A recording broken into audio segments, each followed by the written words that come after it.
Welcome to Fiction Audiobooks. If you enjoy the content, like and subscribing would be greatly appreciated. If you have any recommendations for novels, comment below.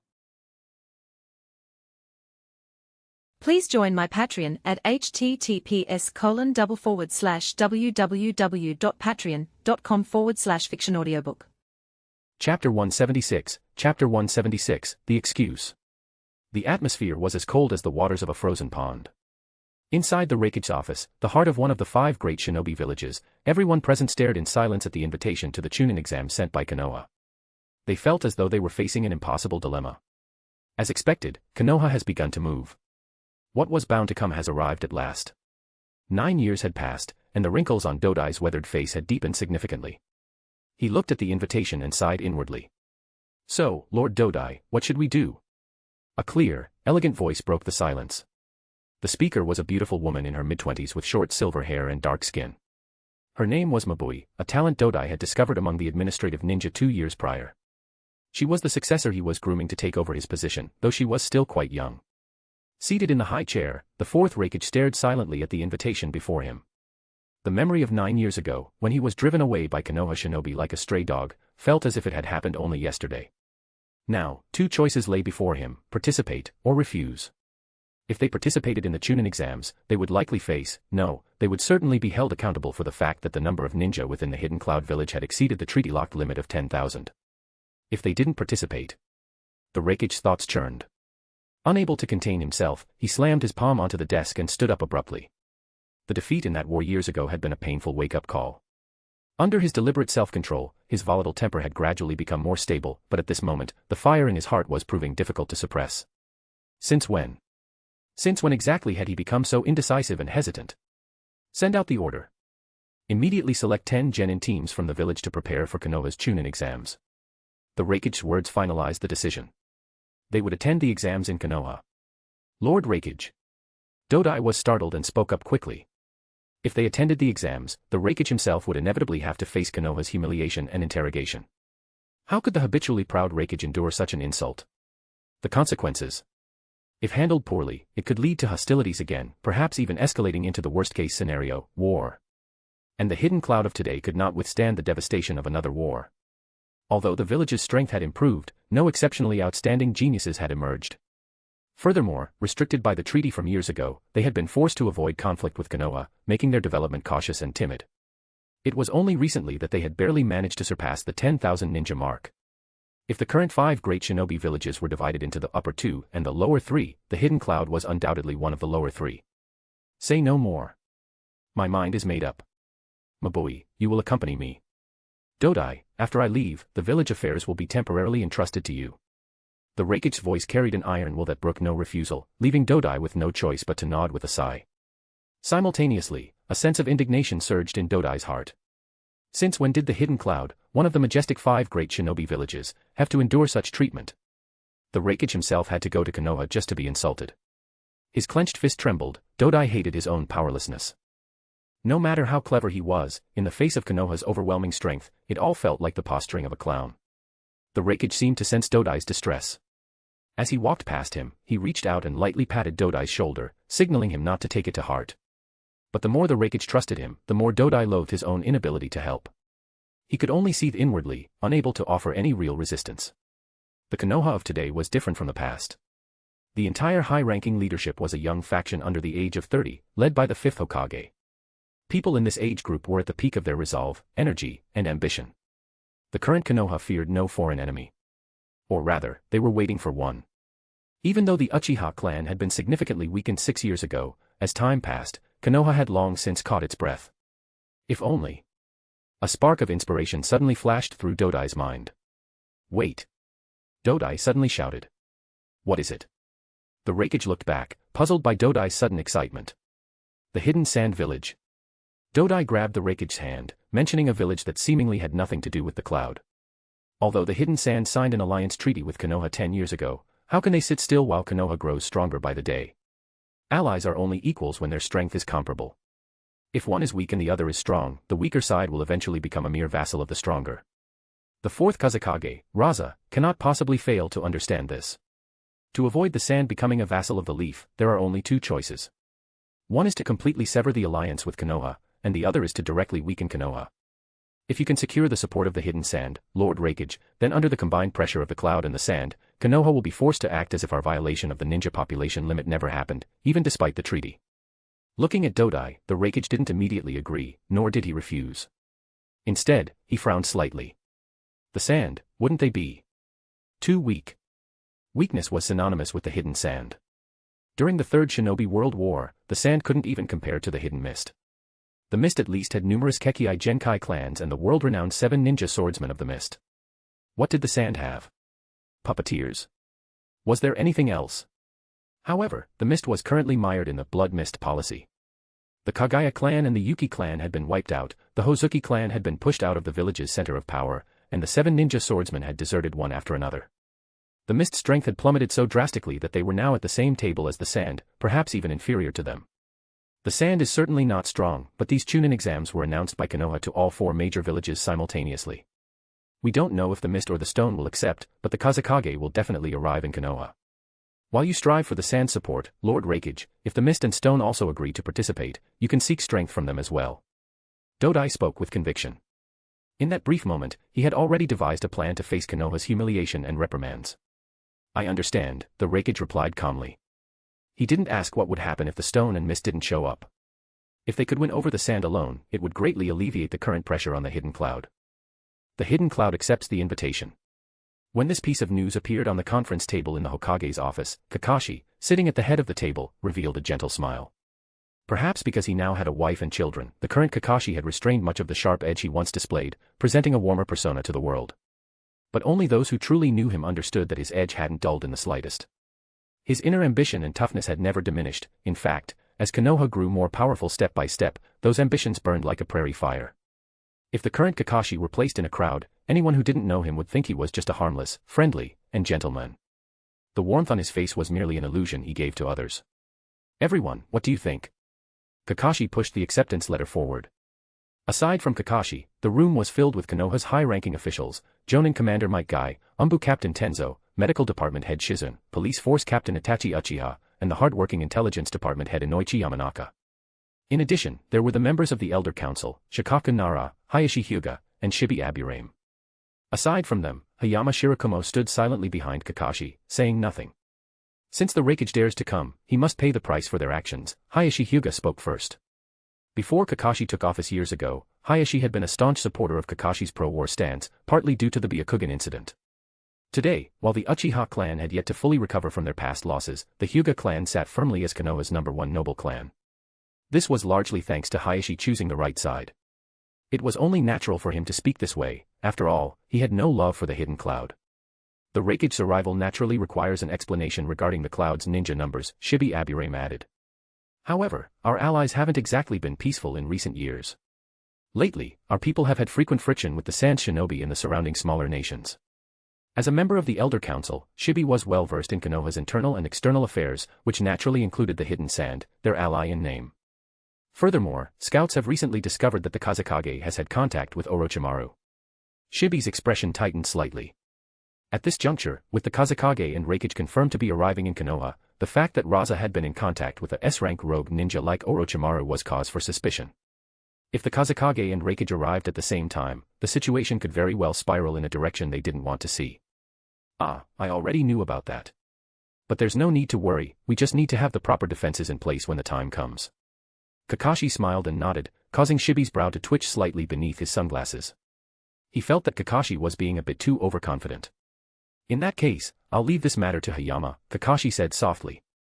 Yes, Lord Hokage, Hayama Shirakumo replied from behind him, his tone neither humble nor arrogant. Seeing this, the dissatisfaction Shibi had felt just a moment ago dissipated.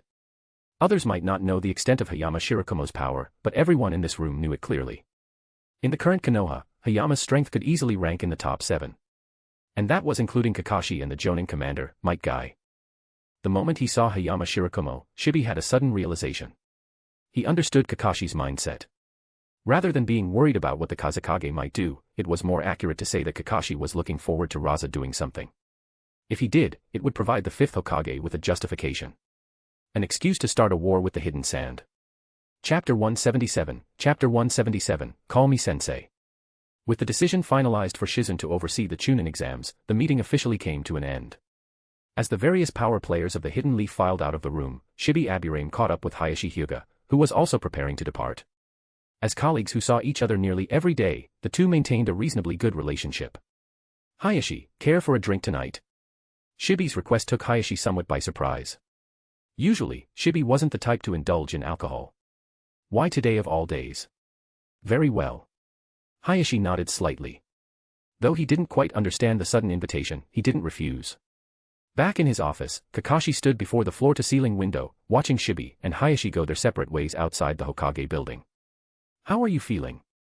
Seeing the two depart, Kakashi turned around to look at the now 19-year-old Itachi Uchiha. Replying to Lord Hokage, all is well. Itachi subconsciously touched the back of his neck and offered a small smile. That's for the best. Originally, you could have wielded this power several years earlier. Kakashi sat back down in his chair, a hint of regret in his voice. Itachi had been suffering from a chronic illness. Although he had made a full recovery thanks to the collaborative efforts of Lady Tsunade and Shizun, his constitution had remained too weak to endure the power brought by the Sage Mark. It had taken Itachi 2.5 years of training before he was finally able to have the mark engraved last month. It was my own incompetence, Itachi replied, his expression also tinged with regret. Let's not dwell on that. I called you here because I intend to fulfill the promise I made back then. Kakashi paused. Sasuke is set to graduate tomorrow, isn't he? A look of confusion flickered across Itachi's face for a moment, but he quickly realized what Kakashi meant. Graduation. Back then, the Hokage had promised that once Sasuke graduated, he would take him as his personal disciple. Yes. Itachi's gratitude was palpable as he spoke, his voice filled with emotion. Good, as long as you remember. It saves me the trouble of you accusing me of breaking my word if I happen to forget, Kakashi joked. Itachi couldn't help but smile through his gratitude. The entire Uchiha clan can never truly repay Lord Hokage's kindness. Kakashi waved his hand dismissively before offering a reminder, even though you've successfully received the Sage Mark, if you have some free time, you should consult more with Guy, Shizun, Hayama, or Tenzo. If they can't explain things clearly, you can also seek out Hikari. Over the past 5 years, in addition to Hayama Shirakumo, Shizun and Tenzo had also successfully received the Sage Mark. Including Itachi, the number of people possessing the Sage Mark had increased to 6. Hikari, in particular, perhaps due to being sealed by natural energy for 500 years, found it exceptionally easy to enter Sage mode. She didn't even need the Solar Ring seal to store her own chakra, she only required the Solar Core seal to store natural energy. She could complete the rest of the steps entirely on her own. Even her Sage Mark was only engraved because she took a liking to the ageless properties inherent in the strength of 100 seal within it, pestering Kakashi until he gave her one as well. Yes, sir. Itachi was deeply moved. Not only Guy, Tenzo, Shizun, and Hayama, but the Hokage was even allowing him to seek guidance from his own wife. It was clear that Kakashi did not view him as an outsider. Although he had long been prepared to die for the Hokage, hearing Kakashi speak this way still filled Itachi with immense gratitude. All right, you may go. I'll be there for Sasuke's graduation tomorrow. Kakashi waved his hand, signaling that he was dismissed. Itachi bowed respectfully and took his leave. Now, Kakashi was alone in the Hokage's office.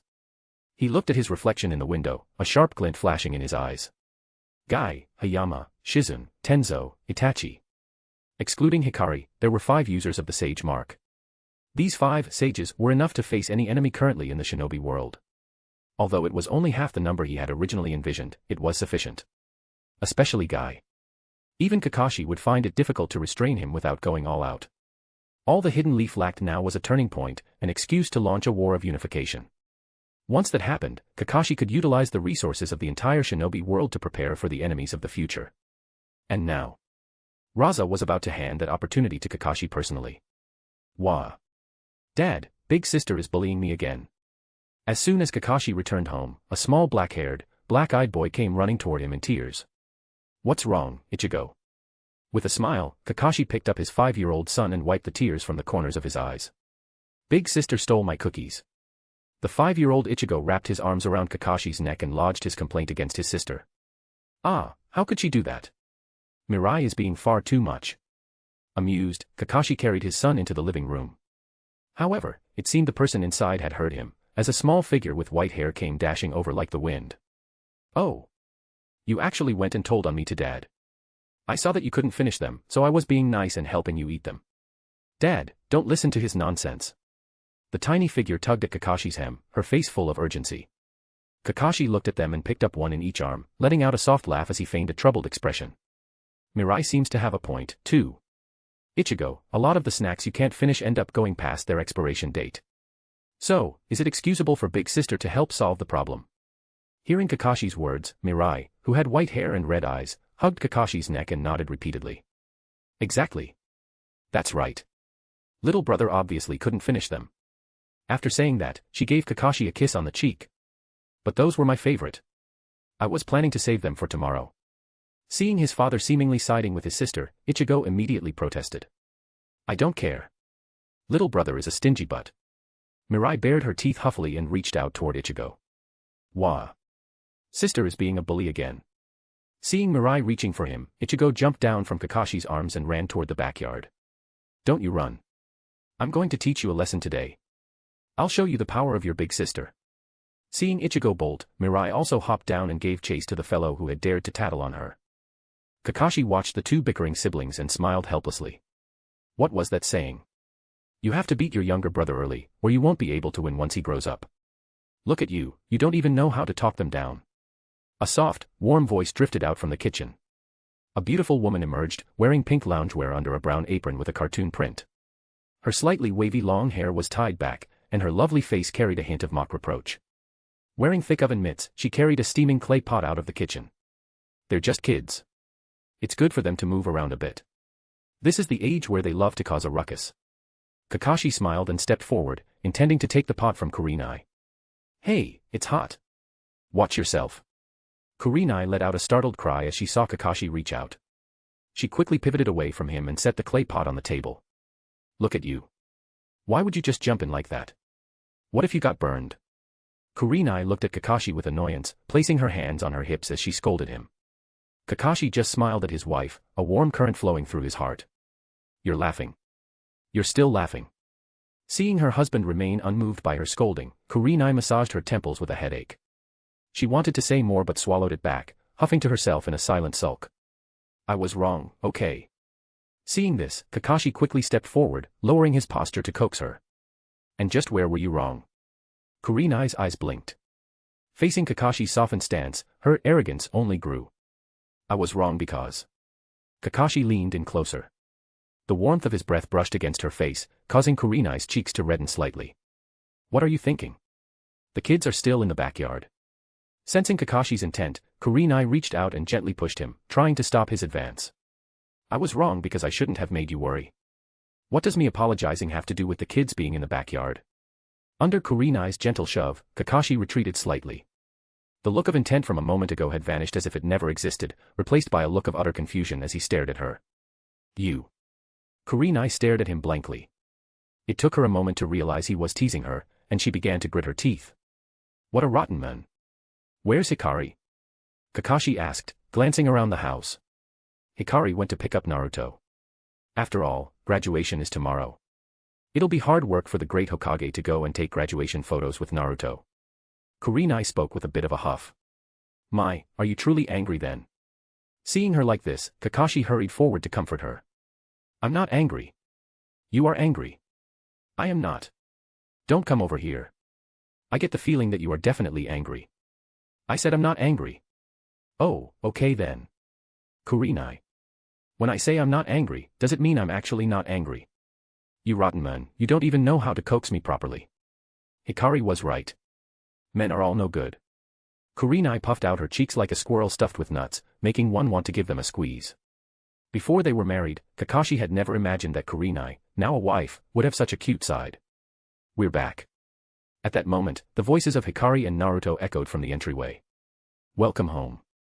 Kakashi smiled and patted Kurenai's head before walking toward the foyer. Smells great. What did Sister Kurenai make for dinner today?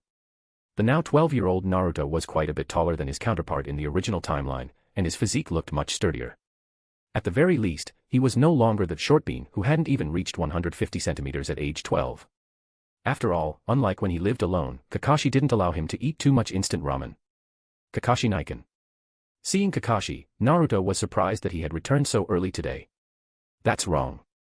Change how you address me from now on. Call me Sensei. Chapter 178, Chapter 178, Sasuke Uchiha. Team 10, Ino Yamanaka, Shikamaru Nara, Choji Akimichi. Team 9.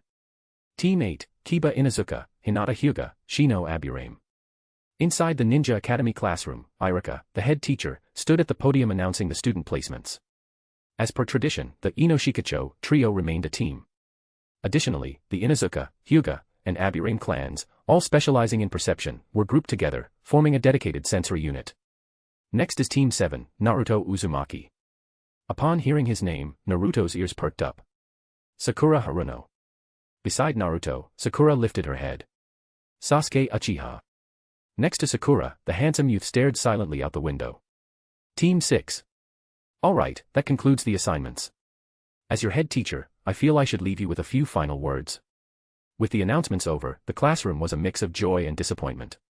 Nevertheless, Irika continued to ramble from the podium, nagging his students about the precautions they should take once they became active shinobi. Naruto, do you have any inside info on who our sensei is? Ignoring Irika's lecturing, Sakura nudged Naruto and whispered. Ah, well, you'll find out when the teacher shows up, Sakura, Naruto replied with an apologetic smile. He hadn't told her what Kakashi had said yesterday.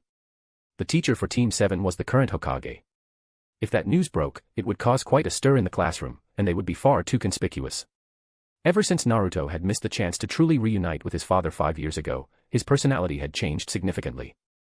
Under Kakashi's direct guidance over the last few years, he had largely outgrown his annoying pranks, though he still had the occasional brain fart moment. Sakura looked at him, surprised. Being so mysterious about it. Naruto's reaction only confirmed her suspicion, he definitely knew who their sensei was. Since he was being so tight-lipped, their teacher had to be a major figure in the village. Could it be my master, Lady Tsunade? Sakura wondered, resting her chin on her hand as she gazed out the window. Her pink hair fell across the desk, catching Naruto's eye.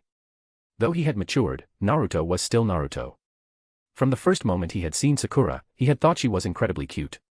However, Naruto's gaze shifted from the pink strands of hair to the silent boy sitting on Sakura's other side. Sasuke Uchiha. The entire village knew about the Uchiha incident years ago. Fugaku Uchiha had led the clan in a coup d'état, resulting in the Hokage purging the entire lineage. As the head of the clan, Sasuke's father was naturally the primary culprit. To put it another way, Kakashi was the man who killed Sasuke's father. As if sensing Naruto's gaze, Sasuke looked up. What are you looking at? The black-haired boy asked coldly, his dark eyes devoid of emotion. Nothing. I just figured since we're teammates now, we should get to know each other better, Naruto replied calmly, shaking his head. Naruto didn't care if Kakashi was Sasuke's enemy. He only knew one thing, to him, Kakashi was as important as a father. If Sasuke ever tried to move against Kakashi, he would have to step over Naruto's corpse first. The regret he felt regarding his biological father, Minato Namikaze, had made Naruto cherish his current family, friends, and comrades more than anything. Hearing Naruto's words, Sasuke didn't say much. He simply turned his head back toward the window, watching the trees sway in the wind. By now, Irika had finished his lecture and departed, leaving the classroom in a noisy state of excitement. Team 10, follow me. A man with a full beard appeared at the door. Our sensei is an unkempt old guy. Near the front, Ino Yamanaka's face fell the moment she saw Asuma. Team 8, you three brats. Follow me. Shortly after Asuma Sarutobi, another Jonin arrived. She wore a tan trench coat, her purple hair tied back casually. Compared to her attractive face, her curvaceous figure was even more eye-catching. Anko Mitarashi. Looks like we got a tomboy who's hard to deal with. Kiba Inuzuka muttered under his breath. Ha! You little punk, complaining the moment we meet. Anko overheard him instantly and snapped. Go run 20 laps around the hidden leaf right now. You see, Kiba. Now you know the price of letting your mouth run, Shino Aburame muttered as he walked past the pale-faced Kiba, dropping the dry remark. And you two from the Hyuga and Aburame clans, since you're on a team with this brat, you're not getting off easy either. Run with him. Clearly, Anko had no intention of letting the other two slide. Hinata and Shino remained silent, resigned to their fate. As the teachers arrived one by one, the number of graduates in the room dwindled rapidly until only Team 7, Naruto, Sakura, and Sasuke, remained. So slow. Sakura grumbled, slumped over the desk. Just be patient, Sakura. Maybe the teacher got held up with something, Naruto said with a light chuckle. Because of the relationship between Kakashi and Tsunade, the two had seen a lot of each other over the last few years and were quite well acquainted. As they sat in the empty classroom with sunlight streaming through the windows, there was a sense of peaceful stillness. It seems the three of you have quite a bit of composure. A voice rang out, causing the trio to snap their heads toward the source. No, no way. Sakura stared in shock at the men who had appeared. Yeah, pretty much, Naruto laughed sheepishly.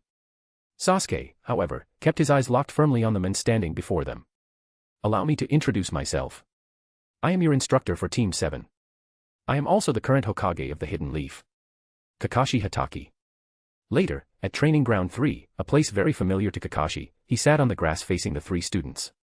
Now then, let's do some self-introductions. Tell me about your interests, hobbies, things like that. I shouldn't have to teach you how to do this, right? Dressed in standard Jonin gear, Kakashi looked at the three fresh graduates with a warm smile. So, who wants to go first? His gaze swept over them, finally landing on Naruto, who looked eager. All right, Naruto, why don't you start? At Kakashi's prompt, Naruto spoke with excitement. My name is Naruto Uzumaki. My favorite thing is ramen. What I hate is when Kakashi-sensei won't let me eat instant noodles. My dream is to become an excellent Hokage, just like Kakashi-sensei. Naruto paused mid-sentence. It was still a bit difficult to switch from calling him Big Brother Kakashi to Kakashi-sensei after all these years. Then again, if he kept calling Kakashi brother, and the future Ichigo called him Brother Naruto, wouldn't the family hierarchy get all messed up? Hearing Naruto's words, Kakashi smiled wordlessly and shifted his gaze to the only girl in the group. My name is Sakura Haruno. I like red bean soup with mochi. I hate mint because it always has a weird taste to me. As for my dream, I want to become the greatest kunoichi in the shinobi world, just like my master, Lady Tsunade. Sakura had finally recovered from the shock of the Hokage being her teacher. She was nervous at first, but she quickly found her footing. Kakashi nodded.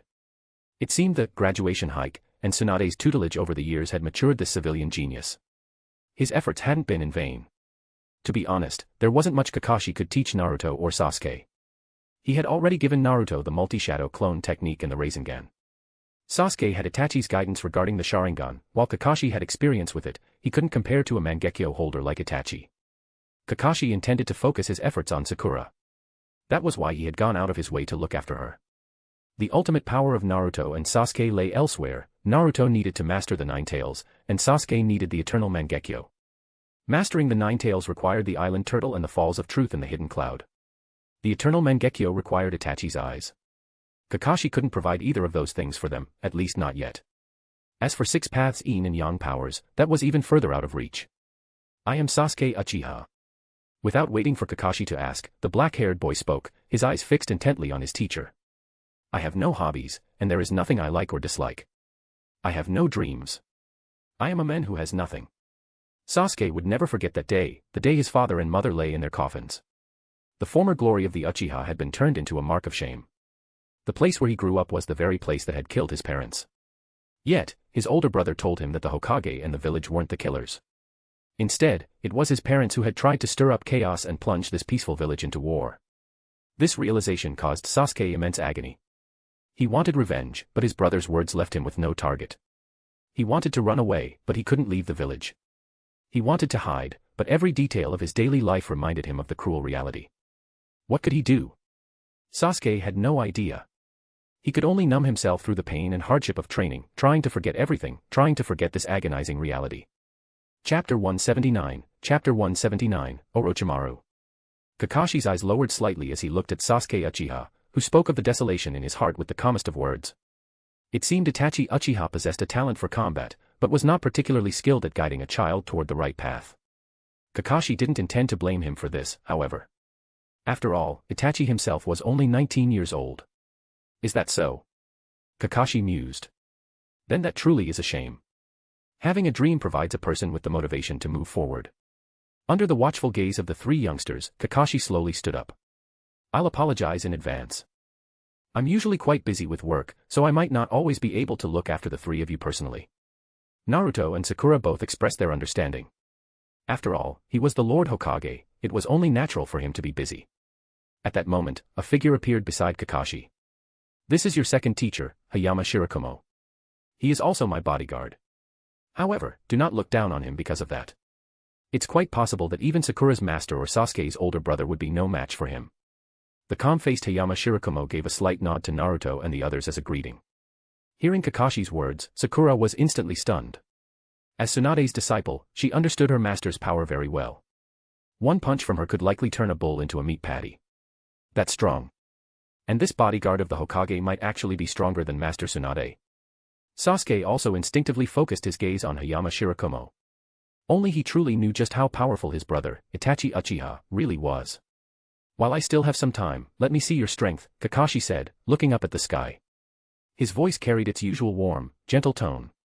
Are we going to fight Kakashi-sensei? Sakura raised her hand. If you would rather fight Hayama, I can let him warm up a bit, Kakashi said, gesturing to the men beside him. Then I choose Kakashi-sensei. Naruto was the first to speak. Me too. Sakura followed immediately. I don't care, Sasuke said, maintaining his usual aloof attitude. Then come. Let me see how strong you are. I give you permission to use your full power. If you don't come at me with the intent to kill, you won't even be able to touch the hem of my clothes. Kakashi walked step by step toward the center of the training ground. Though his words remained gentle, they betrayed a certain sense of confidence. It was, however, the truth. Given the current level of Naruto, Sasuke, and Sakura, they wouldn't be able to touch him even if they gave it their all. The wind swept past Kakashi's clothes, his pure white hair swaying before his eyes. Standing there as if he were nothing but openings, Kakashi calmly watched the three of them. Naruto, use your shadow clones as a feint. I'll look for an opening. Sakura was still trying to coordinate a strategy, but a figure had already charged out. It was Sasuke. Naruto couldn't help but shout. In his eyes, there was no one in the entire Hidden Leaf who could take on Kakashi Nisin alone. But Sasuke ignored him and rushed toward Kakashi. Although he had previously claimed to have no dreams and to be someone who possessed nothing, that didn't stop him from wanting to witness Kakashi's strength. The Hokage-level power that had suppressed the Uchiha coup. Shuriken flew from the black-haired youth's hands, all of them curving at strange, tricky angles to strike at Kakashi from all directions. Uchiha style, manipulated windmill three blades. While Kakashi was playing with the three youngsters, Raza, far away in the land of wind, was meeting with Orochimaru once again. Latest news. The Hidden Cloud Village has confirmed their participation in the Leaf's Chunin exams. In a desert surrounded by shifting sands, several figures met. Isn't that even better? I'm sure if the Raikage is there, he will choose to take the initiative to contact you. After all, life hasn't been easy for the Hidden Cloud these past few years. Standing before Raza, who wore his Kazekage robes, was a man with flowing black hair. He radiated an indescribable aura. While one might normally describe his stature as tall, there was a slight sense of dissonance, as if the word slender, typically used for women, suited him better. Yet, the person standing there was indeed a man. Well said. With the Hidden Cloud joining, we can be more certain of our success in this operation. Raza nodded slightly, acknowledging the other's words. But, are you truly certain you can withstand Kakashi Hatake? Despite Orochimaru's previous assurances that Kakashi could be left to him, that while he might not defeat or kill him, stalling him would be no difficult task, Raza still felt uneasy. Only those who clearly understood that Kage, who was even younger than himself, knew exactly how terrifying he was. When Raza was still thrilled to become the disciple of the third Kazekage, Kakashi had only just been born. When Minato Namikaze clashed with the AB duo led by the fourth Raikage, Kakashi was only 12. And a mere 3 years after Minato's death, Kakashi already possessed the strength to trade blows with the fourth Raikage. How old was he then? A mere 17. That same year, he became the acting Hokage, and 3 years later, he became the youngest Kage in the history of the shinobi world. All of this was the stuff of legends. Even if Kakashi hadn't been as dazzlingly active in recent years, the external discourse surrounding him had never faded. Handsome, young, powerful, and influential, he was almost the definition of perfection. Please put your mind at ease regarding that, Lord Kazekage. A strange smile played across Orochimaru's face. Seeing Raza frown, he continued, no matter who it is, when faced with their nearest and dearest, even the sharpest blade will hesitate. Even Kakashi is no exception. Furthermore, a mere Kakashi is nothing more than a junior to me. The destruction of the Hidden Leaf is imminent. Just wait for a grand performance.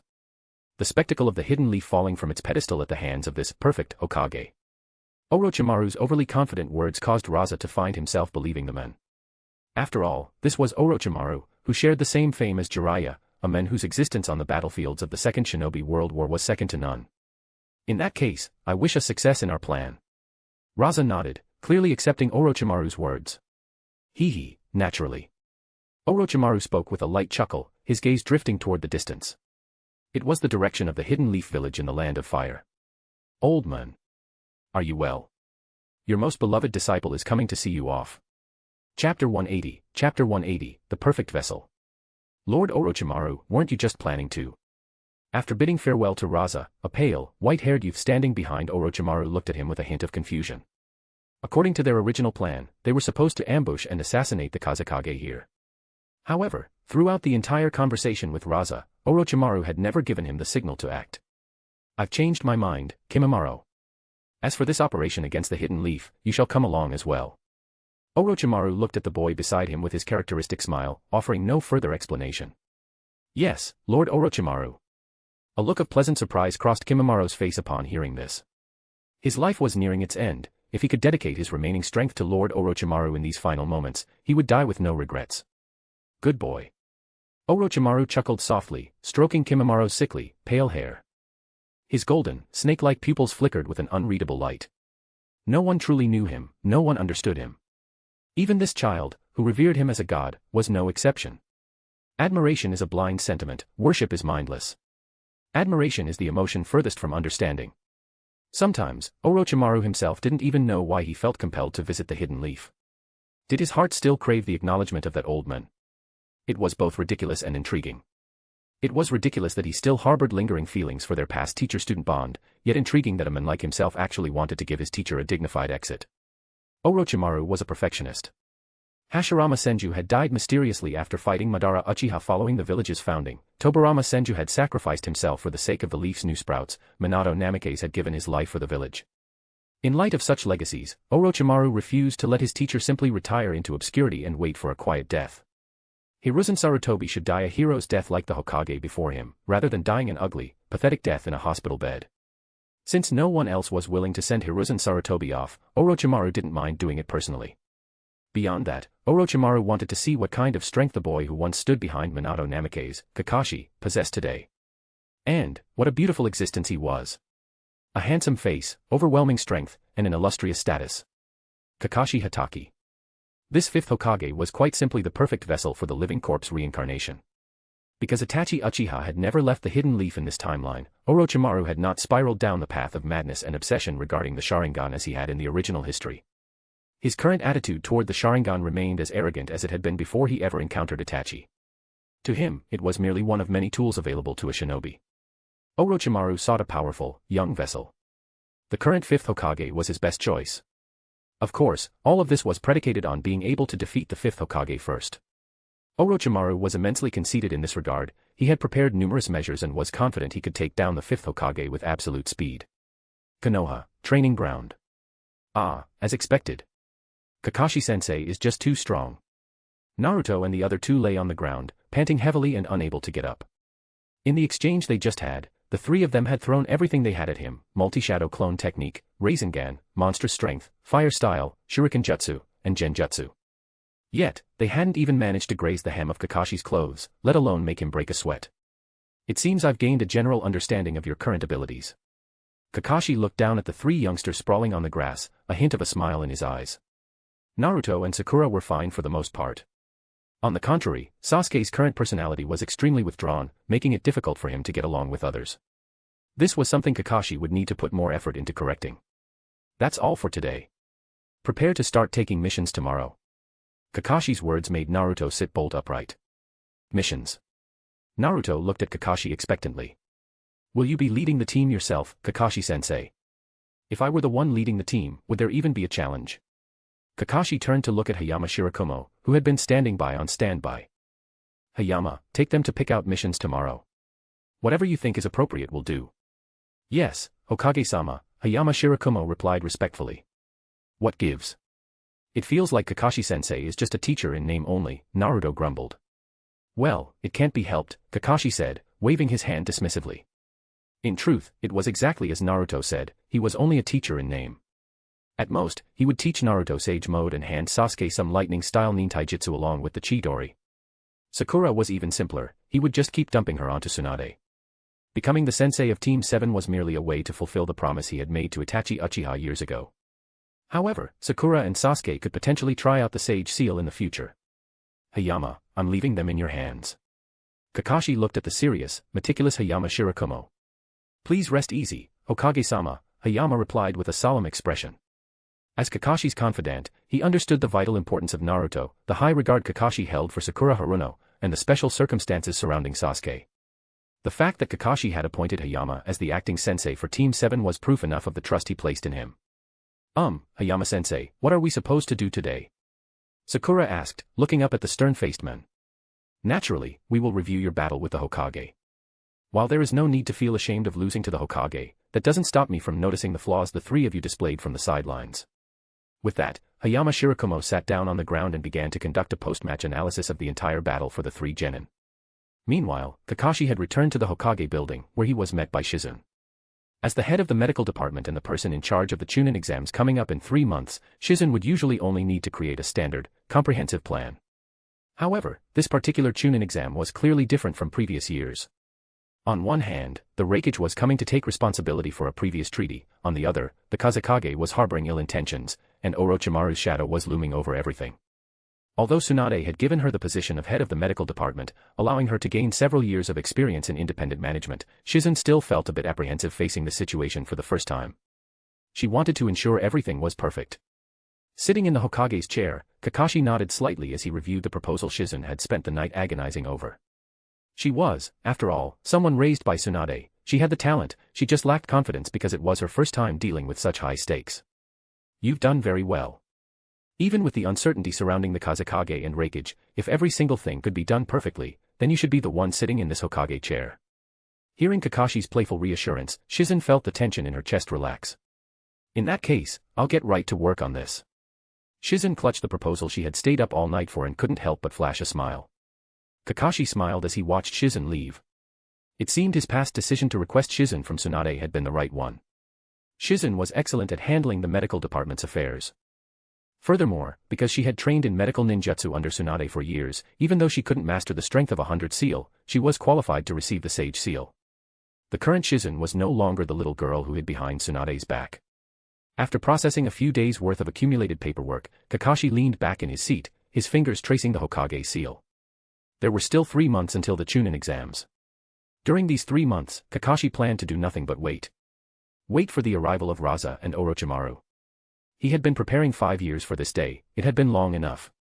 To unify the entire shinobi world with the current strength of the leaf, they only needed a single catalyst.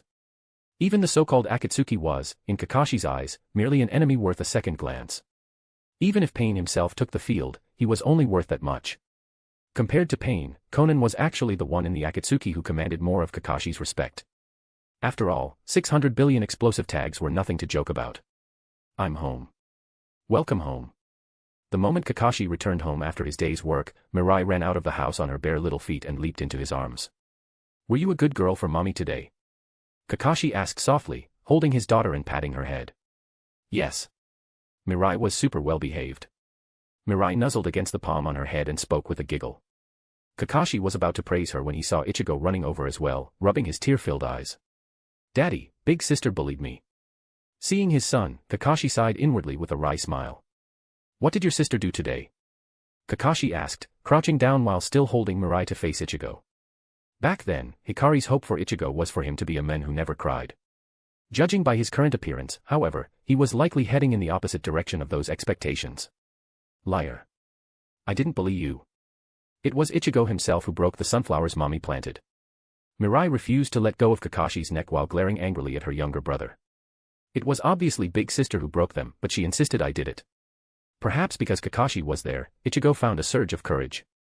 Usually, he avoided his sister, but now he was standing his ground against her. Even so, Kakashi felt a bit of a headache coming on regarding Mirai's personality. While being lively and active was good, she couldn't keep picking on her little brother forever. I don't care who did it, confess right now. Who broke my sunflowers? At that moment, Hikari walked out from the inner rooms, hands on her hips and looking formidable as she glared at the two siblings. Facing Hikari's intimidation, the two children almost simultaneously pointed at each other. Kakashi watched the scene and pressed a hand to his forehead. He could only hope these two wouldn't end up in a real fight in the future. But looking at them now, that hope might be in vain. Chapter 181, Fearing Power, Not Virtue. The next day, Kakashi looked at the mission request submitted by Hayama Shiragumo and, without hesitation, pressed his seal of approval for them to leave the village. Over the past few years, due to the Land of Fire's massive construction of steel warships, the Anchor Vantion, and various land-based armaments, it had become necessary to clear out the bandits, highwaymen, and rogue ninja within the country's borders. After 5 years, the public security within the Land of Fire had leaped forward at a rapid pace, making it the safest nation in the shinobi world. The rogue ninja who had originally resided in the Land of Fire had fled one after another, running rampant in the surrounding smaller nations. This forced those countries to send mission requests to Kanagakur to deal with the dark forces terrorizing their lands. Hayama Shiragumo had taken Team 7 to handle just such a mission. The location was the Land of Waves. The petitioner was an old man named Tazuna. Kakashi took only a single glance before losing interest. He was already familiar with this plotline. It was nothing more than Zabuza plus an ice-style Kekii Genkai. If Hayama Shiragumo was willing, he could bring the two of them back to Konoha. If he didn't want to go through the trouble, he could just kill them. Kakashi wouldn't say a word either way. Rather than wasting his mental energy on such trivial matters, it was better to focus on his own affairs. Currently, Shizen was in charge of the Chunin exams, so Kakashi felt relatively at ease. Within the village, there was also the police force led by Itachi Uchiha, so there was no need to worry about security during the exam period. Kakashi simply tossed his pen aside, and his entire being vanished from the spot. When he reappeared, he had arrived at the training ground behind the Hokage Rock. In these 5 years, the changes in Konoha had been occurring daily, already reaching the level of the Konoha scene in the Boruto era. However, this place alone remained unchanged. Kakashi liked to stay here by himself whenever he was idle or practicing. Today, however, there was an extra figure here. "What are you doing here?" Kakashi looked at Jiraiya, who was sitting by the lake fishing, with a hint of surprise. "This place was originally built by me for Minato, wasn't it? Why shouldn't I be here?" Jiraiya held his fishing rod and glanced sideways at Kakashi. "Did you eat gunpowder today or something?" Kakashi found it somewhat baffling. At that moment, Jiraiya's float bobbed. He gave the rod a sudden, sharp tug. "Empty. I'm telling you, it's been 5 years.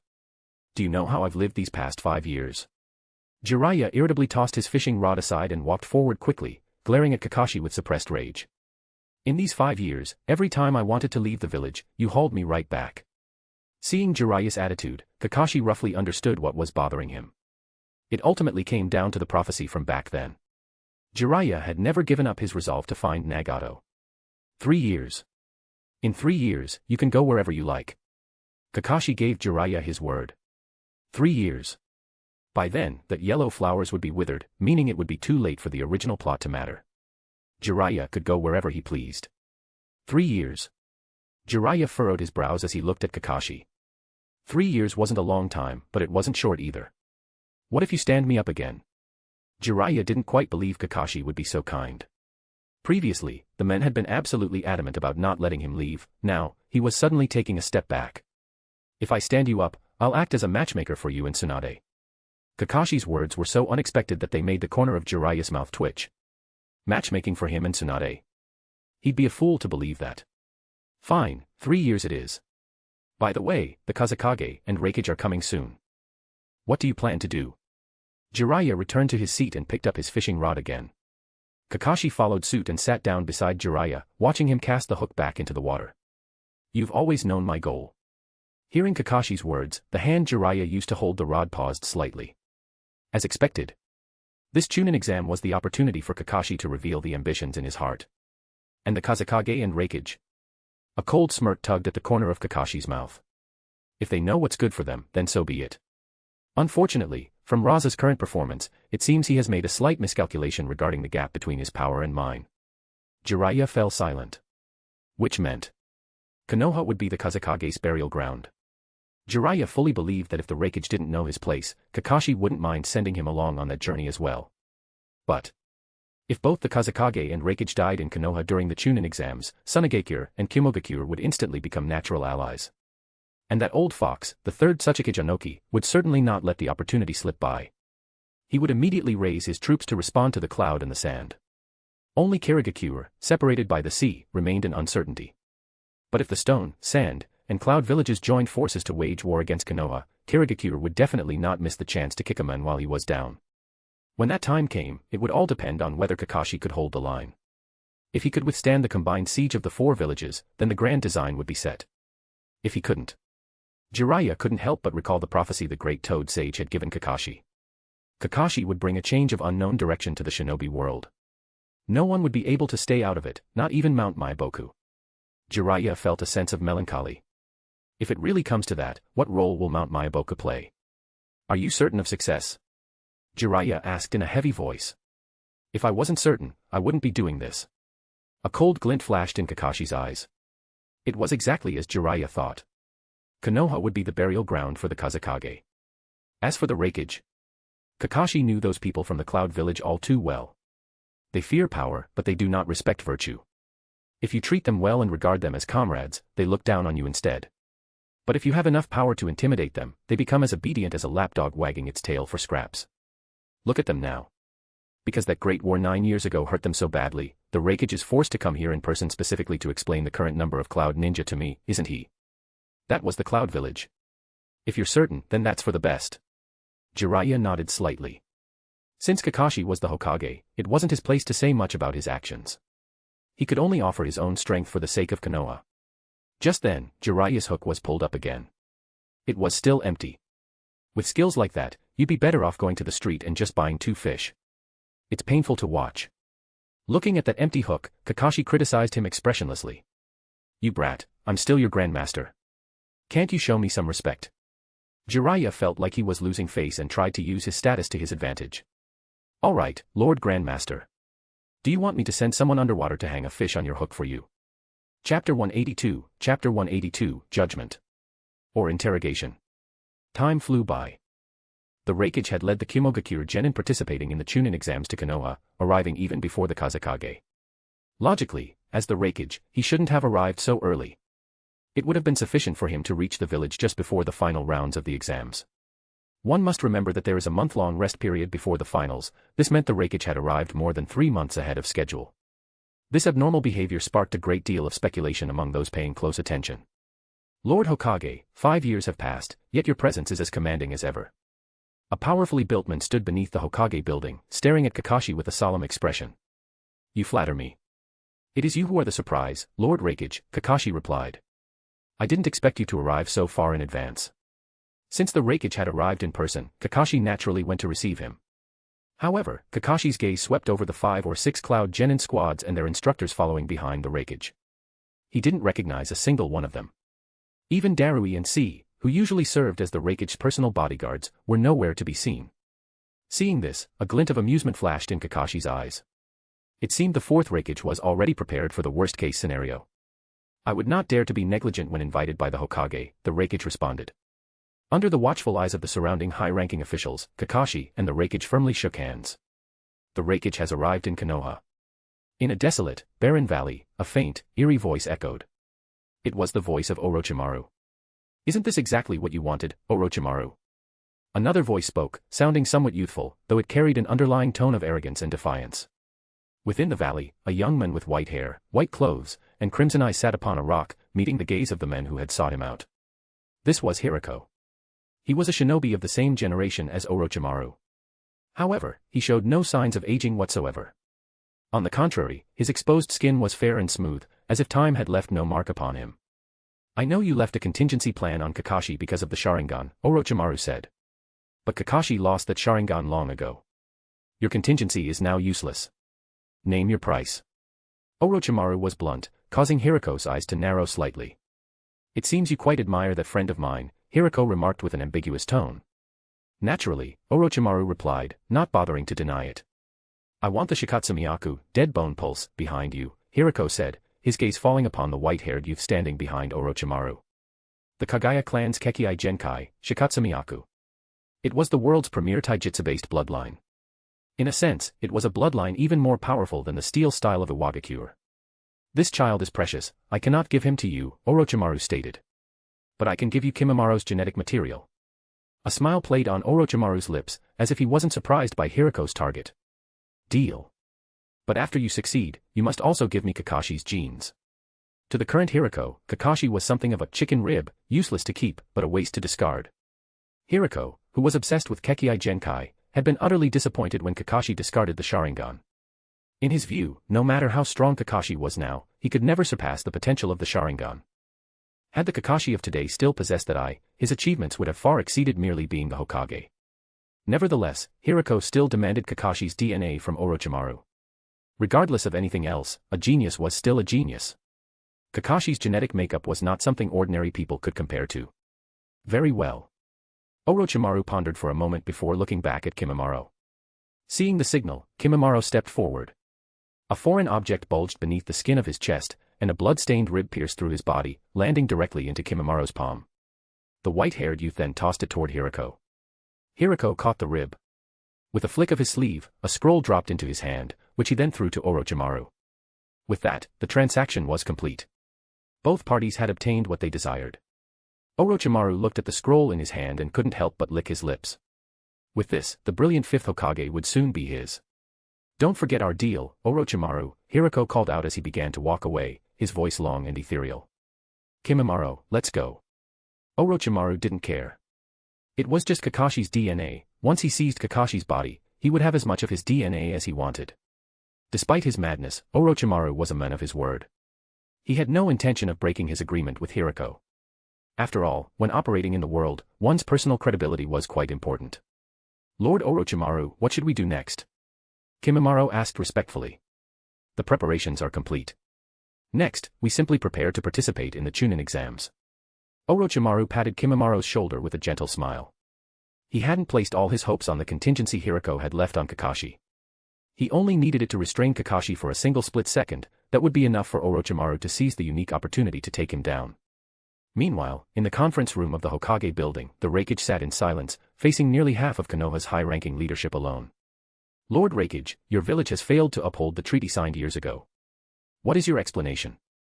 You must realize that both our parties signed that treaty with a heart for peace. By acting this way, are you not under suspicion of sabotaging that peace? Lord Raikage, I have no wish to waste words. Please dismantle your excess shinobi forces as soon as possible. Let those who should farm, farm, and those who should work, work. Do not let the hearts of the people of our two nations grow cold. Kakashi sat in the primary seat. Beside him, Hayashi Hyuga and Shibi Aburame took turns questioning the lone Raikage with expressionless faces. Lord Hokage, Kumogakure has never had the intention of destroying the peace, the Raikage stated. The limit we set was 10,000 shinobi, and it remains 10,000. Kumogakure has never exceeded that limit. The Raikage had already considered this scenario before coming, so even in the face of Konoha's questioning, he held his ground and refused to yield. However, according to our intelligence, the number of Cloud Shinobi has already exceeded the limit by a full 2,000, Inoichi Yamanaka spoke up calmly from the side. That is 2,000 shinobi, not a small number. It is a core force capable of turning the tide of an entire war. Intelligence, the Raikage asked, his voice deepening as his heart tightened. I would like to know where this intelligence came from. Could it be that someone with ulterior motives is trying to drive a wedge between the friendship of the cloud and the leaf? That is a Konoha secret, we cannot disclose it. Inoichi Yamanaka simply dropped those 7 words in response to the Raikage's inquiry. Spies, moles. The Raikage's mind raced. This was usually a common occurrence, but for Konoha to accurately know the number of shinobi within Kimogakure, even if the numbers were slightly off, proved that the mole's status in the cloud was definitely not low. Or, multiple moles had cooperated to discover the count, allowing Konoha's intelligence department to estimate the total. In either case, it was terrible news for the Raikage. The Raikage's guess was correct. Among the 1,000 captives returned to the cloud years ago, Hiruzen Sarutobi had utilized Orochimaru's vanishing facial copy technique, combined with the Yamanaka clan's secret arts to plant multiple spies within the group. With Kumogakure's current methods, they had no way of detecting them. Because of this, Konoha was able to monitor the cloud's numbers so clearly and quickly. The atmosphere turned stagnant. Facing the combined interrogation of Hayashi Hyuga, Shibi Aburame, and Inoichi Yamanaka, the Raikage felt as though he wasn't in a meeting at all. This was a judgment. He was being interrogated. Even though the Raikage's temperament had become much steadier over the years, a surge of anxiety and fury rose within him. He was the Kage of a village. To think he had fallen to such a state. A sense of humiliation welled up, and his fists clenched tightly beneath the table. At that moment, Kakashi, who had seemed to be dozing in the main seat, slightly opened his eyes. A cold light flashed through them. This startled the Raikage, who forcibly suppressed his sense of humiliation. He spoke in a low voice, I have been focusing on the cloud's economy these past few years. Others have been responsible for the shinobi forces. I am not entirely clear on these matters. I need to contact the village to verify this information.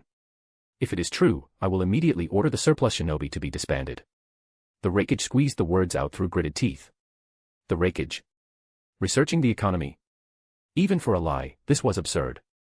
Though everyone present knew better, their expressions remained unfazed. Hayashi Hyuga spoke coldly, "Then what is the Raikage's intent?" Despite the Raikage stating he needed to contact his village first, Hayashi asked again as if he hadn't heard a word. The humiliation instantly flooded the Raikage's chest, nearly causing his irritable nature, which he had suppressed for years, to snap.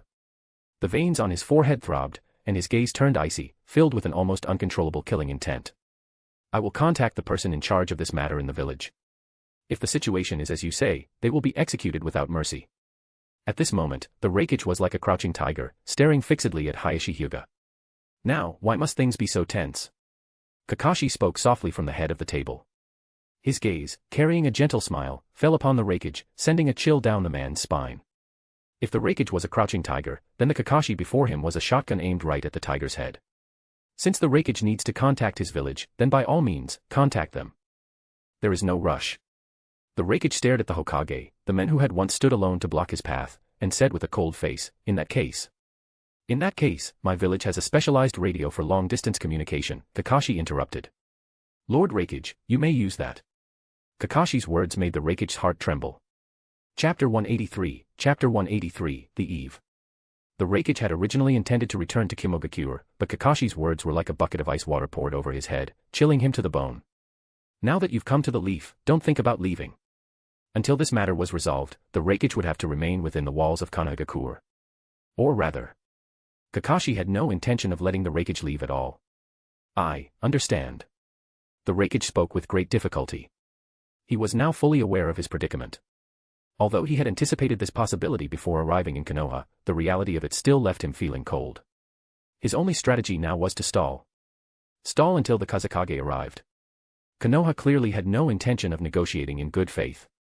Even if Kimogakure had exceeded the 10,000 shinobi limit, was Konoha entirely blameless?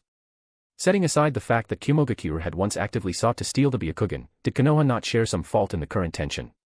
The Raikage had already abandoned all hope regarding the shinobi limit negotiations. Now, he simply needed to wait for the Kazekage to arrive and join forces with him to pressure Konoha into backing down. Though the combined strength of their two villages might still struggle against Konoha, Raza, the fourth Kazekage, was the Raikage's only lifeline. It was precisely because he knew he might be imprisoned or detained that the Raikage had only brought 5 genin squads with him, and those 5 squads consisted of the most mediocre genin in the village. If he could have, the Raikage would have preferred to come to Konoha entirely alone. Watching the Raikage retreating back as he was escorted to the radio communications department to contact his village, a faint smile played on Kakashi's lips. It seemed the Raikage finally understood the gravity of his situation. As expected, even knowing this trip was a brush with death, a Kage is still a Kage. As long as there is a glimmer of hope, they will never let it go. "Hokage-sama, is it wise to pressure the Raikage this much?" Hayashi Hyuga asked, sounding somewhat hesitant. "There is no need for concern. Once a decision is made, why hesitate?" Kakashi spoke with a light chuckle as he slowly stood up. Though his voice was soft, his words carried the weight of a mountain, pressing down on everyone's hearts. Years had passed, and while the fierce, sharp-edged youth from the Jonin Council meetings appeared to have smoothed his rough edges, his inner nature had never changed.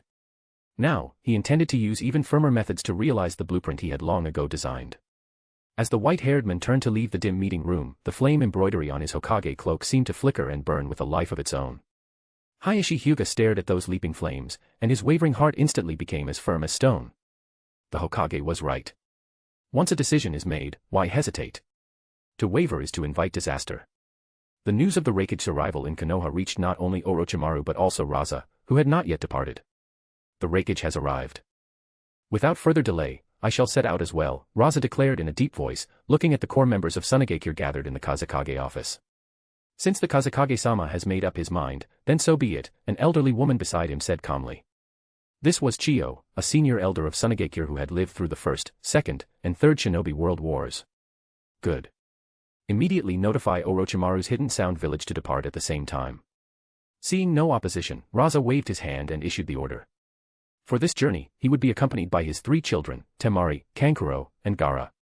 These 3 were the elite of Suna, and Gaara, in particular, was the village's one-tails Jinchuriki. Additionally, Baki, the Jonin commander, would also be accompanying Raza. To weaken Konoha, Sunagakure was essentially playing most of its hand. If Raza could convince the Raikage to join them, then between Raza, Orochimaru, and the Raikage, they would have 3 Kage-level figures on their side. Combined with Orochimaru's specialized ambush planned for the Hokage and their own Jinchuriki, Raza felt as though victory was already within his grasp. This journey was bound to be a success. Time flew by. Just as the Kazekage was approaching Konoha, Hayama Shirakumo returned from the Land of Waves with Team 7. They brought back the Kubikirabocho, one of the 7 legendary blades of the mist. Evidently, in the confrontation with Zabuza Momochi, Hayama Shirakumo had shown no mercy to the rogue ninja and had killed him personally. Kakashi-sensei. We were super awesome this time. That guy with the giant sword got a real beating from me, Sakura, and Sasuke. As Kakashi sat in the Hokage's chair, flipping through the mission report written by Hayama, Naruto bragged about their exploits with unbridled excitement. Even though Naruto had become more composed over the years, he couldn't suppress the urge to show off after his first real mission abroad. Kakashi nodded slightly as he read the report, which detailed how Naruto, Sakura, and Sasuke had worked together to subdue Zabuza before Hayama delivered the final blow. Clearly, Kakashi's expectations for the 3 of them over the past few years had not been in vain. You did well. As a reward, I'll arrange for someone to melt down this executioner's blade and reforge it into 3 individual ninja tools, 1 for each of you. The Hidden Mist had special scrolls to summon the 7 ninja swords back. Kakashi had no interest in letting the mist reclaim it, so he opted to recycle the blade into something new. Huh. Naruto raised a question at just the right moment. But that's already our trophy, isn't it? Kakashi tilted his head slightly. He actually has a point. In that case, in addition to that, I will reward each of you with a new ninjutsu scroll. Thank you, Kakashi-sensei. Naruto and Sakura thanked him immediately, while Sasuke remained silent. Kakashi didn't say much. He already had specific goals in mind for the techniques best suited for them. For Naruto, he could utilize his massive chakra reserves. Kakashi planned to give him the Hurricane Vortex technique that Jiraiya had once taught him. Though it was only a C-rank jutsu, its power was formidable if fueled by enough chakra, and it could be used in combination with Sasuke's techniques. Sakura's strength lay in fine chakra control. The Shuriken Shadow Clone technique and the Giant Shuriken technique, combined with the monstrous strength training she received under Tsunade's guidance, would compensate for her lack of long-range options. Her style would focus on overwhelming power through simple means. As for Sasuke, Kakashi placed a prepared scroll on the desk. What gives? Why do Sasuke and I only get 1 scroll, but Sakura gets 2? Naruto complained when he saw the names on the scrolls. Because the Shuriken Shadow Clone and Giant Shuriken are a combination set. What matters is what suits you best, not the quantity of jutsu, Hayama Shirakumo interjected from the side. Hokage-sama is a genius who has mastered hundreds of techniques, yet he only uses a handful of them in actual combat.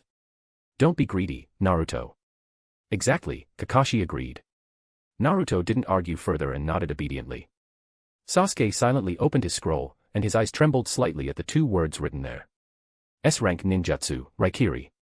The signature technique of the 5th Hokage. Sasuke's jutsu is S-rank. Naruto exclaimed. Don't forget what I just said, Hayama said softly, looking at Naruto. Oh. During the mission in the Land of Waves, Hayama had clearly established a significant level of authority in Naruto's heart, which was why Naruto was listening so well. Thank you, Kakashi-sensei. Even though the man before him was nominally the one responsible for the death of his parents, Sasuke had to suppress the emptiness in his heart and offer his thanks. We are teacher and student, are we not? Kakashi leaned back in his chair and nodded slightly at Sasuke's thanks. He then instructed Hayama to spend the coming period ensuring the 3 kids mastered these techniques. Finally, he pulled an application form from his drawer. This is the application for the Chunin exams. I have already signed you up. Don't let me down. The 3 of them, who were still reveling in their new ninjutsu, looked at Kakashi in confusion. What Chunin exams? In a month and a half, the Chunin exams will be held here. All 3 of you will participate. Hearing Kakashi's explanation, Sakura looked surprised. But we just graduated from the academy, isn't this a bit too soon, Kakashi-sensei? Do not doubt your own abilities. I believe you can do it, Kakashi said. You already have the strength to take down Zabuza Momochi as a team. I believe the Chunin exams will not be a problem for you. Hearing this, Sakura stopped questioning. Hayama Shirakumo, however, was lost in thought. He had already been assigned by Kakashi to maintain order during the exams. Now that Kakashi was specifically sending these 3 fresh graduates into the fray, it was clear he intended to test them. It showed just how high Kakashi's expectations were for these children. We're ready, Naruto said, nodding seriously. Good. Go and practice your new jutsu. Kakashi nodded as the 4 departed. He then summoned Hayate Gecko and told him to take the executioner's blade to Itachi Uchiha. Itachi was to take it to the ninja cats to have it reforged based on the specific traits of Naruto, Sasuke, and Sakura. With that, the arrangements for Team 7 were temporarily settled. Kakashi glanced out the window at the street below, watching Hayama lead the three away. He turned his thoughts back to the horizon. Next, he just had to wait for the Kazekage, Raza, to show up. He hoped the men wouldn't disappoint him. Chapter 184, The Meeting of Wind and Thunder. Compared to the Raikage, who had arrived with only a handful of subordinates, the fourth Kazekage, Raza, made a much more striking entrance. He brought no fewer than 20 genin teams to participate in the Chunin exams, along with a substantial number of accompanying personnel. Lord Hokage, it has been years since we last met. I have truly missed you, Raza said, his face lighting up with warmth the moment he saw Kakashi Hatake waiting to receive him outside the Hokage residence. The Kazekage's passion is as fierce as fire. I hardly feel worthy of such a greeting, Kakashi replied with a smile as he shook Raza's hand. Nonsense. Lord Hokage is a hero among shinobi, you deserve nothing less. These Chunin exams are the perfect opportunity to deepen the friendship between our two villages. To that end, I have brought many of our village's shinobi. I hope you don't mind, Lord Hokage, Raza said, smiling as if the bond between Sunagakure and Konohagakure truly were as unbreakable as he claimed. Not at all. The more, the merrier. You are too kind, Lord Kazekage, Kakashi responded in an equally warm tone, acting as though the men before him were his own brother. These are my three direct children, Temari, Kankuro, and Gaara. Raza stepped slightly to the side. The three siblings, who had been following closely behind, stepped forward and spoke in unison. Lord Hokage, they greeted him respectfully. As expected of the Kazekage's children. One can see they are geniuses beyond the norm at a single glance, Kakashi praised modestly. It is a pity my own children are only 5 years old and quite unruly. If they were to meet you, Lord Kazekage, I fear they would only cause a scene. Think nothing of it. 5 is the age for playfulness, you worry too much, Lord Hokage, Raza laughed. The wind is picking up out here. I will have my people escort your group to their quarters. Lord Kazekage, please, come inside the building so we may converse, Kakashi said, gesturing toward the Hokage residence behind him. I would be honored. After you. Raza did not hesitate, entering the building alongside Kakashi. As they walked, Kakashi continued to chat enthusiastically with Raza. To anyone unaware of the underlying secrets, they would have looked like brothers from different parents, and Konoha and Suna would have seemed like the most steadfast of allies. With Raza's high-profile arrival, the Raikage, who had been cooped up in his temporary lodgings, received the news immediately. He needed to find a time to speak with Raza to secure his help in pressuring Konoha. Konoha was becoming too powerful. As an ally of Konoha, Raza had no reason to refuse the proposal. After all, a partnership only truly exists between powers of equal standing, otherwise, the weaker party is nothing more than a subordinate to the stronger one. The Raikage didn't need to spell this out, surely Raza, as the Kazekage, could see it clearly for himself. Thus, the Raikage was confident he could persuade Raza. However, since Raza had just arrived, Kakashi would have to host him personally. The Raikage couldn't afford to be too hasty. Furthermore, at this moment, 3 of the top figures in the shinobi world, the Hokage, the Raikage, and the Kazekage, were all gathered within Konoha. Even if Kakashi didn't want to, he was obligated to arrange a banquet to host them. The Raikage wasn't worried about missing his chance to meet the Kazekage. Just as the Raikage expected, the opportunity came quickly. That very evening, a Konoha shinobi delivered an invitation for him to attend a banquet alongside the Kazekage. Night. In a banquet hall decorated in a traditional, antique style, the shadows of the leaf, sand, and cloud villages gathered. Because Raza had brought his 3 children, Kakashi had also brought Mirai and Ichigo. There was no opportunity during the day, so I'm taking this chance to let the Lord Kazekage meet my children, Kakashi said with a smile, patting the head of Mirai, who sat quietly beside him. Mirai, Ichigo, greet our guests. Compared to their rowdy behavior at home, Mirai and Ichigo were much quieter in this formal setting. Uncle Raza, Uncle A, they greeted respectfully at Kakashi's prompt. Good children, Raza said with a smile, and the Raikage grunted a deep affirmation from the other side. Go on, go sit with big sister Temari and the others, Kakashi said with a light chuckle, seemingly unconcerned about any potential danger to his children. Yes, father, they replied. Compared to Mirai, the usually crybaby Ichigo appeared more composed and steady in this environment. This surprised Kakashi slightly. Ichigo took his sister's hand and, with great etiquette, led her to sit beside Temari. He respectfully called the Kazekage's eldest daughter Big Sister, a gesture Temari accepted with a polite smile. Watching the scene of apparent familial harmony, Raza nodded slightly. Lord Raikage, we met once years ago at the Lord Hokage's wedding. I wonder if you still remember me. Raza raised his glass toward the Raikage. I remember, of course. You haven't lost your touch, Lord Kazekage, the Raikage replied, raising his own glass. You're too kind. Compared to me, the Lord Raikage is as formidable as ever. Raza then turned his glass toward Kakashi. Whether years ago or today, we have gathered because of the Lord Hokage. Lord Hokage, I offer you a toast. Seeing Raza's attitude, Kakashi raised his glass as well. The Raikage spoke up in a booming voice, count me in. The banquet ended amid Raza's hypocrisy and the Raikage's patience. Kakashi eventually bid the two Kages farewell and departed with his son and daughter. Feeling the cool night breeze, Kakashi glanced back at the two Kages walking away together in the distance. A cold light flashed in his eyes. Tonight's banquet had been a deliberate setup to create an opportunity for the Kazekage and Raikage to have a private encounter.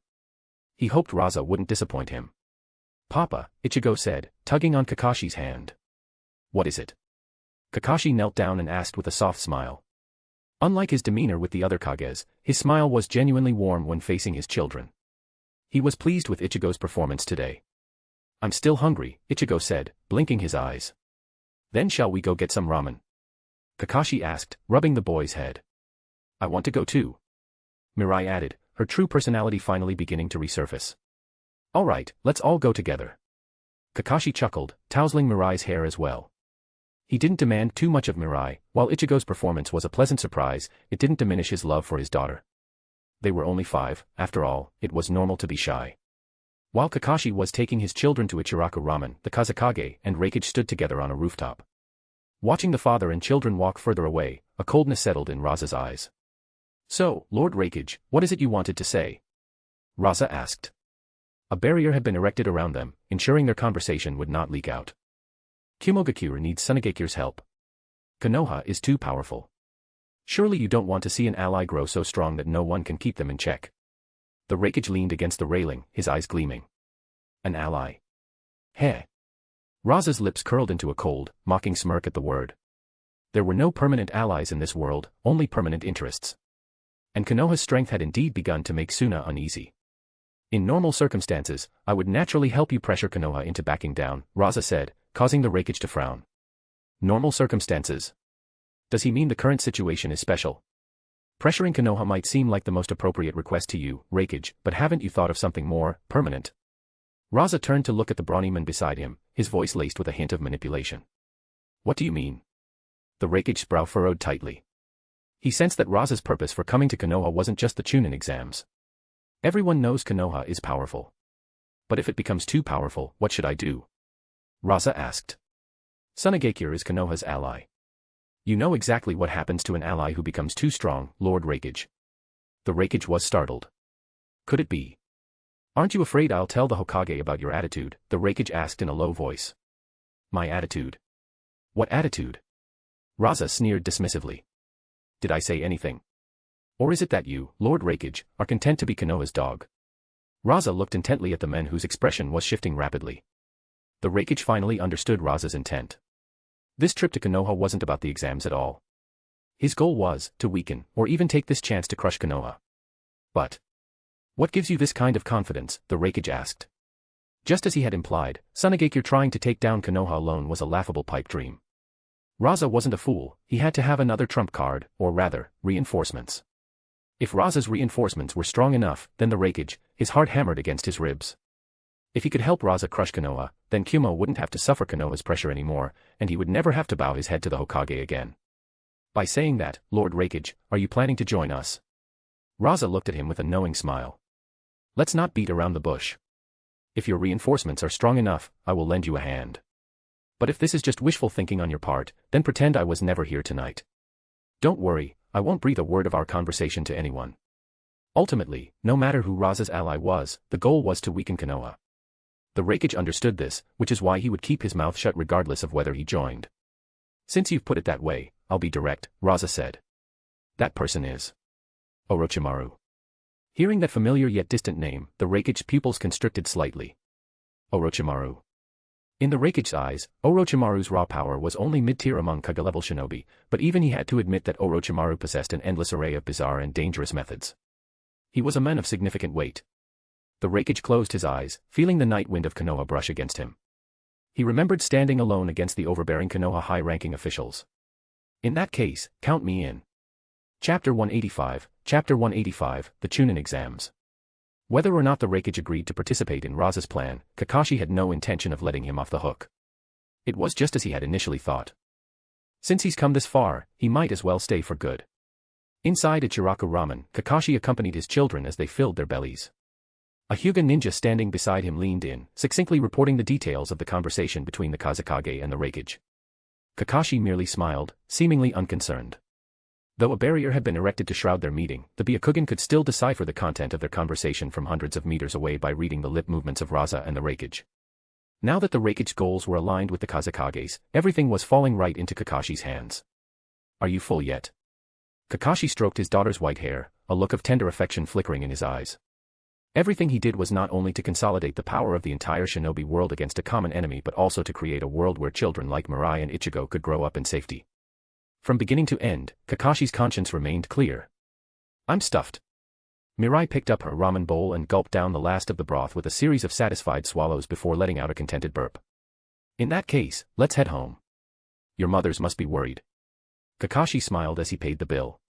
Taking one child in each hand, he led them toward home. When Kakashi arrived back with Mirai and Ichigo, he was slightly surprised to see his two wives, who had clearly just finished their own dinner. Where's Naruto?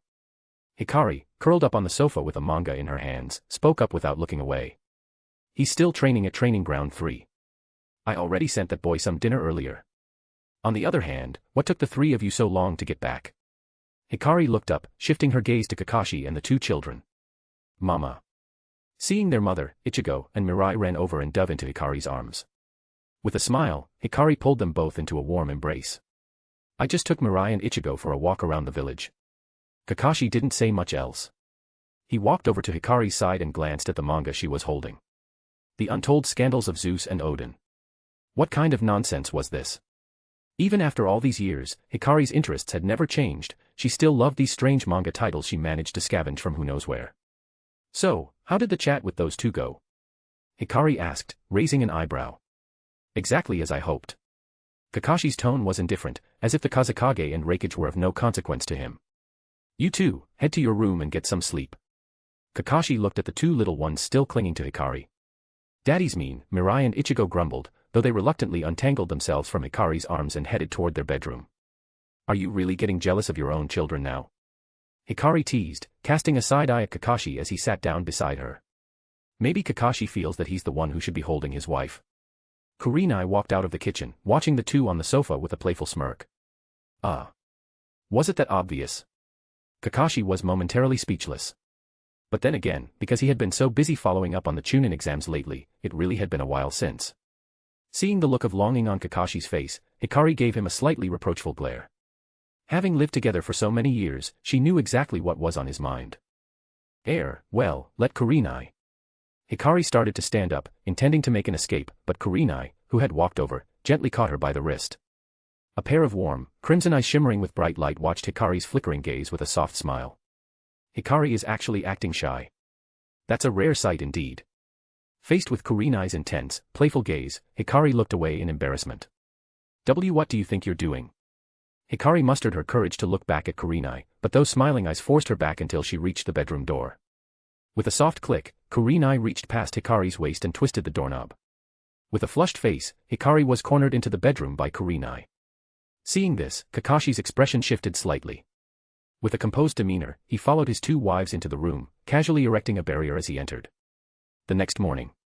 Looking at his wives snuggled together beside him, Kakashi scratched his head. Perhaps because it had been a while, Kurenai had been exceptionally proactive last night, she had even gone out of her way to tease Hikari.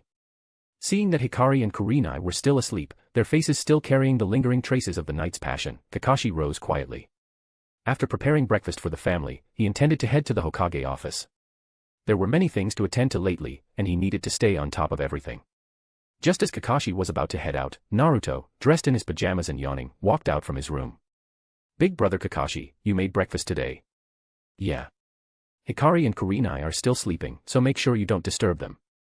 Kakashi gave the instruction and turned to leave. Wait. I've already mastered the jutsu you gave me, Kakashi. Seeing that Kakashi was leaving, Naruto hurried forward. Oh. That fast.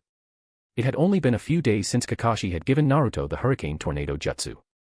Given Naruto's talent 4 techniques requiring hand signs, Kakashi had assumed he would be stuck on it until the very start of the Chunin exams.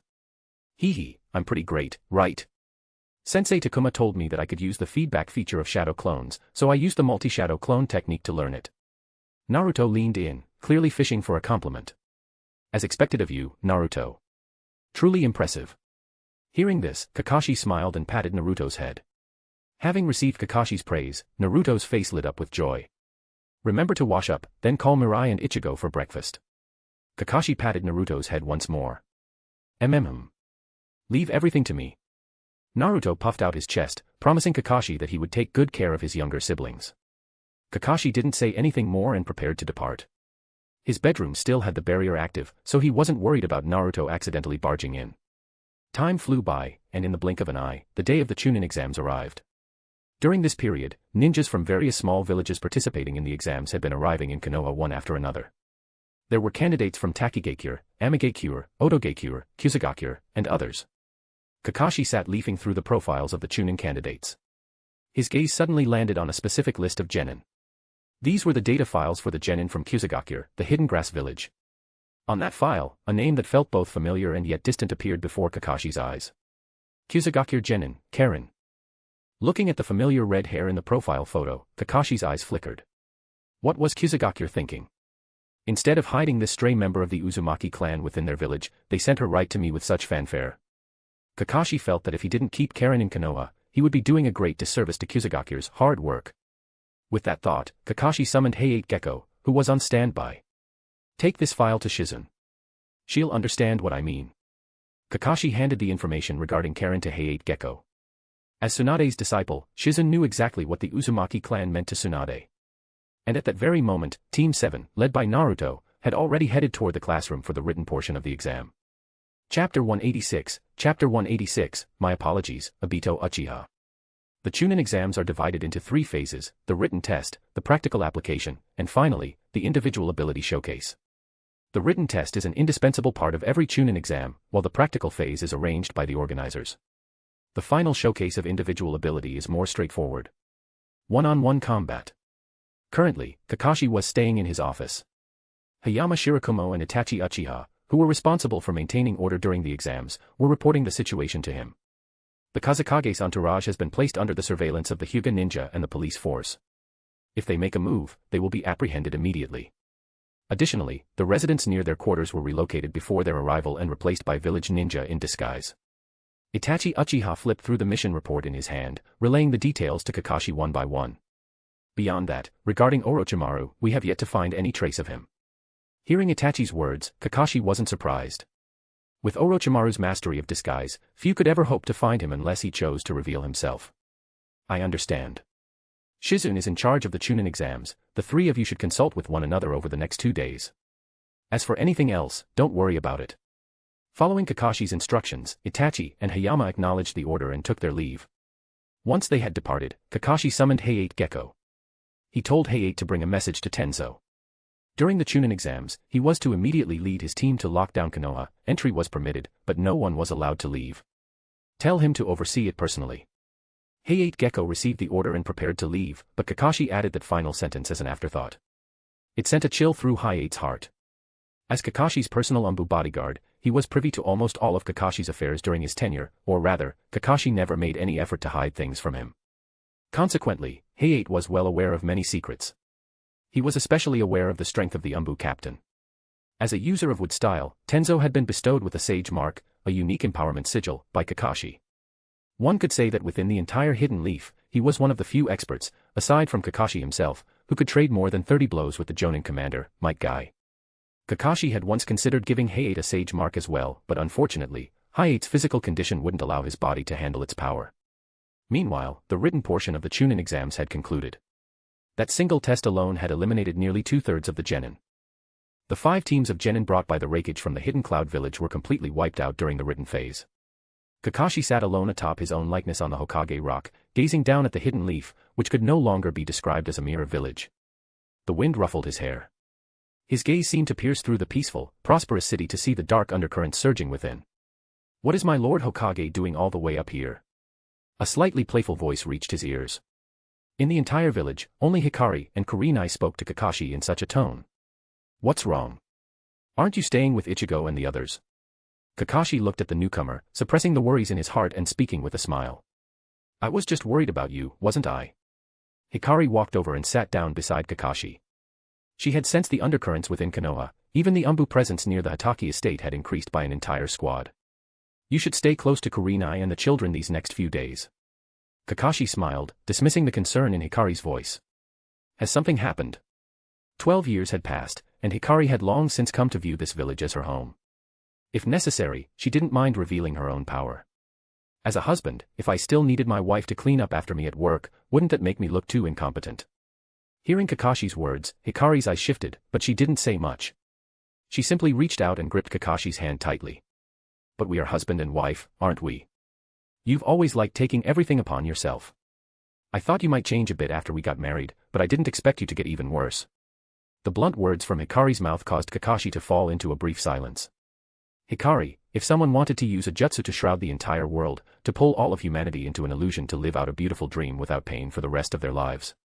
What do you think of that idea? Kakashi spoke after a moment of quiet reflection. Huh. How could such a jutsu exist?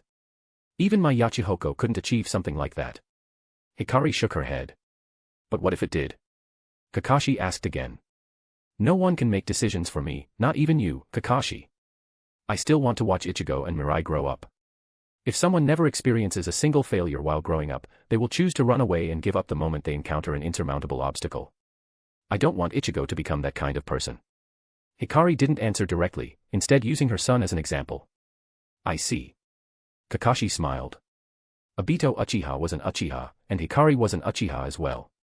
Originally, Kakashi had been wondering if he should team up with Hikari to take Obito down the next time they met. Now, it seemed. Hikari, do you remember why I went looking for your sealing place in the first place? Kakashi prompted. Ah, I remember. You said you were looking for the true culprit behind the Night of the Nine Tails. But didn't that guy show up later? Hikari blinked as she spoke. The next time we meet him, team up with me and let's kill him.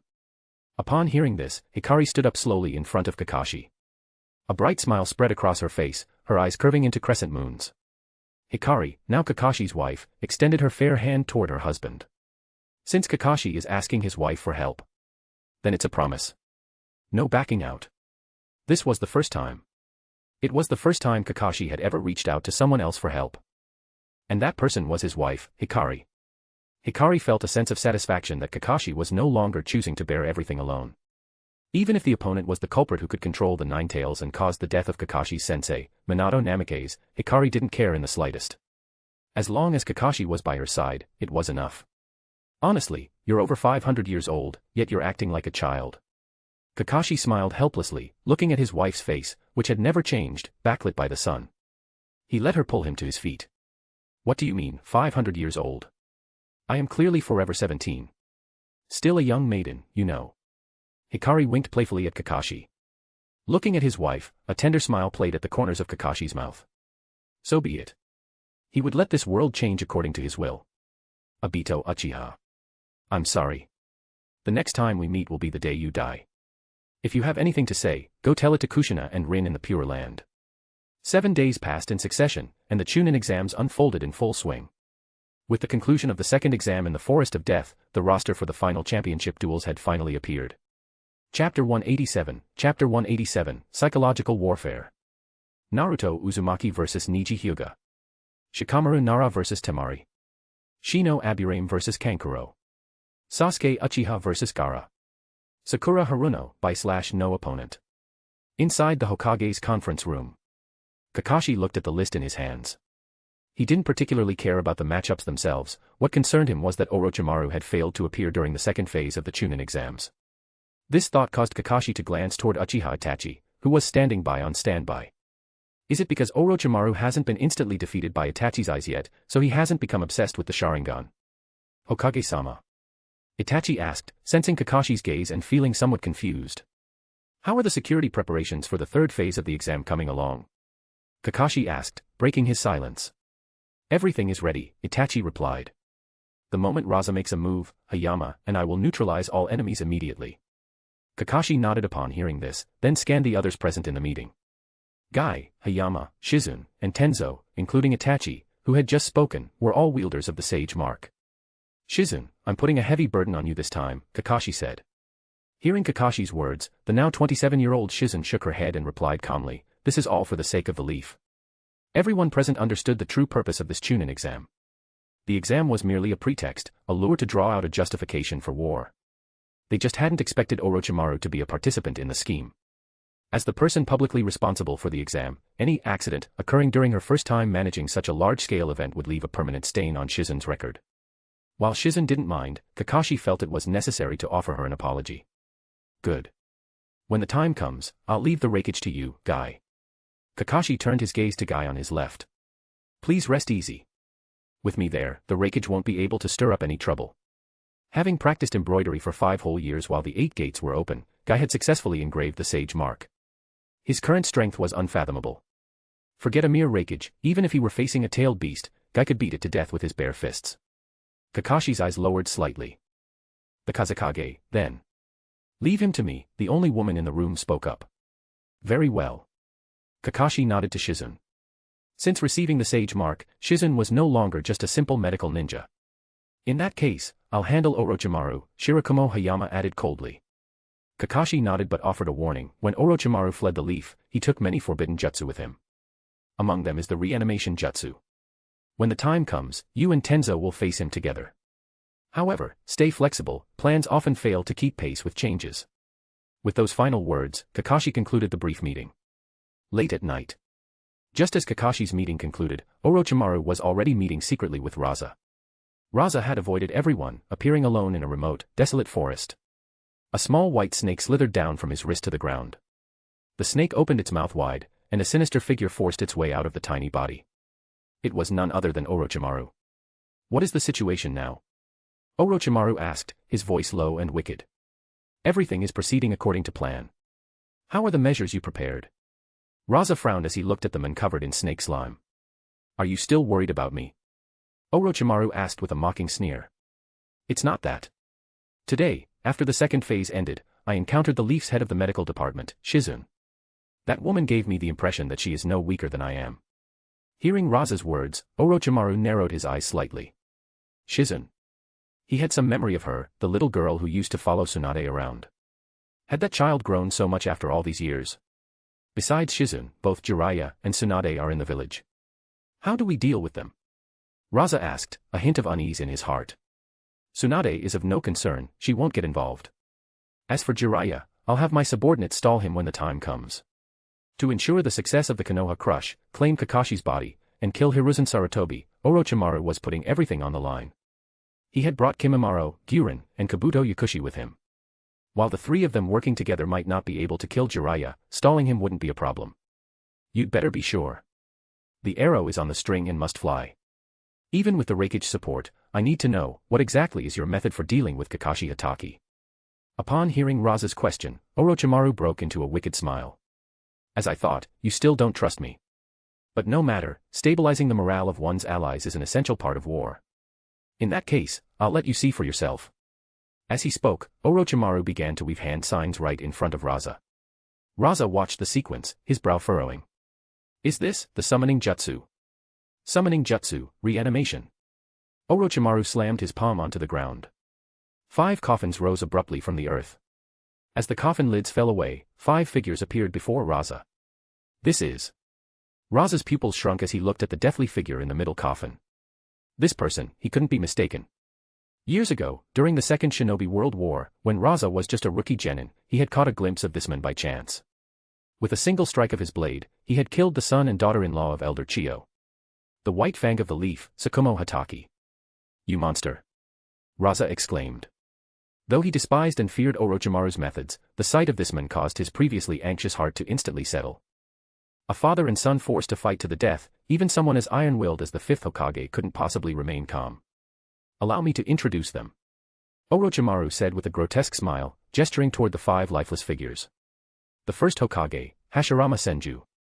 The second Hokage, Tobarama Senju. The white fang of the leaf, Tsukumo Hatake. The former Ninetales Jinchuriki and Kakashi's mentor's wife, Kushina Uzumaki. And finally, the teammate from Team Minato who deeply loved the fifth Hokage and willingly died by his hand. Rin no Era. While the reanimation jutsu isn't typically suited for direct combat, I've improved it over the years to discard that weakness. To take down the fifth, I've infused these 5 vessels with Hashirama Senju cells. The first Hokage possesses nearly 60% of the strength he had in life. While it isn't much, for that man, it is more than enough. Orochimaru patted Hashirama's coffin. Even as arrogant as he was, he hadn't dared to inject too many cells into the first Hokage's vessel, fearing that things would spiral out of control if the power became too great. As for Tobirama, Tsukumo, and the others, Orochimaru had been more generous. Their strength was closer to 80% of their living peak. To seize Kakashi's body, Orochimaru had spent a vast amount of time refining the reanimation jutsu. He wasn't just attacking the enemy's body, he was attacking their heart. One could only say that Orochimaru was truly himself. Raza looked at the scene before him, the dread he felt toward Orochimaru growing ever stronger. Orochimaru, in that case, I wish us success. Suppressing his fear, Raza's voice drifted into Orochimaru's ears. Hey, we each get what we want. I believe we will have a very pleasant collaboration. Watching Raza, whose eyes were filled with trepidation, a flicker of imperceptible mockery flashed through Orochimaru's gaze. Chapter 188, Genius. With the thunderous boom of ceremonial cannons echoing through the sky, the final round of the Chunin exams commenced exactly as scheduled. Inside the massive arena, which was capable of holding tens of thousands of people, the air hummed with the roar of a capacity crowd. Every seat was filled. At the highest vantage point, 3 stone chairs, carved with the symbols for wind, fire, and thunder, held the 3 Kage. Dressed in their formal Kage robes, the Kazekage, Hokage, and Reikage sat in a row. Shizen stood before the 3 leaders, acting as the announcer to explain the rules of the final battles to both the Kage and the spectators. Her clear, elegant voice was broadcast throughout the entire venue via the wireless microphone clipped to her collar. And so, those are the rules for the final round. Winning a match does not guarantee a promotion to Chunin, nor does losing automatically disqualify a candidate. Ultimately, the decision to promote a shinobi depends entirely on their performance during combat. As she finished her final sentence, Shizen glanced at Kakashi, who was seated between the Kazekage and the Reikage, before officially announcing the start of the final tournament. First match, Naruto Uzumaki vs Niji Hyuga. I have heard that this boy was taken in and raised by the Hokage himself, treated like his own son. I wonder, what is the extent of his strength? Seated to the side, Raza, the 4th Kazekage, spoke in a calm voice as he watched Naruto enter the arena. He has some skill, but against Niji, I'd say it's a 60-40 split, Kakashi replied from the Hokage's seat, his tone neither arrogant nor overly humble. Kakashi wasn't just being modest. If Naruto didn't tap into the Nine-Tails power, even with the Rasengan mastered, a match between this stage's Naruto and Niji would indeed be 60-40 in Naruto's favor. Before, they might have been evenly matched. However, having mastered the Hurricane Tornado technique, Naruto now possessed large-scale offensive capabilities. He could use the sheer volume of the Uzumaki clan's chakra to simply wear Niji down. Looking at him, he seemed somewhat familiar. The 4th Reikage narrowed his eyes. He wasn't sure if it was an illusion, but looking at Naruto, he felt as if he were seeing the shadow of another man. Hey, is that so? Kakashi smiled thinly, offering nothing more. By now, Naruto and Niji had already engaged. Naruto opened with the multi-shadow clone technique, using his numerical advantage to swarm Niji from all directions. However, Niji demonstrated the absolute prowess of the Byakugan and the gentle fist in that moment. Clone after clone burst into clouds of smoke. To Niji, Naruto's wild, wide-swinging attacks were riddled with openings. To Niji, such a reckless assault was meaningless. No matter how many clones there were, they couldn't overcome the precision of his defense. As Kakashi had predicted, once Naruto realized that numbers alone wouldn't work, he decisively abandoned the swarm tactic. Instead, leveraging his massive chakra reserves, he unleashed the Hurricane Tornado technique, launching a wide-area assault on Niji. Even without the assistance of fire style, the sheer force of the wind forced Niji to deploy rotation, Kaiten, for defense. Once the battle turned into a stalemate of attrition, it became a contest of who had more chakra. The outcome was already decided. It's a bit of a blunt method, but it's over, Shikamaru Nara muttered lazily from the waiting room as he watched the scene unfold. Match over. The winner, Naruto Uzumaki. Serving as the proctor, Genma Shiranui looked at the fallen Niji and announced the result without hesitation. As expected of a student personally taught by the Hokage, Raza remarked neutrally. Kakashi remained silent, watching the arena with a calm expression. Truthfully, in a normal Chunin exam, winning through such a brute force method might not have earned a promotion. But it didn't matter, after all, by the end of the Shippuden era, Naruto was still technically a genin even after defeating Kaguya. Shikamaru Nara vs Temari, winner, Shikamaru Nara. Kankuro vs Shino Aburame, Kankuro forfeits, winner, Shino Aburame. As time passed, the subsequent matches proceeded quickly until they reached the final bout of the first round. Sasuke Uchiha vs Gaara of the Desert. It seems the Hokage's disciple is about to face the Kazekage's own son, the fourth Raikage said in a deep voice, using the observation to mask the rising tension in his heart. Gaara's identity wasn't just that of Raza's son, he was the signal for the coming storm. The seal inside Gaara was unstable, making it incredibly easy for the One-Tail to go on a rampage. Gaara was bloodthirsty and battle-crazed. Having watched 2 consecutive matches, his suppressed battle intent was on the verge of erupting. Once the One-Tail broke loose, that would be the moment for the Raikage and Raza to strike. With the Raikage and Kazekage flanking the Hokage, Orochimaru, currently hiding as a small white snake in Raza's sleeve, would make his entrance. Together with the reanimation jutsu, Edo Tensei, they would take down Kakashi with maximum speed.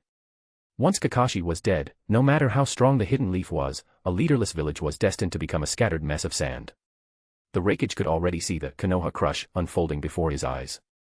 Kakashi, seemingly oblivious to the plotting, smiled and said, "It appears so." He didn't care about the schemes in the Raikage's heart. He was only curious to see what trump cards Orochimaru had prepared to deal with the current hidden leaf. Down in the arena, sand surged as fire and lightning erupted. Though the current Sasuke lacked the desolation and obsession of his original timeline counterpart, his strength was leagues ahead of where it should have been.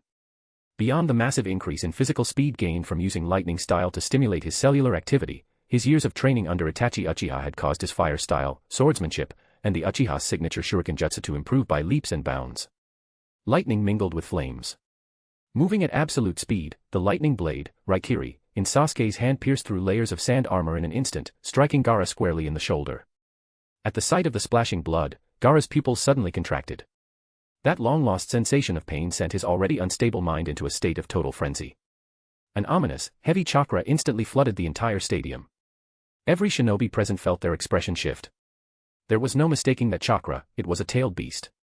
The hidden leaf ninja who had lived through the Night of the Nine Tails 12 years ago looked on with grim faces. To think that the Sand Village would bring the One-Tail into the heart of their village for such an occasion. As the One-Tail's chakra permeated the air, the hidden sand ninja lurking in the shadows grew tense, ready to move. Only the 3 leaders at the top remained composed, seemingly unfazed by the Biju's presence. It seems the Kazekage's son has quite some hidden talent, the Hokage's voice drifted over, causing Raza to lower his eyes. A small measure of power. It is nothing compared to the Hokage's star pupil.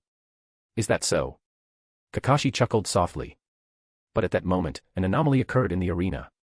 The 12-year-old Uchiha boy stood his ground. The scarlet tomo in his eyes began to spin rapidly, and the tailed beast chakra that had been sweeping through the stadium suddenly stagnated. The Sharingan, the eternal natural enemy of the tailed beasts. Furthermore, this was Sasuke Uchiha, who had been trained from childhood by Itachi Uchiha himself. Even with only 2 tomo, Sasuke was able to use the advantage of his bloodline to briefly suppress Gaara before the transformation could fully erupt. This scene sent a shock through the crowd. While the Sharingan was indeed the nemesis of the tailed beasts, for a 12-year-old to achieve this with only a 2-tomo Sharingan was not something a common Uchiha could do. In other words, was he a genius? Sasuke's expression remained ice-cold. He didn't care about his opponent's identity, nor did he care about the hidden political implications of this Chunin exam. He only knew one thing, he had to win. The radiance of lightning blossomed once more as he charged ruthlessly toward the paralyzed Gaara. But just then, Gaara. A figure burst out of the waiting room, rushing toward Gaara with reckless abandon. Chapter 189, Water, Blade, Tree, Seal, Orb. Roar. A deluge of sand swept across the arena, sending Temari, who had rushed in to help, flying. In the center of the clearing, a humanoid-tailed beast, its body entirely encased in sand, emerged. Hey, this is no joke. Genma Shiranui had no time to stop Temari from entering the fray. Cold sweat poured down his face as he stared at the humanoid-tailed beast. High in the spectator stands, the calm expressions of the Kazekage and Raikage vanished, replaced instantly by a bone-chilling killing intent. Now was the time to strike. Spear of placer gold. Lariat. A violent explosion instantly drew the attention of the tens of thousands of people in the stadium. Thick smoke and dust erupted from the high platform where the 3 Kage sat. Lord Hokage. The Konoha ninja in the arena cried out in alarm, desperate to investigate. But figures suddenly surged forward, blocking their path and launching a relentless assault. It was the Sound and Sand ninja. At that moment, the Konoha shinobi realized exactly what was happening. Sunagakure had betrayed their treaty once again. Not only that, but even Otogakure, a tiny village established only a few years ago, dared to pluck the tiger's whiskers. Temple of Nirvana Jutsu. In the spectator stands, a figure disguised as a Konoha Anbu formed a hand seal. Countless white feathers drifted down from the sky. The confused audience members and those with weak wills were instantly plunged into a deep sleep by the genjutsu. Big Brother Kakashi. Naruto's heart raced with anxiety at the sight. He tried to rush toward the high platform, but a figure stepped in front of him. Master Hayama. Naruto saw Hayama Shiragomo and immediately pleaded for him to help Kakashi. Stay calm, Naruto. Lord Hokage is not a weakling, Hayama spoke calmly. He didn't move. His intended opponent was Orochimaru, one of the Sannin. It wasn't his turn to take the stage just yet. Up on the platform, the young Hokage sat with his legs crossed and hands folded over his stomach, seemingly indifferent to the sudden ambush by the Kazekage and Raikage. How is this possible? The Raikage gritted his teeth, staring at the men who had intercepted his strike with a single hand. He recognized this man. 9 years ago, he was the one who had teamed up with the Hokage to kill the Two Tails. The blue beast of prey, Might Guy. It seems you were well prepared for us, Hokage. You never truly considered us allies, did you? Raza, the fourth Kazekage, spoke with a grim expression. Standing before him was Shizune, wearing black metal gloves. She had stopped his spear of placer gold with a single palm. Allies. Don't make me laugh. Kakashi remained silent, but Shizune, who stood as his shield against Raza, let out a cold sneer. The sand betrays the pact, and the cloud breaks the treaty. Do either of you deserve the title of ally? You truly are birds of a feather. Chakra-enhanced strength surged through her. With a sudden burst of power, the spear of placer gold she held was crushed into dust by her bare hand. Raza's eyes narrowed at the sight. Tsunade's monstrous strength. Raf. Konoha has gone too far. Don't blame us for resorting to these measures. The Raikage flew into a rage. Lightning chakra exploded around him as he entered his lightning glow armor mode. Both his strength and speed increased dramatically as he lunged at Might Guy with a heavy steel fist. Gone too far. Kakashi finally spoke. A faint smirk tugged at the corner of his mouth as he slowly stood up. In order to let the Kazekage and Raikage strike first, he had abandoned his long-standing principle of preemptive action. When you do something wrong, you must be punished. If you can't handle the penalty, you shouldn't have made the choice in the first place. His white Haori, embroidered with flickering flames, snapped loudly in the wind. Kakashi looked down at the Konoha ninja fighting in the stands and spoke in a calm, steady voice. Do not let down my expectations. Now, show me. To resist Konoha's punishment, what tricks do you have up your sleeves? Though to me, you are nothing more than ants. His tone was flat, as if he were merely stating a fact, but to the Kazekage and Raikage, it sounded incredibly arrogant. To submit eternally at the feet of Konoha, that is your destiny, and the destiny of the entire shinobi world, Might Guy added calmly. Inside him, the gate of opening, the gate of healing, the gate of life, and the gate of pain had already opened silently. Yet, neither his expression nor his chakra revealed a single ripple of fluctuation. However, the Raikage could clearly feel, through the fist that blocked his own, that the man in front of him was growing exponentially stronger by the second. Bang. With a whip-like kick as fast as a lightning bolt, the Raikage's massive frame was suddenly sent flying backward. I'll leave him to you, Guy, Kakashi said calmly. The Raikage will not survive the day, Might Guy replied with equal composure. To him, killing the Raikage seemed like a trivial task. As soon as the words left his lips, Guy vanished, pursuing the retreating Raikage. Battles between high-level masters were unlike those of ordinary ninja, they were often accompanied by massive collateral damage. Guy needed to force the Raikage out of the Chunin exam arena. In that brief window of exchange, a small white snake hidden on Raza's person detached itself and hit the ground. The snake unhinged its jaw, and a figure surged out from its mouth. Orochimaru, Hayama Shiragomo muttered from a distance. He turned to Sakura and Naruto, who had gathered beside him. You two coordinate with Sasuke and the others to deal with Shikaku. I'm going to assist Lord Hokage. The moment Orochimaru appeared, Kakashi tapped the ground with his toe and leaped directly onto the roof above. Clearly, Kakashi intended for that to be the battlefield. Hee hee. Orochimaru followed immediately, with Shizune and Raza close behind. As both sides landed firmly on the roof, 4 figures leaped out simultaneously, landing at the 4 corners of the rooftop. Tayuya, Kidamaru, Sakan and Yukon, and Jirobo. The sound 4. 4 violet flames formation. 4 walls of purple flame erupted from the ground, instantly sealing off the battlefield. A Konoha barrier technique, Shizune said, her face turning icy cold as she surveyed the enclosure. Ah, yes. Having followed Tsunade for so many years, you've developed quite the eye, Orochimaru said with a light chuckle. He was about to say more when, out of nowhere, a brown-haired man appeared in midair outside the barrier. As the men descended, mysterious black markings crawled across his cheeks. It was Hayama Shiragumo. Hayama's face was cold as he suddenly drew the long blade at his waist.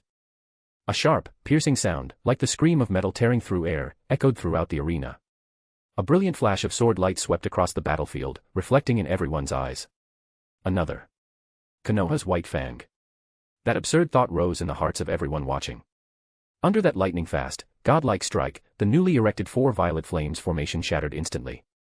The barrier, reputed to be strong enough to trap Kage-level experts, was sliced open like tofu. One man, one blade, the barrier broken. The Sound Four, who were maintaining the formation, all coughed up blood simultaneously. Orochimaru's pupils shrunk in shock. Orochimaru, your opponent is me. Hayama Shiragumo landed in the center of the battlefield. His eyes were cold and sharp as a blade as he pointed his weapon directly at Orochimaru.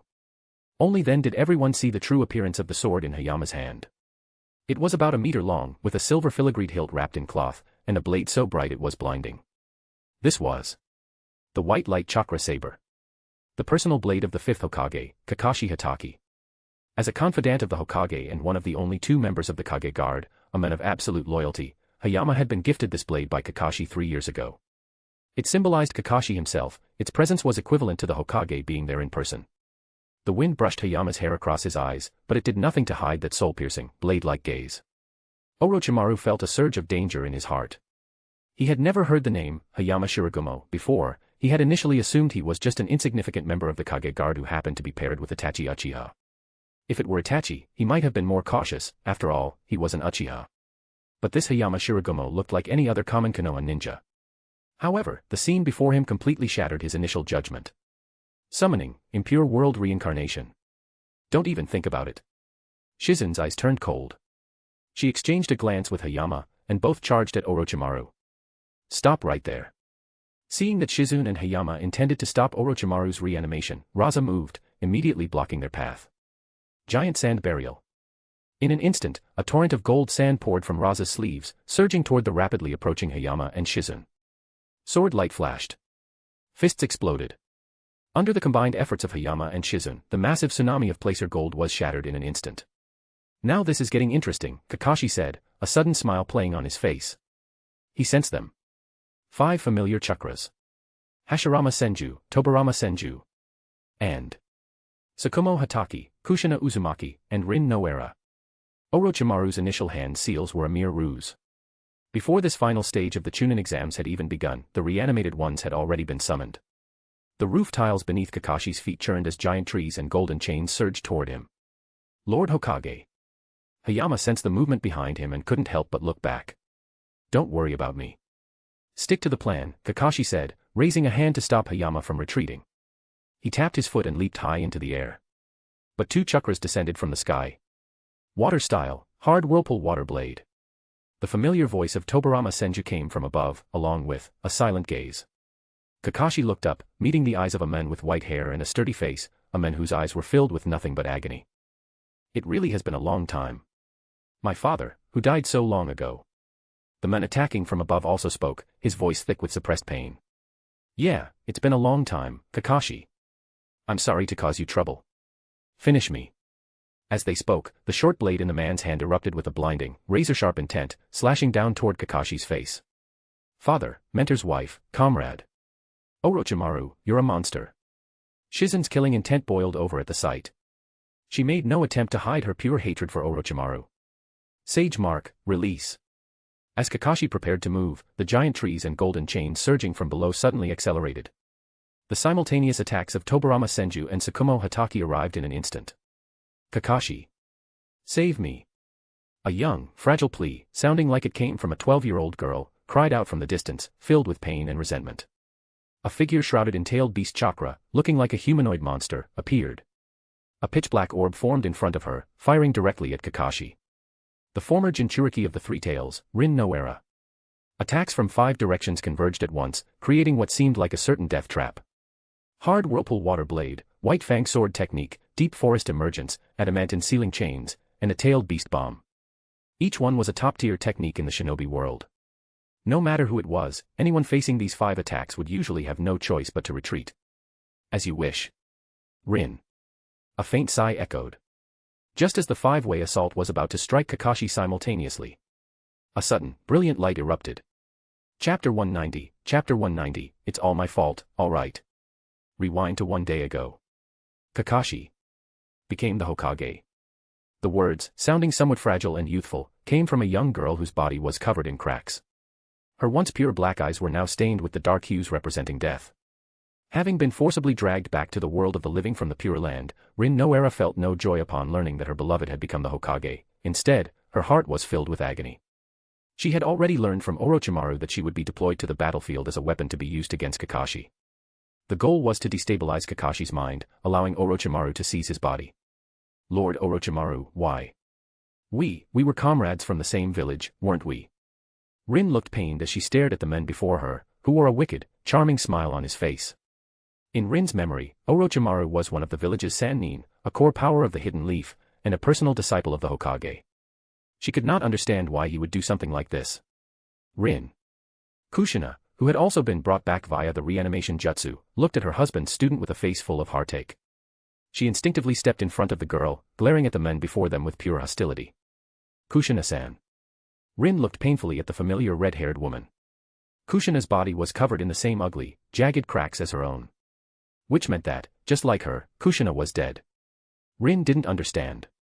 She didn't understand why even Kushina-san was dead. Why? Not only herself, but even her master's wife was dead, so what had happened to her teacher, Minato? After losing so many of those closest to him, just how much suffering must Kakashi have endured? You bastard. Tobirama Senju felt the stiffness of his body, his expression turning incredibly grim. He had assumed that Brat Kakashi had used the reanimation jutsu on him again, but he hadn't expected it to be someone else this time. Even more irritating was the fact that the Orochimaru standing before him was a rogue ninja of the Hidden Leaf. Having spent time in the contemporary Hidden Leaf during his previous summoning, he was well aware of this fact. Orochimaru, are you not afraid of death? Cold, frost-like eyes fell upon Orochimaru. The white-haired man's voice was calm yet freezing. The white fang of the leaf, Tsukumo Hatake. Looking at this man with the resolute face, Orochimaru flicked his tongue across his lips and let out a light chuckle. Of course I am. It is precisely because I fear death that I seek a powerful vessel. Tsukumo, you have a truly exceptional son. It is because he is too exceptional that he was placed on my list.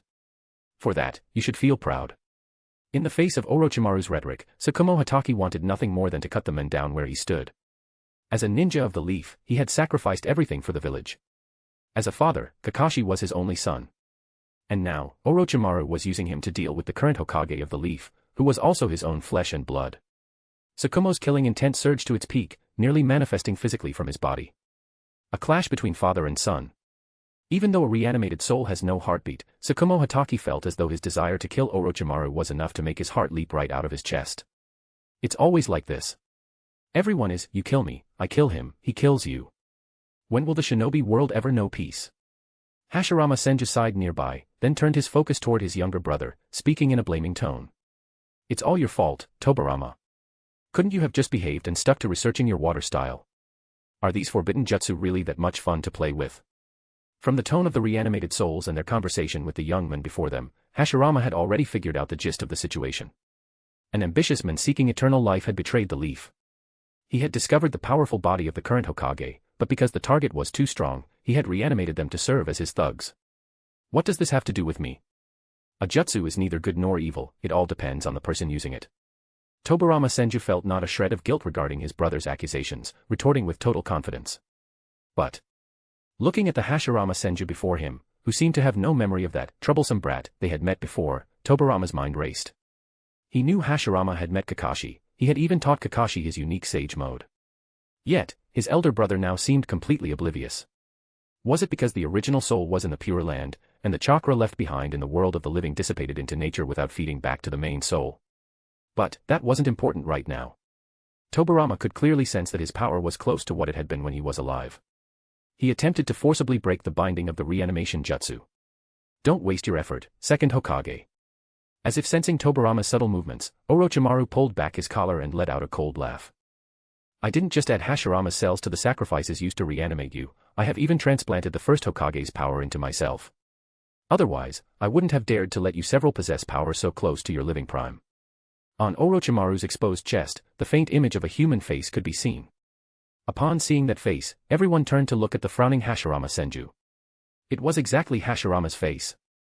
You won't survive 7 days after transplanting such a massive amount of my brother's cells. As the leading expert on Hashirama's cells, Tobirama naturally knew exactly how terrifying his brother's power was. Even he couldn't fully master those cells, let alone anyone else. That is why I need to switch vessels. Orochimaru's smile was an eyesore to Tobirama, yet he felt helpless. He had to admit, this Orochimaru had taken everything to the absolute extreme. Very well. I have given you all enough time to understand the current situation. Please wait patiently for the sun to rise tomorrow morning. When the time comes, I shall require your assistance. Orochimaru laughed and departed. To be safe, he had no intention of putting them back into their coffins. Instead, he intended to have the 5 of them disguise themselves as sound ninja to infiltrate the unit, using the opportunity to ambush the 5th Hokage. As Orochimaru left, the girl who had died at the young age of 13 felt a wave of conflicting emotions. Kushina-san, are we really going to be enemies with Kakashi? Hearing Rin's words, Kushina's heart felt heavy. They were already dead, yet they were being summoned from the Pure Land by Orochimaru to fight someone they had once been so close to. It's all his fault. Kushina muttered, glancing at Tobirama Senju beside her. Right, exactly. It's all Tobirama's fault, Hashirama chimed in from the side. A vein popped on Tobirama's forehead. I have already said, a jutsu is not defined by good or evil, but by the practitioner. But if this jutsu didn't exist, Kakashi wouldn't be facing this situation. Summoning the dead is a taboo to begin with, Tsukumo Hatake added coldly. Exactly, that's it. It's Tobirama's problem, Hashirama said, nodding with a face full of approval. It really is the second Hokage's fault. Rin held Kushina's hand, looking at Tobirama with deep dissatisfaction. Even a child sees it more clearly than you, Tobirama, Hashirama added, backing Rin up. Tobirama looked at the group, feeling an immense sense of irritation. His older brother was technically the teacher who had taught Kakashi Sage Mode, Tsukumo Hatake was Kakashi's father, Uzumaki Kushina was Kakashi's master's wife, and Rin Noara was the comrade who loved Kakashi. It felt like he was the only outsider here. Tobirama swallowed his anger. Fine, fine. It's all this old man's fault, all right. Chapter 191, their respective opponents. Kakashi. Save me. No matter how unwilling she was, the body Rin Noara inhabited, currently under Orochimaru's absolute command, forced her to aim a tailed beast bomb directly at the white-haired man. He was about to be struck by 2 converging flashes of blade light, the deep forest emergence, and the adamantine attacking chains. Years had passed. The once naive white-haired boy had grown into the revered Lord Hokage. Save me. Rin had no time to marvel at how much he had changed, she could only plead with Kakashi in agony. Kill me once more, Kakashi. As you wish. Rin. As the tailed beast bomb was unleashed, Kakashi, facing 5 simultaneous high-level attacks, seemed to respond to the girl's prayer. A sudden brilliance erupted. It was blade light. A blinding, razor-sharp flash of steel. The peerless golden light of the blade swirled with the twist of Kakashi's body, cleaving through the water-style, hard vortex water and the white fang kenjutsu lunging from above, while simultaneously tearing apart the deep forest emergence and the adamantine attacking chains beneath him. The water blade shattered, the white blades were severed, the giant trees disintegrated, and the chains collapsed. Hard vortex water, white fang kenjutsu, deep forest emergence, and the adamantine attacking chains, 4 top-tier techniques attacking from all directions were dismantled by a single strike. Good lad. Beautifully done. A familiar, excited female voice rang out from a corner not far away. It was Kushina Uzumaki. Only now did everyone see clearly what Kakashi had used to unleash the peerless blade light, considering he had already given his personal sword to Baiyun Zhaojian. It was chakra. Chakra so dense it had taken physical form. A golden chakra shadow, flowing irregularly, was held firmly in Kakashi's hand. Rising tiger, wind, void break. Kakashi did not respond to his master's wife's praise. Instead, he turned his gaze toward the tailed beast bomb hurtling toward him. Unlike the other jutsu, if this tailed beast bomb were simply slashed apart, the entire Chunin exam stadium would be leveled. Kakashi's eyes sharpened. A small kunai appeared in his palm, which he threw unhesitatingly into the sky. Just as the kunai was about to vanish from sight, the tailed beast bomb arrived right in front of him. Tangible chakra flames ignited at his fingertips. The moment the tailed beast bomb was about to hit him, his flaming finger tapped the sphere. In a split second, the terrifying tailed beast bomb vanished abruptly. Flying Raijin Jutsu. While the crowd wondered where the bomb had gone, a deafening explosion thundered from the sky. Violent flames and shockwaves instantly swept through the heavens above the stadium. Everyone looked up instinctively. Destructive flames scorched the sky, and amidst a scene comparable to a nuclear explosion, there was a haunting beauty representing total annihilation. Kakashi. Orochimaru's order is for us to give our all to defeat you. You know how it is. Tobirama Senju's voice drifted over, and Kakashi understood immediately. Hashirama Senju, who had also revealed himself, couldn't help but clap for Kakashi. He pressed his hands together and chanted. With style, with dragon jutsu. Nice clapping, Lord First. Don't do it again. A wooden dragon nearly 200 meters long rose from the ground. Just the movement of it standing up caused the stadium to begin collapsing. Seeing countless boulders about to crush the hundreds of leaf villagers still trapped in genjutsu, a violent hurricane suddenly appeared, blowing the debris away instantly. Having used a wind-style jutsu to prevent innocent casualties, Kakashi's figure vanished. When he reappeared, he was standing atop the head of the hideous wooden dragon, facing Hashirama Senju directly. Young man, well done. Hashirama wanted to clap again for Kakashi's act of saving the innocents. But Kakashi moved like a bolt of lightning, grabbing him by the throat. At the same time, lightning erupted from Kakashi's body as his speed soared to its limit, racing toward the distant forest. The commotion of fighting these people was too great. To solve this while avoiding casualties was a hassle, even if Kakashi was confident he could do it. Kakashi restrained Hashirama and sped toward the distant woods. Meanwhile, Tobirama Senju, Tsukumo Hatake, Kushina Uzumaki, and Rin Noara, all under Orochimaru's orders, uncontrollably pursued him. Zaujien, force Orochimaru over here. Kakashi's calm voice came through the radio hanging from Baiyun Zhaojian's collar. Understood. Baiyun Zhaojien looked coldly at the grim-faced man before him. Orochimaru. The swordsman spoke calmly. I never thought a mere commoner like you could possess such power. Is it because of Kakashi? Orochimaru sneered, looking at Baiyun Zhaojien and Shizun. Both of them bore identical black markings on their skin. That's right. I was originally just an ordinary ninja. It wouldn't have been surprising if I died any given day. Baiyun Zhaojien took slow, measured steps toward Orochimaru. It is because of Lord Hokage that I possess all of this. His voice grew colder and colder as his aura continued to climb. Finally, he stepped into the range Orochimaru considered dangerous. By making an enemy of Lord Hokage, you are destined to become a ghost under this blade. His voice boomed, causing Orochimaru's pupils to shrink. Without time to think, a snake slid out of Orochimaru's mouth, and from that snake emerged a cold, glinting long sword that fell into Orochimaru's hand. It was the Kusanagi sword. Blade light flashed, followed by the explosion of clashing metal. Looking at Zhaojien, who had closed the distance in an instant, Orochimaru's face darkened. He sensed it. The power the man was using. It was sage power. Orochimaru, today is the day you die. Cold, detached words left Zhaojian's mouth as his strength suddenly exploded. Even holding the Kusanagi sword, Orochimaru was actually being forced back. Seeing this, Orochimaru felt a surge of humiliation and resentment. He was one of the Sannin. He was Orochimaru. To be forced back by a nameless junior today. It was a total disgrace. The Kusanagi sword. Legend says this sword can extend infinitely, much like the adamantine staff of the third Hokage's summon, Enma. Let me see it. Zhaojien recognized the sword and spoke coldly. His calm tone infuriated Orochimaru to no end. This mere brat. Since you're looking for death, I'll grant it.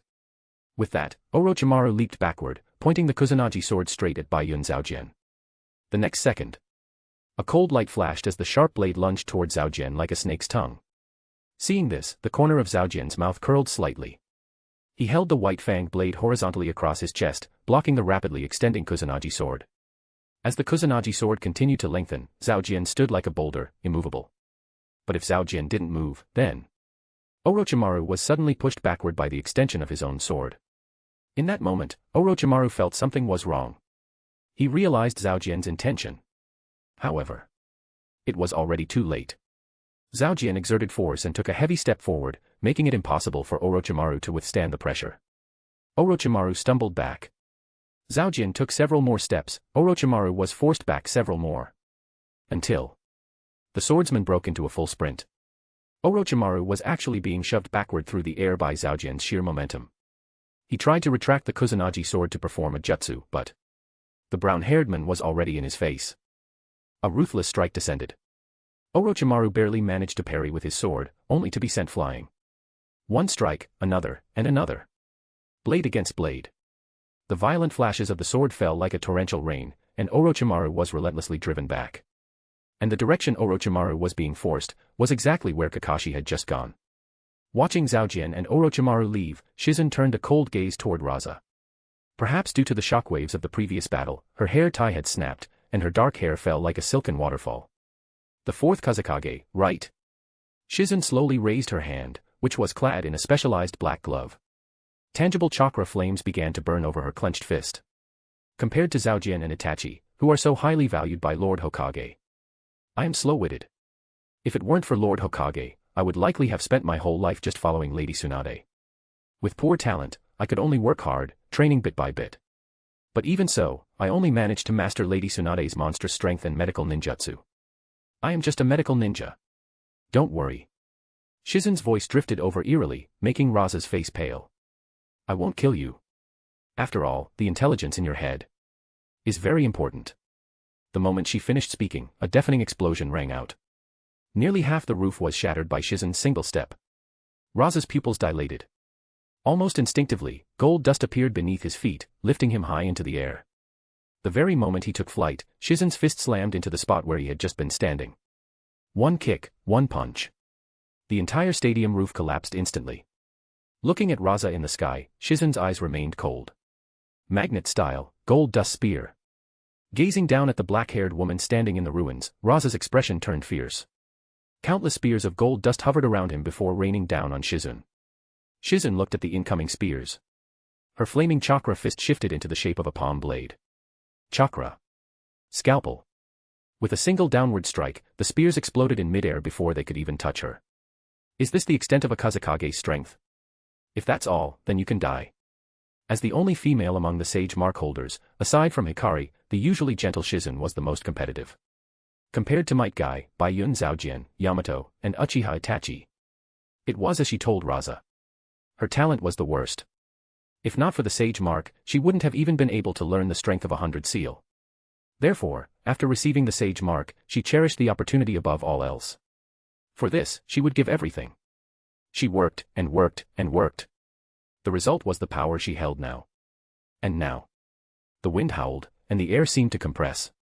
Looking at the woman with disheveled hair and a face like frost in the ruins below, Raza instinctively flew higher. The gold dust around him grew denser as he prepared to end her with one move. But suddenly, the sound of a beast reached his ears. That faint, echoing sound made Raza think of something. It was a tiger. A fierce tiger. Daytime tiger. Hiradora. The chakra flames on Shizen's right fist exploded.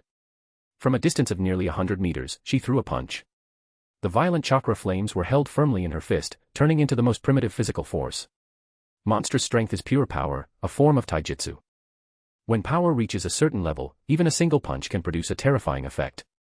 And Daytime Tiger was that effect.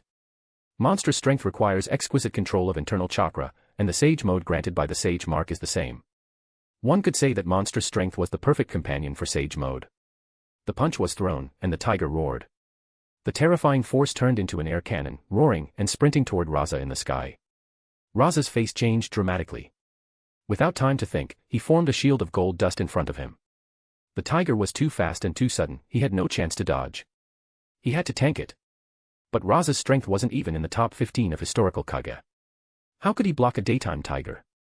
In a single encounter, the gold dust shield was shredded. The violent pressure of the punch tore at his body, and his Kazekage robes were ripped to pieces. Under the force of that one punch, his internal organs were rocked, and blood sprayed from his mouth. He fell straight from the sky. Down and out. Seeing this, the coldness on Shizen's face faded. The black markings receded into her sage mark, and she let out a muffled groan. Her right arm hung limply at her side. Looking at it, a bitter smile appeared on her lips. As a medical ninja, she knew exactly what happened. Muscle tear. Just as she said, her talent was the lowest. Launching a daytime tiger had taken everything she had. This was her chance to prove herself, to prove that Kakashi had not been wrong to choose her, so she hadn't wanted to give up. She reached out with her left hand to heal herself, but a pair of hands with red nail polish appeared in her line of sight. Those familiar hands glowed with a soft green light. Shizen looked up. Lady Tsunade. Tsunade looked at Shizen with motherly affection, as if seeing her as a child again. Have you grown up? Tsunade laughed softly, her thoughts unreadable. Well done. Seeing himself being led away from the stadium by the young Hokage, Hashirama Senju clapped his hands once more. With style, adamantine flying log. As he spoke, a log shimmering with a metallic luster flew out of nowhere toward Kakashi. Kakashi's eyes flickered with electricity. He delivered a lightning-fast whip kick to Hashirama's body. Paper debris scattered as Hashirama was kicked right off the wooden dragon's head, plummeting toward the forest below. As the log smashed toward him, Kakashi drew his blade and sliced it in two in an instant. But at that same moment, Tobirama Senju and Tsukumo Hatake, who were close behind, attacked simultaneously. Kakashi. These are the signs for the mutually multiplying explosive tags, Tobirama shouted anxiously, but before he could finish, a purple flash appeared before his eyes. Kakashi was already in front of him. A blade formed from fire-style chakra slashed down. However, with a low roar of wind and thunder, a short blade parried Kakashi's fire blade. But Kakashi ignored it. His irregularly flowing fire chakra blade descended anyway. The short blade actually passed right through the fire blade, hitting nothing. Kakashi's chakra blade had no physical form, it was pure chakra. How could a physical blade stop it for Tobirama? Discarding defense for total offense. That was Kakashi's blade. With one strike, Tobirama's hands, still mid-sign, were severed. At the same time, fierce flames ignited at the stumps, instantly engulfing his body. Normally, Tobirama wouldn't have been caught so easily, but a person's combat style is limited by their knowledge. Even if Orochimaru's order was to attack. This limitation was etched into his instincts. With powerful allies nearby, Tobirama's body chose to trust them. Simply put, it was an information gap. Well done, Kakashi. Tsukumo Hatake looked pleased, but at the same time, he reversed his short blade and flicked it upward toward Kakashi's face. Kakashi's chakra blade dispersed. He tilted his body to dodge his father's strike. As a master of the White Fang Kenjutsu himself, he was too familiar with the style. He could see through every one of Tsukumo's movements with a single glance. As Kakashi dodged, the golden chains lunged at him again. He leaped backward. But the golden chains were like a shadow, pursuing him relentlessly. Meanwhile, Tsukumo used the adamantine attacking chains as a foothold, sprinting along the links with his blade drawn toward Kakashi. Not only that, but a dragon's roar echoed from the forest. Another wooden dragon rose from the earth, and two dragons attacked Kakashi from behind. Brat, hurry up and stop us. Only Kushina Uzumaki would call Kakashi brat in this situation. Kakashi's eyes lowered as he watched them. Seeing they were far enough from the stadium, he stopped holding back. In that case, this might be a bit rough. Bear with it. Cold words left Kakashi's mouth. The white-haired man with dark eyes pressed his hands together to perform a jutsu, but a sharp cry interrupted him. Kakashi, why are you wasting words with these dead guys? Just take them down. As the voice rang out, black flames fell like rain, sweeping toward Tsukumo, Kushina, and Rin. It was Hikari. Sensing the danger of the black flames, Tsukumo retreated immediately. The flames touched the adamantine attacking chains, and in an instant, they melted. A beautiful figure dressed in an apricot yellow housecoat, holding a ninja blade, landed beside Kakashi. Hikari. Why are you here? Where are Ichigo and the others? Kakashi frowned slightly at the arrival of his wife. I left them with Itachi. Don't worry. Hikari looked at Kakashi, patted her chest, and winked. That's. Tsukumo looked at the woman beside Kakashi, slightly stunned. As Hikari arrived, the black flames formed a protective arc around the two, spreading outward. Amaterasu and Kagetsuchi. An exceptionally aggressive Mangekyo Sharingan ability. Tobirama, who had already regenerated, muttered as he watched. He knew Hikari was Kakashi's Uchiha wife.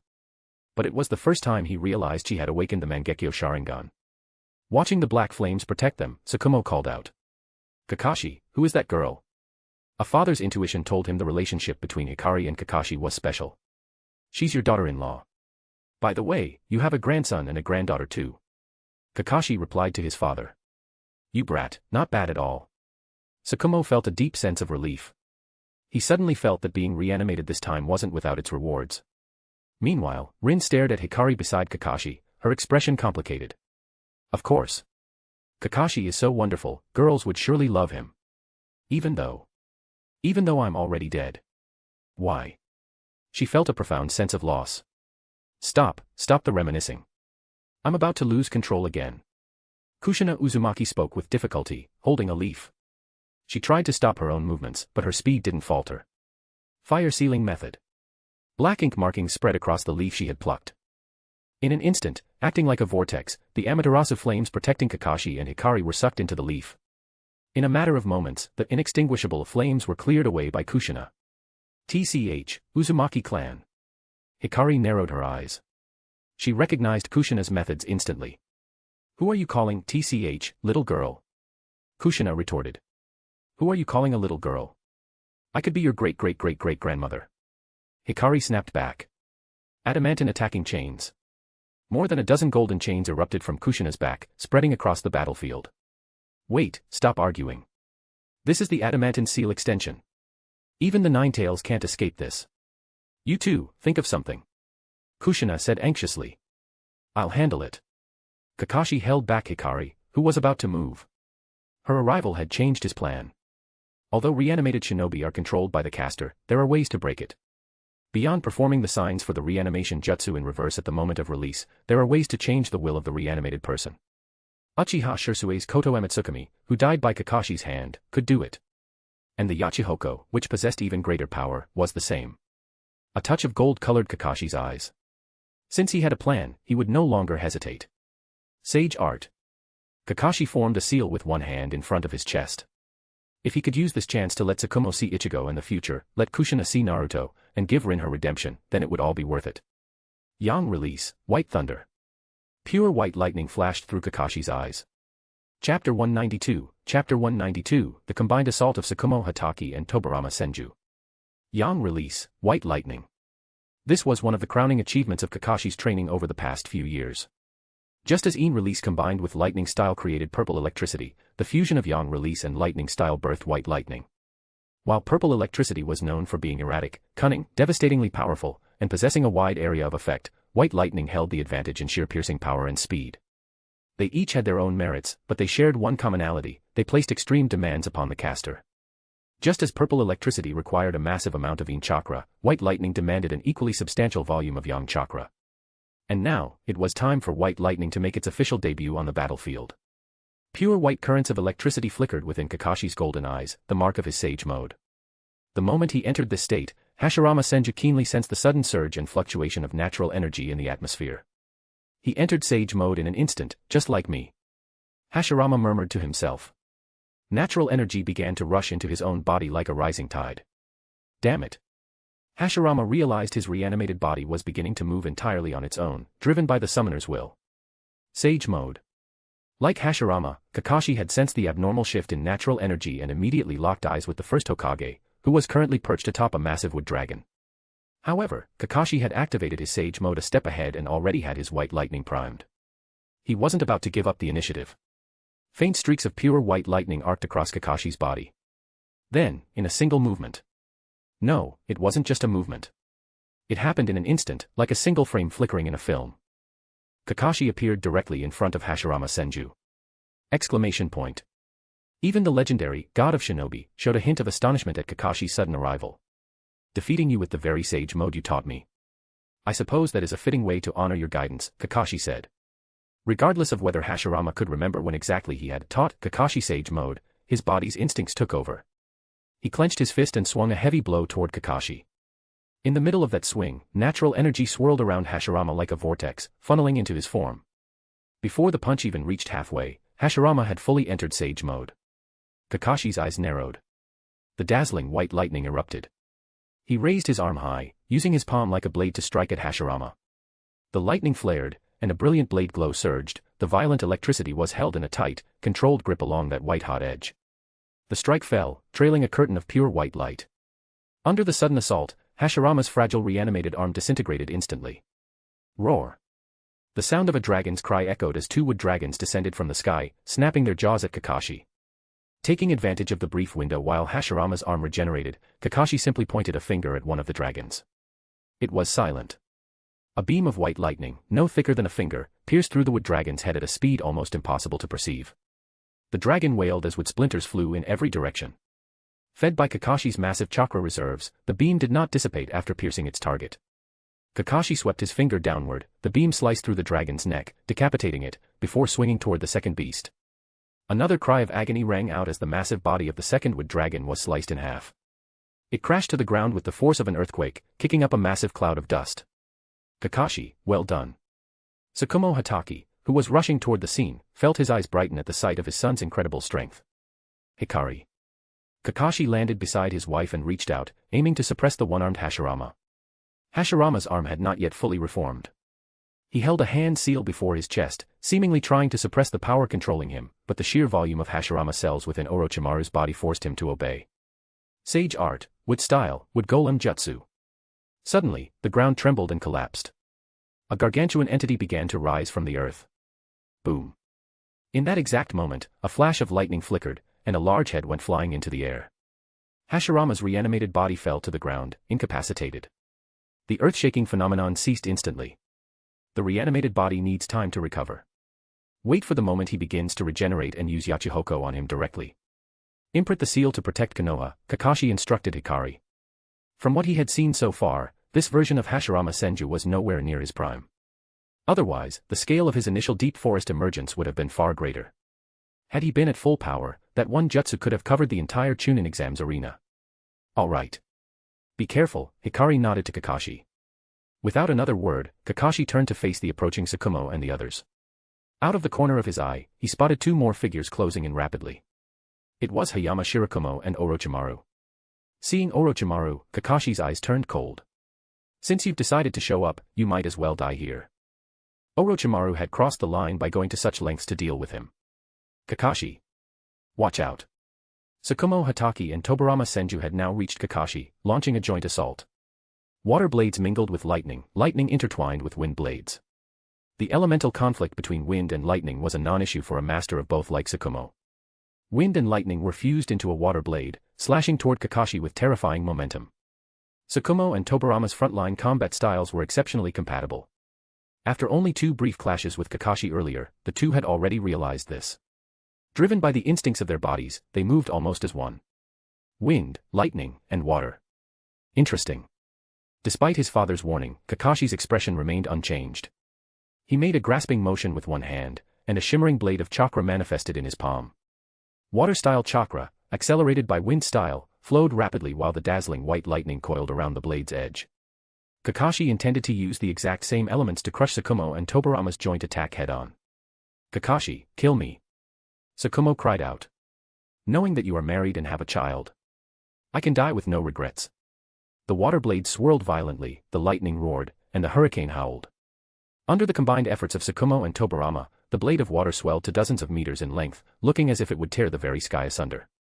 In this moment, Tsukumo suppressed the indignation in his heart, praying for his son to end him. Kakashi watched it all coldly. Compared to the massive joint attack from Tsukumo and Tobirama, the chakra blade in his hand looked like a mere toothpick. And yet, he swung his blade all the same. The water blade vanished. The thunder fell silent. The hurricane collapsed. Sage art, rising tiger, water style, sea splitter. Chapter 193, Chapter 193, a ninja's battle is a battle of chakra. Water style. Aside from lightning style, this was the elemental affinity Kakashi Hatake excelled at most.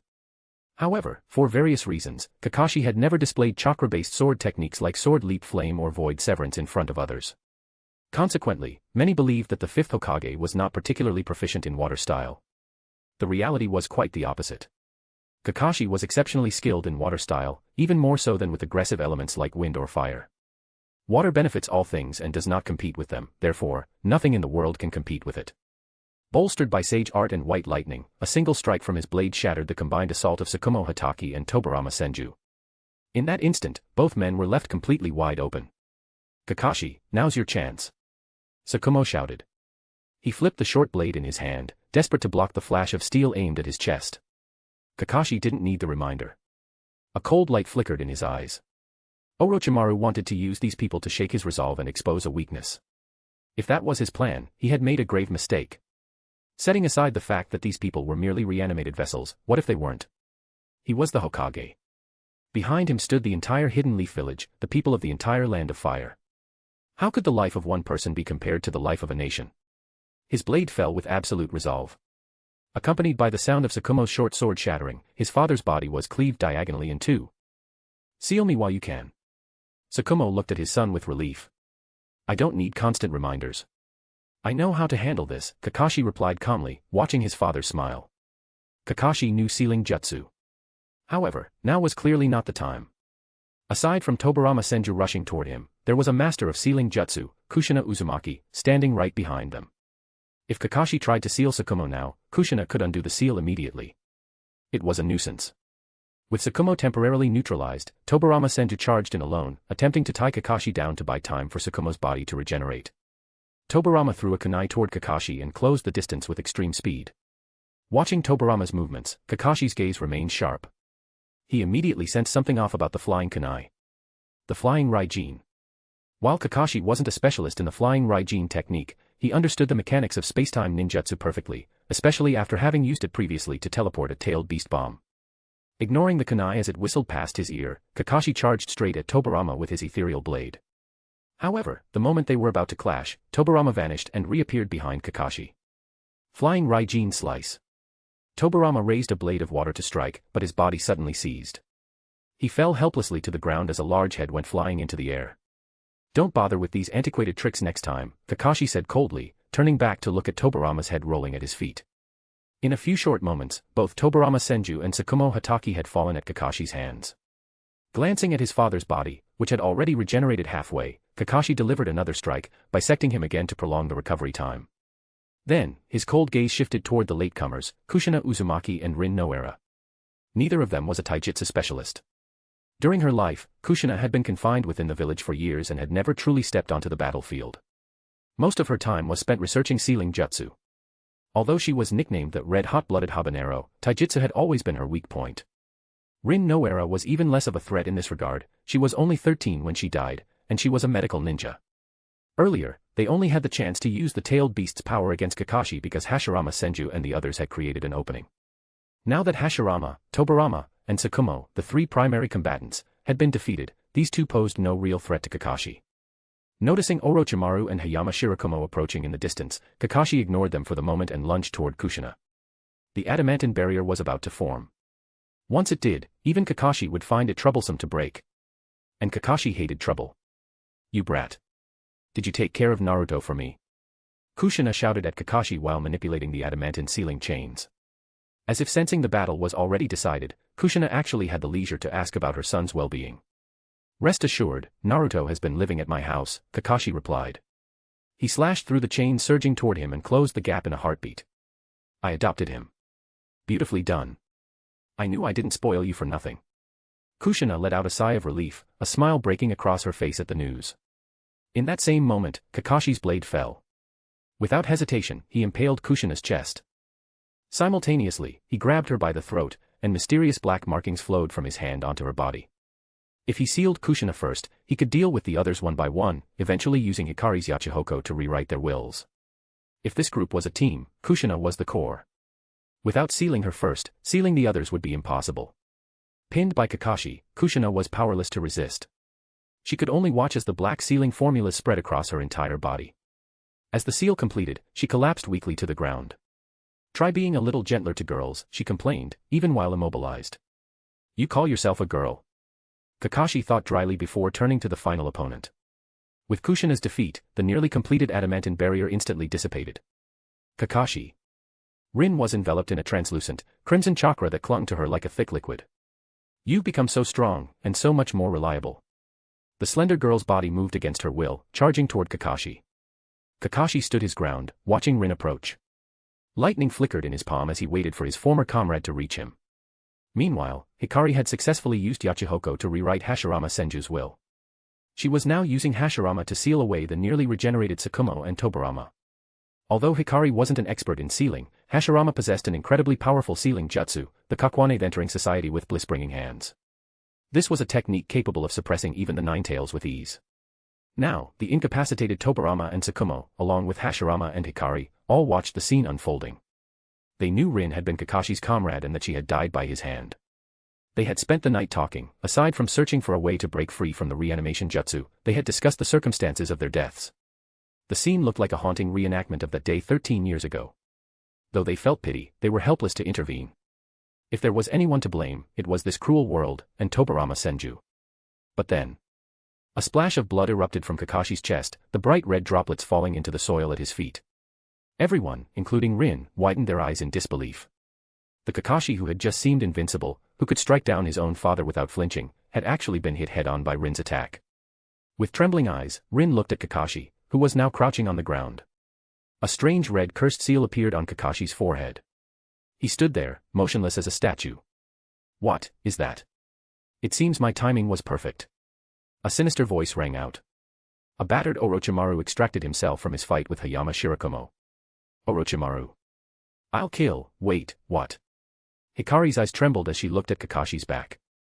For a moment, she felt as if she had lost something vital. The twisted crimson tomo of the Sharingan spun in Hikari's eyes as she prepared to risk her life against Orochimaru. However. I see. So this was your trump card. A cold, detached voice cut through the air. Kakashi looked up at the men who had been smug moments ago but now looked paralyzed with shock. The red markings on Kakashi's forehead began to fade away under Orochimaru's incredulous gaze. How is this possible? Orochimaru stammered. Even if Hiriko's abilities were mediocre, Still, Orochimaru's current body had been transplanted with a massive amount of Hashirama's cells. How could he fail to control Kakashi? The wound on Kakashi's chest, which was little more than a scratch from Rin's tailed beast cloak, began to emit white steam as it healed instantly. Do not use your ignorance to hide the fact that you are weak, Kakashi said. He ignored Rin and looked directly at the stunned Orochimaru, his lips curling into a mocking sneer. If I were an opponent on your level, your plan might have actually worked. But. Kakashi took a step forward. As he spoke, Rin was suddenly paralyzed by a self-exerting curse-binding seal. Fierce chakra erupted from Kakashi's body, creating an invisible pressure that swept across the battlefield like a tidal wave. You and I are simply not on the same level. Your so-called plan is nothing more than a clown's performance in my eyes. Kakashi's words pierced Orochimaru's pride like daggers. His face contorted as he spat back, impossible. A ninja's battle is a battle of information. I couldn't have calculated incorrectly. Hearing this, Kakashi let out a low chuckle. A ninja's battle is a battle of information. Kakashi pointed to his own chest. For me, a ninja's battle is a battle of chakra. Want to try? Kakashi challenged. See if your Kusanagi sword can even pierce my chakra.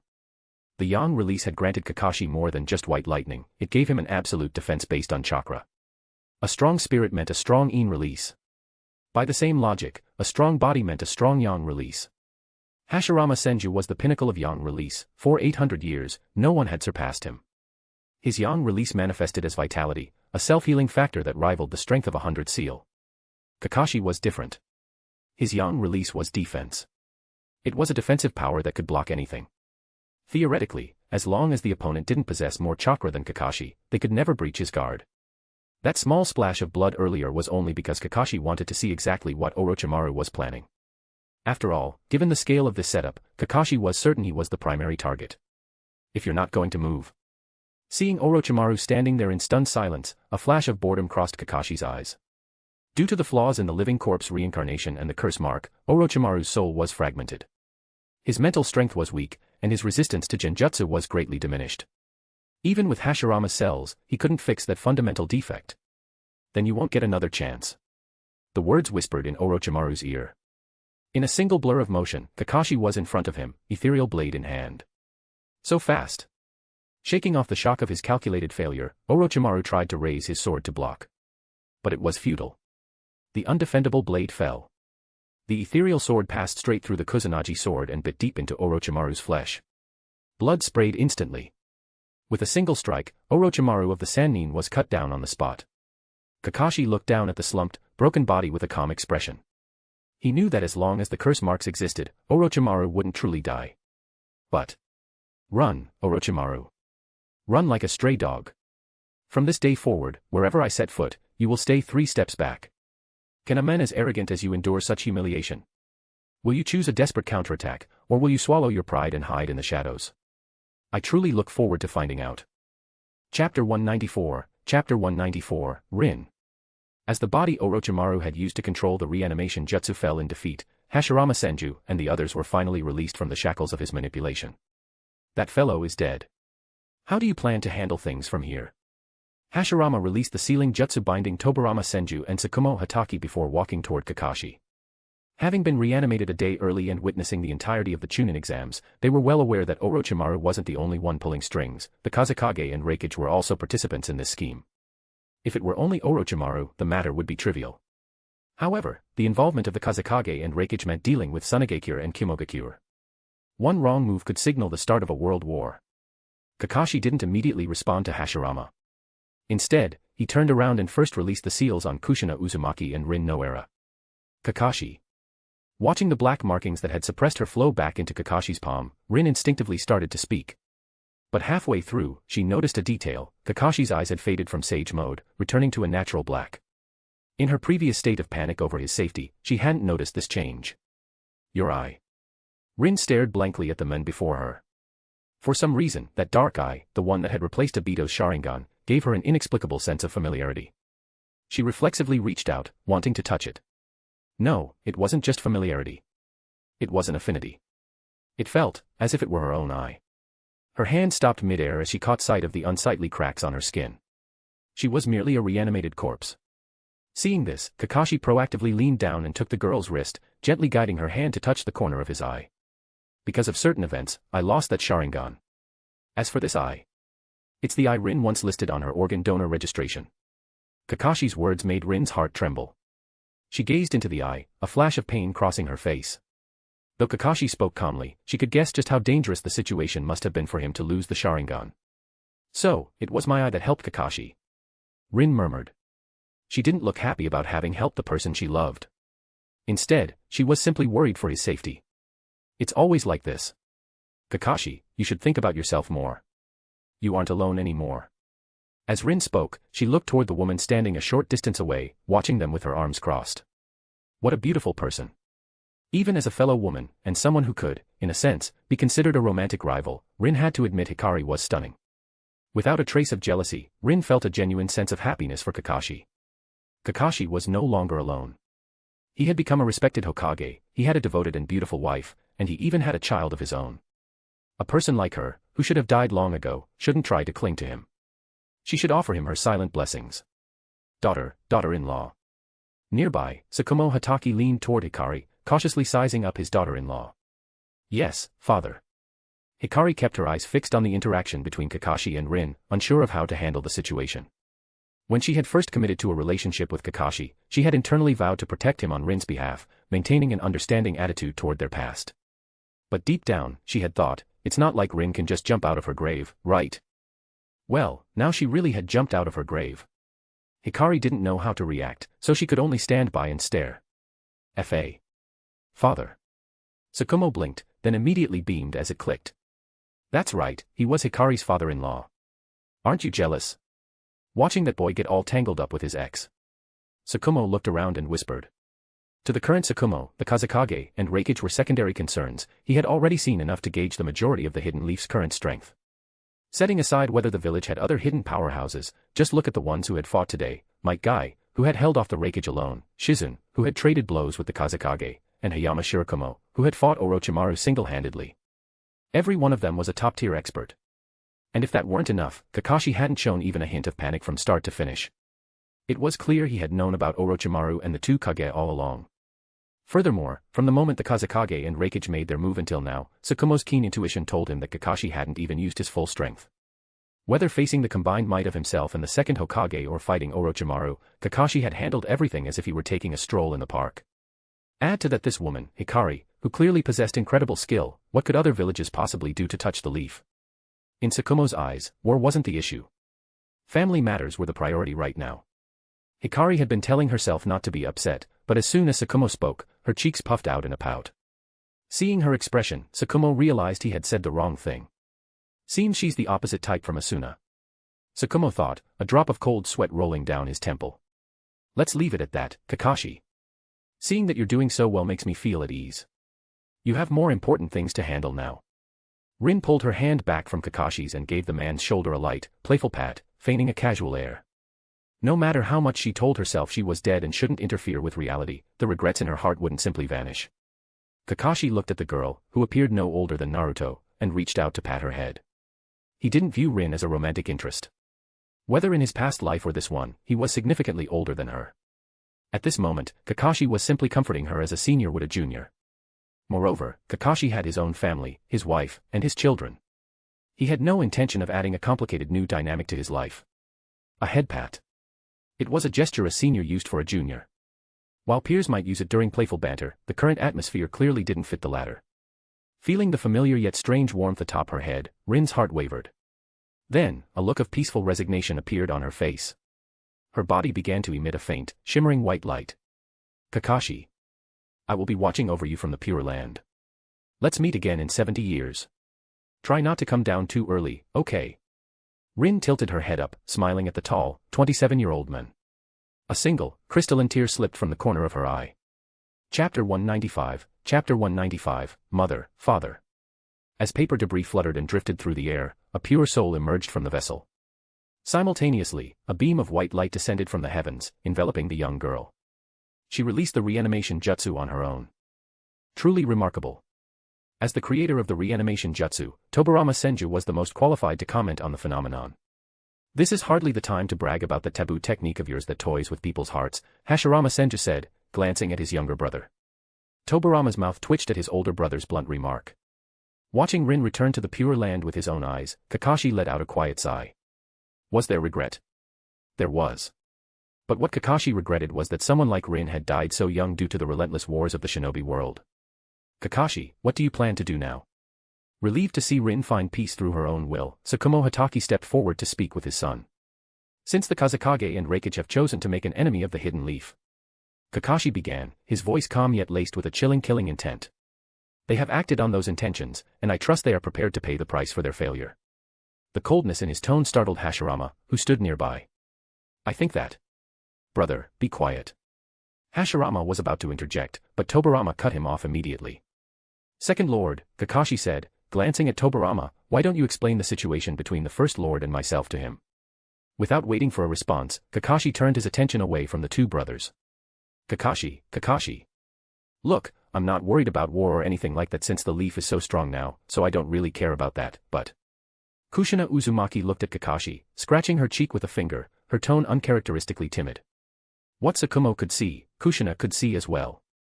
The hidden leaf was more powerful than ever before, there was no need for a dead woman like her to worry about its safety.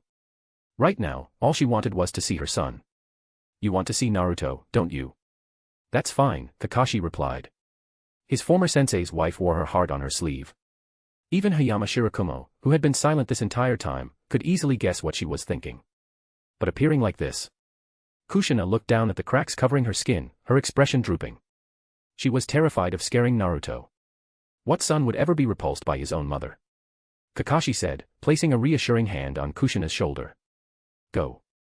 Let Hayama lead the way for you. Really? Truly? Kushina blinked at Kakashi, momentarily stunned.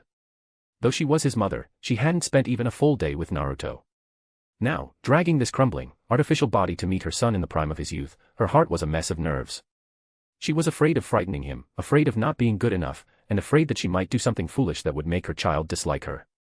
Go. You have to face him eventually, Kakashi added, his voice softening with sincerity. I'm telling you this as a father speaking to another parent. Yeah. Perhaps bolstered by Kakashi's words, Kushina nodded vigorously. Please follow me, Lady Kushina, Hayama Shirakumo said, stepping forward with a respectful bow. Regardless of the circumstances, Kushina was Kakashi's master's wife and an elder to the current Hokage. She deserved the title of Lady. Finally, Kakashi turned to look at Tsukumo, who was standing beside Kakashi's wife. Kakashi. Tsukumo began, his eyes reflecting a mixture of pride and deep sorrow. You've grown up. You didn't disappoint me. Compared to you, as a father, I suppose I wasn't very qualified. Looking at his son, who had risen to become the Hokage, Tsukumo's heart was heavy with guilt. As a father, he had committed suicide when Kakashi was only 5 years old, leaving his young, orphaned son to fend for himself in a chaotic world. Now that he had the chance to reflect on his actions, Tsukumo found it difficult to look Kakashi in the eye. People grow, Kakashi replied with a slight nod. He didn't want to dwell on the complexities of their past relationship. Whether Tsukumo had been a qualified father or not was a conversation he didn't care to revisit. The past was immutable, only the future could be changed. Do you want to go see Mirai and Ichigo? Mirai. Ichigo. Tsukumo's eyes brightened. Mirai is the older sister, and Ichigo is the younger brother, Hikari said, stepping to Kakashi's side. She tucked her arm through Kakashi's and smiled warmly at her father-in-law. Is that so? Tsukumo's entire demeanor shifted into one of nervous agitation. I'm going to see my grandchildren. It's our first meeting, and I don't even know what I should give them. It's all right. Just being there is enough, Hikari said, shaking her head gently. And besides. Hikari shot a knowing, slightly mischievous look at Kakashi before continuing in a meaningful tone. Aside from me, father, you actually have another daughter-in-law to meet. Her name is Kurenai. Tsukumo blinked, then looked at his son, who was acting as if he hadn't heard a thing. Nice work, kid. Tsukumo thought. He actually managed to land that girl from the Yuhi family. If that overprotective bastard Shinku knew about this, he'd be cursing up a storm from the grave. Tsukumo remembered Kurenai, her father, Shinku Yuhi, had been a contemporary of his, and they'd been on good terms. Knowing his son had settled things with Shinku's daughter gave Tsukumo a sense of subtle, vicarious satisfaction. Seeing that Tsukumo wasn't reacting with the shock she expected, Hikari watched his subtle smirk.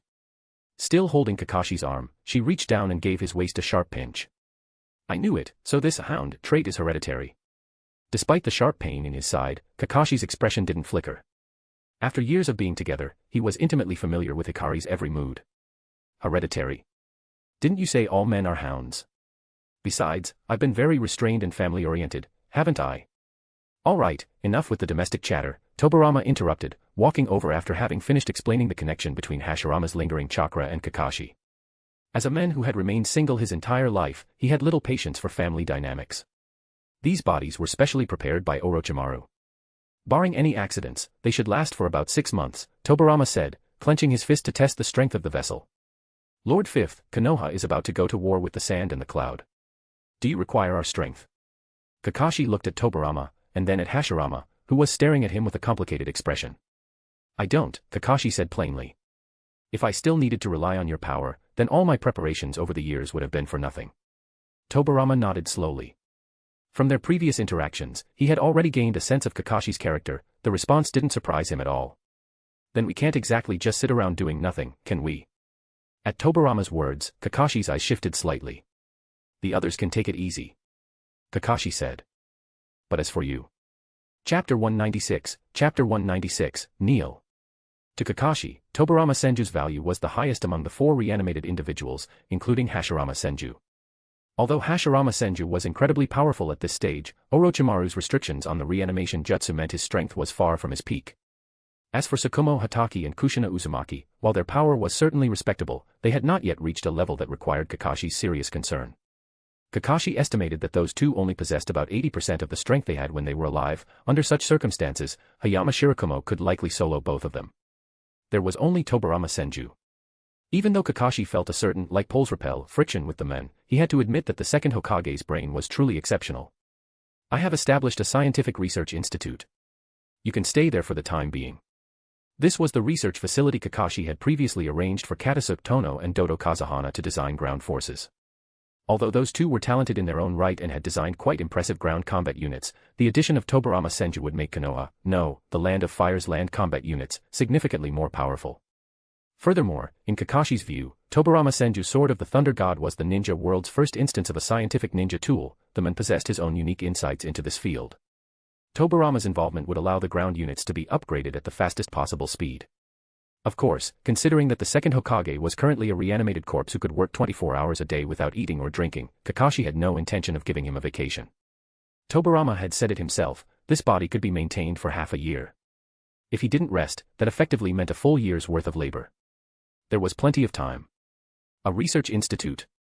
It seems you've had designs on this old man for a long time. Upon hearing this, Tobirama Senju did not object, instead, he nodded. He was the type of person who would always find something to do when idle, otherwise, he wouldn't have created so many forbidden jutsu. Tobirama felt that Kakashi's arrangement was quite reasonable. Of course, if he knew that Kakashi intended to make him work continuously for 6 months straight, he likely wouldn't have said that. All right, let's go. Hikari, take my father to see the children. I'm going to be quite busy for a while. Seeing that the others had no objections to his arrangements, Kakashi waved his hand, preparing to return to the Chunin exam arena to handle the aftermath. Long after they had departed, a small white snake crawled out from underground. Looking at the patch of soil nearby stained with Kakashi's blood, a trace of human-like intelligence flashed in its eyes. The lightning glow was shattered head-on by absolute power. At this moment, the Raikage was in a wretched state. The white Haori he had always worn was completely shredded, his body was covered in bloodstains and bruises, and even the metal bracers on his wrists were riddled with fist prints. His usually neatly groomed short hair was now disheveled, making him look utterly pathetic. Heavy, ragged breaths escaped his mouth and nose as the towering man leaned against a shattered rock, struggling to stand. His fierce, tiger-like eyes glared unwillingly at the green figure in front of him. How did he do it? In the Rakich's perception, the opponent before him was filled with a violent and terrifying power comparable to a tailed beast, a power even more horrifying than his own lightning-style chakra mode. Under normal circumstances, chakra of this magnitude would surely cause the surrounding winds to surge and clouds to roil. But forget about such terrifying anomalies, the opponent's every movement didn't even disturb the surrounding grass or trees. This level of chakra control. His fists clenched tightly, his broad, dark knuckles cracking audibly. The Rakichi was now at the end of his rope. With Might Guy having opened the fifth gate, the Gate of Limit, and utilizing the Sage Seal, the Rakichi was no match for him even with his lightning-style chakra mode active. 24 years ago, you plotted for the Nine Tails. 9 years ago, you plotted for the Byakugan and started a war. And now, you have violated our alliance, joining forces with the Kazekage and Orochimaru against Konoha. Calm words flowed from Guy's mouth as he stepped toward the Rakichi, who was barely standing despite being exhausted. 5 years of practicing chakra control techniques had made his mastery over chakra arguably the best in the ninja world. Simultaneously, as the commander of the Jonin, Guy's personality had become increasingly steady. Rakichi of the Hidden Cloud, are you prepared to pay the price for this? Guy's voice was calm yet powerful. As he drew closer, the Rakichi's broken body once again erupted with electrical arcs. He wanted to squeeze out the last drop of chakra for a final counterattack. But a palm pressed against his scarred chest. I will not kill you, the man said in a voice so calm it bordered on cold. I will break your limbs so you have no strength to escape. The intelligence in your head will become an asset for Konoha. At the same time, your life is a bargaining chip for Kakashi to restrain the Hidden Cloud village. Though, I suspect Kakashi might not even need a card like you. Hearing Might Guy's voice, the Rakichi suddenly snapped his head up to look at this cold and powerful enemy. In your dreams. Lightning oppression horizontal. Startled and enraged by Guy's words, the Rakichi surged upward, wanting to use his final strength for a desperate struggle.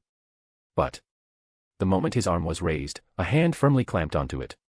Accompanied by a scalp-numbing crack from his arm, his limb was twisted into a grotesque angle. His arm had been snapped by Might Guy through sheer brute force. With an injury of this magnitude, even the Rakichi couldn't help but groan in agony. Do not waste your efforts. You are simply not on the same level as I am. There are very few beings who can truly trade blows with me. Unfortunately, you are not among them.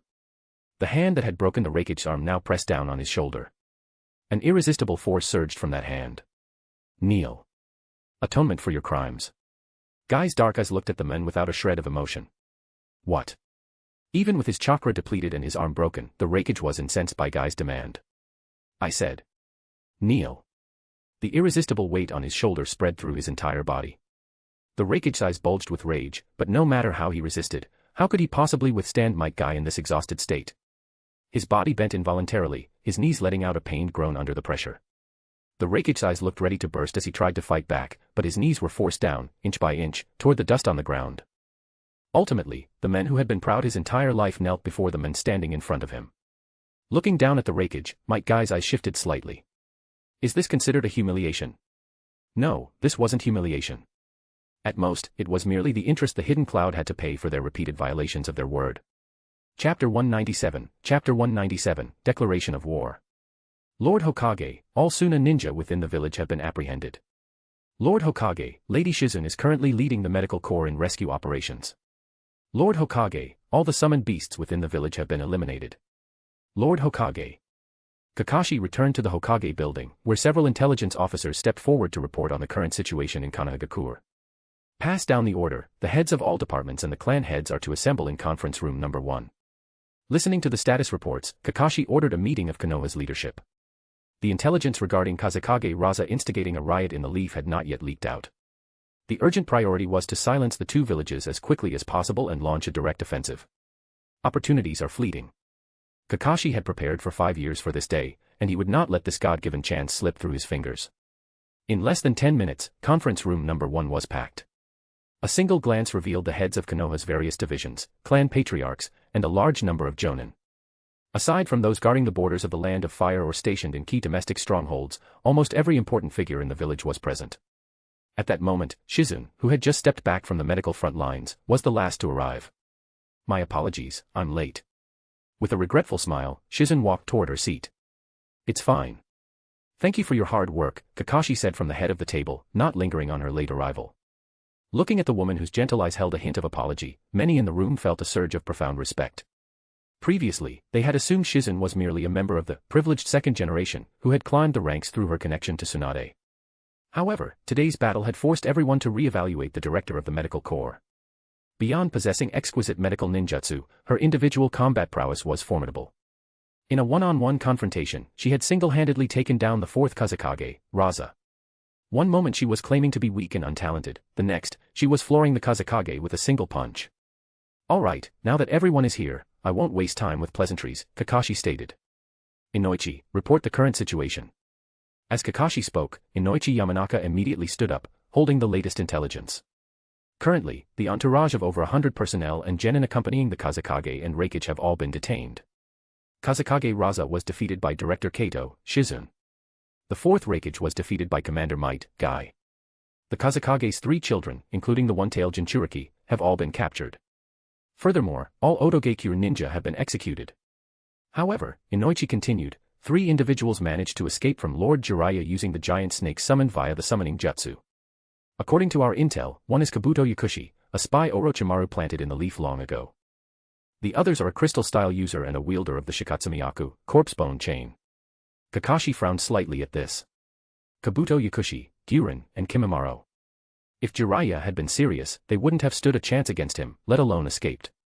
There was only one explanation, Jiraiya had let his guard down. However, Kakashi didn't intend to dwell on such minor details. It was merely the combat power of 3 Jonin-level fighters. Aside from Kabuto, the other 2 weren't particularly significant threats. On the whole, the internal unrest in the village has been suppressed with maximum efficiency, Inoichi concluded. Kakashi nodded slightly and then asked, how long will it take to extract intelligence from the Reikage and Kazekage? Inoichi's expression turned solemn.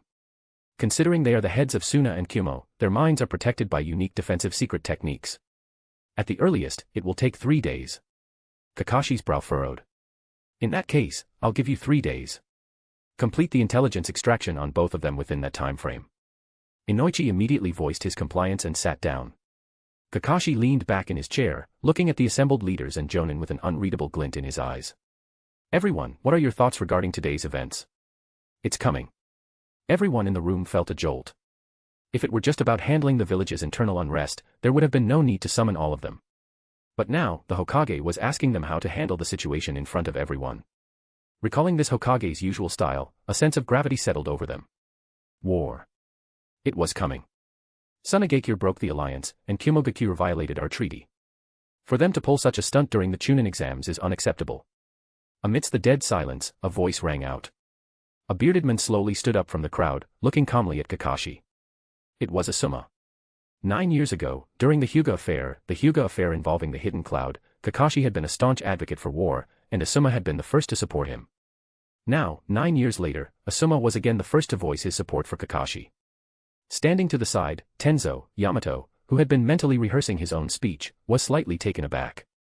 According to the script, he was supposed to be the first to speak. He hadn't expected Asuma to beat him to it. Kakashi looked at the men standing in the crowd and felt a brief moment of silence in his heart. Truthfully, because of his relationship with Kurenai, he felt somewhat guilty toward Asuma. But now that the rice was cooked, and a child might be in the picture in the future, he could only act as if nothing had happened. I concur. Tenzo shouted, immediately standing up for the pro-war side at Kakashi's signal. The sand are cowards and the cloud are rats. Now that they've dared to trample on us, when has Konoha ever suffered such humiliation since its founding? We fight. We must strike back ruthlessly. I concur. Hayashi Hyuga stood up immediately. Konoha is currently teeming with experts. For mere Suna and Kumo to dare stroke the tiger's whiskers, do they truly think we have no temper?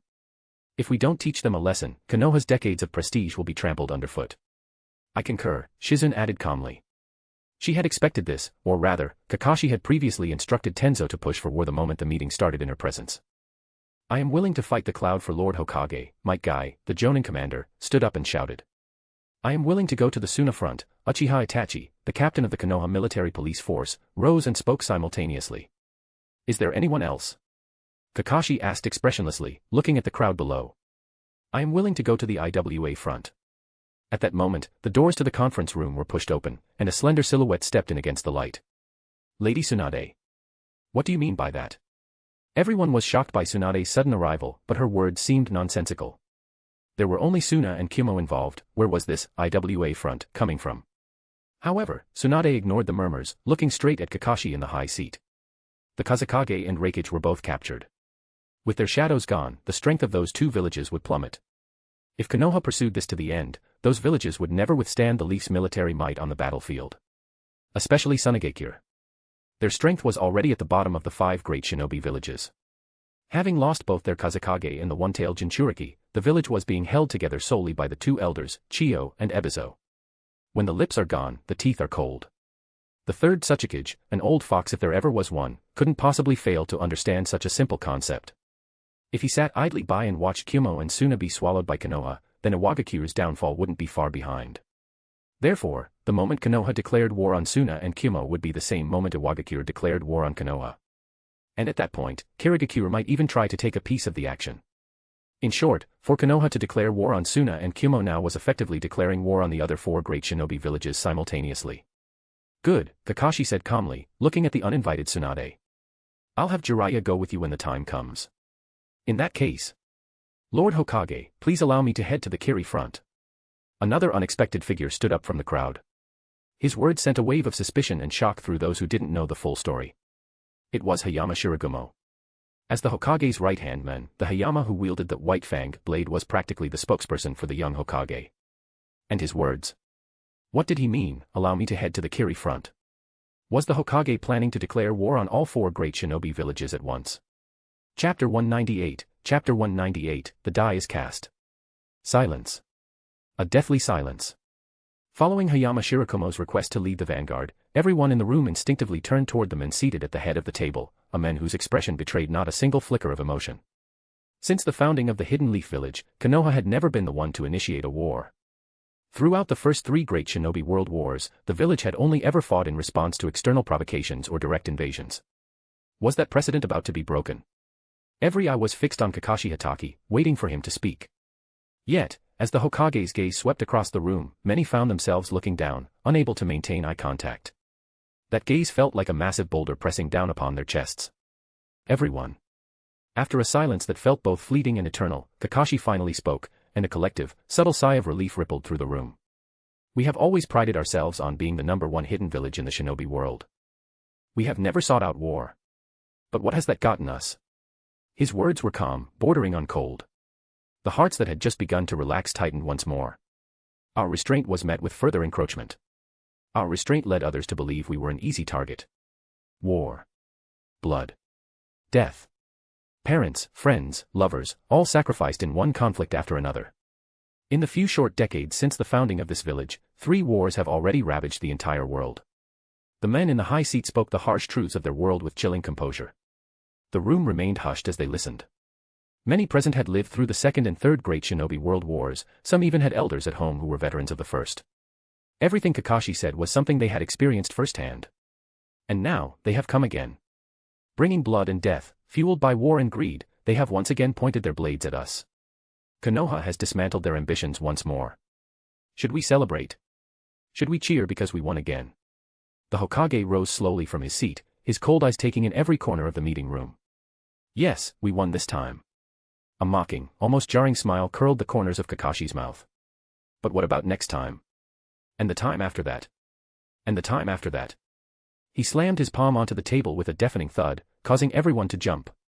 We have defeated them 3 times, but what did it buy us? Greed. Lust for power. A never-ending cycle of war and death. If we had lost, would they have shown us the same mercy we showed them? His voice, low and slightly strained with a hint of suppressed emotion, echoed through the room. The assembly looked at the men at the head of the table with visible shock. Winning and losing. No one could win forever. Unless there was only one person left sitting at the gambling table. In that moment, everyone understood exactly what their young Hokage was thinking. This wasn't just about defeating the sand or the cloud. He intended to completely eliminate every hidden village except for Konoha. On the grand chessboard of the shinobi world, he wanted Konoha to be the only player left. Such a mad idea, such terrifying ambition. Truly, one could only expect this from the youngest Hokage in history. It seems you all understand my meaning now. Under the artificial light, the white-haired man looked at the pillars of Konoha. His tone gradually returned to its usual level. As his words faded, the heavy doors of the meeting room, which Tsunade had slammed shut earlier, creaked open. Light from the hallway flooded into the dim room. Those who are willing to give everything to see this through with me, please remain seated. If you do not agree, you are free to walk out that door. In my name as Kakashi Hatake, the Hokage, I swear I will not stop you. The moment of truth had arrived. Years ago, when this Hokage had personally led 800 shinobi to charge the Cloud Ninja camp, he had given those 800 the same choice. Not a single shinobi had retreated, they all followed him into the fray. In the end, barely 100 survived. Was history about to repeat itself? The hearts of those present pounded with a mix of dread and awe. Back then, the target was just the cloud. Now, the Hokage's target was the entire world. This was truly. I will go. The voice was calm, carrying an iron resolve that brooked no argument. The crowd looked over, their skin crawling with anticipation. Asuma Sarutobi was the first to stand in support of the Hokage. Many had assumed Asuma would harbor a grudge against the Hokage. It was common knowledge that Asuma had pursued Kurenai Yuhi for years. Yet, Kurenai now lived in the Hatake estate, and she even had a 5-year-old daughter.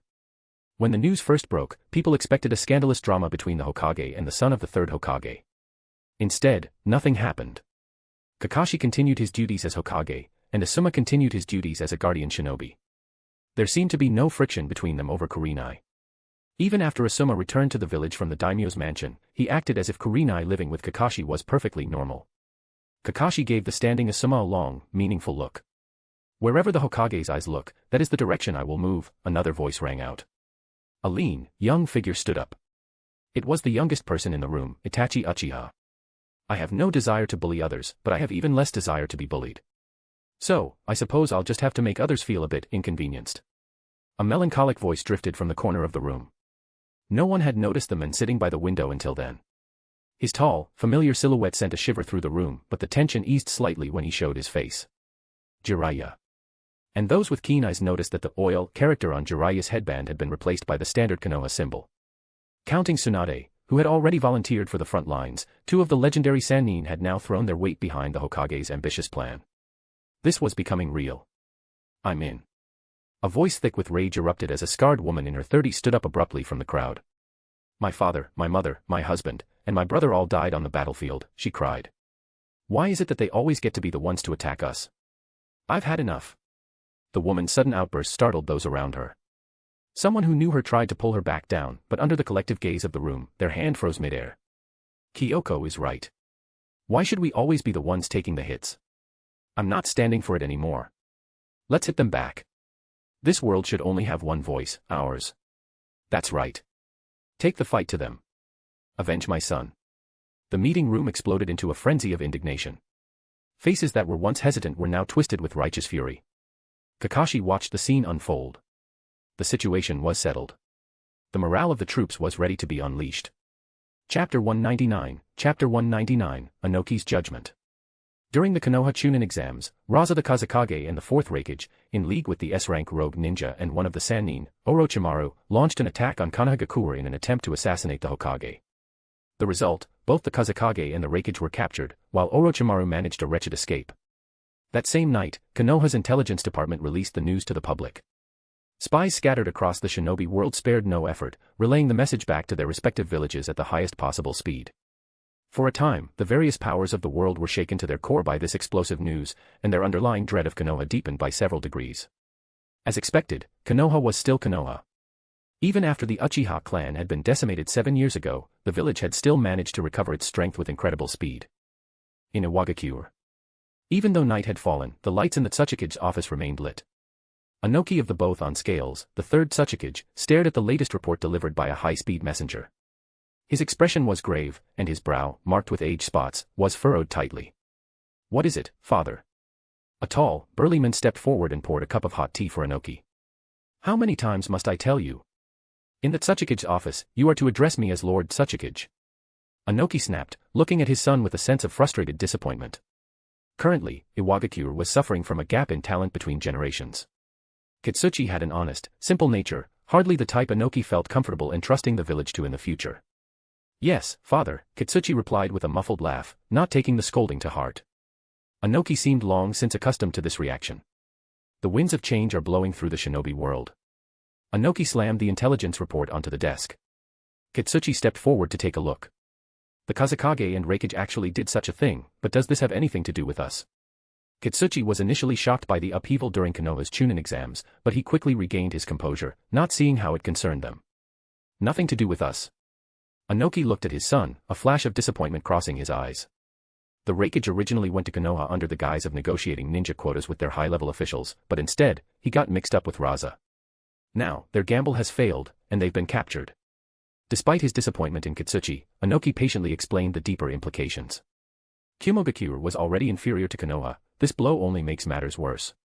And then there's the Sunagakure lot, as Konoha's allies, they committed a blatant backstab. Unless they provide a very good explanation, I expect. A good explanation? How was that possible? Given the personality of the current Hokage, no explanation would suffice. This was precisely what worried Anoki. If this were the era of Hiruzen Sarutobi's administration, perhaps Kumogakure and Sunagakure could have settled the matter by paying reparations or offering concessions. But Kakashi Hatake was not like Hiruzen. He was the type who couldn't tolerate even a grain of sand in his eyes. Now that his supposed allies had banded together to stab him in the back, Anoki didn't believe for a second that Kakashi lacked a counter-strategy. He wouldn't even be surprised if the men declared outright war on Sunagakure and Kumogakure over this incident. 5 years ago, during a single meeting at the Hokage's wedding, the aged and shrewd Anoki had already caught a glimpse of Kakashi's true character. Young and aggressive. If those words were used to describe an ordinary youth, they would be fitting. But Anoki did not believe the men Hiruzen Sarutobi had entrusted with the future of the village was a commoner of that sort. If Kakashi chose to go to war, it wouldn't be out of emotional impulse, but because he had another objective entirely. Moreover, Anoki stared at the glaring names on the report. The Kazekage and the Reikage. Those two had essentially gift-wrapped a casus belli and handed it to Kakashi on a silver platter. Judging others by his own standards, if Anoki were in Kakashi's position, he would never let such a golden opportunity slip by. Disturbed by these thoughts, Anoki quickly penned a letter and handed it to Kitsuchi. Have someone deliver this to Kirigakure at top speed. Kitsuchi took the letter, looking puzzled. Kirigakure? Isn't this a matter between Konoha, Suna, and Kumo? What does it have to do with the mist? Just go. Anoki shouted, nearly driven to a fit by his son's lack of insight. Kitsuchi obeyed immediately and departed. Watching his son leave, Anoki sighed. If his son had even 30% of that Hokage's schemes and foresight, he would probably wake up laughing from his dreams. Kirigakure? On the surface, this incident had nothing to do with the mist or the stone. But Anoki feared that the Hokage's drunken intention was not in the wine, that his true target was far broader. Konoha was currently too powerful. In the past, while Suna and Kumo were weaker than Konoha, they could at least act as a counterbalance.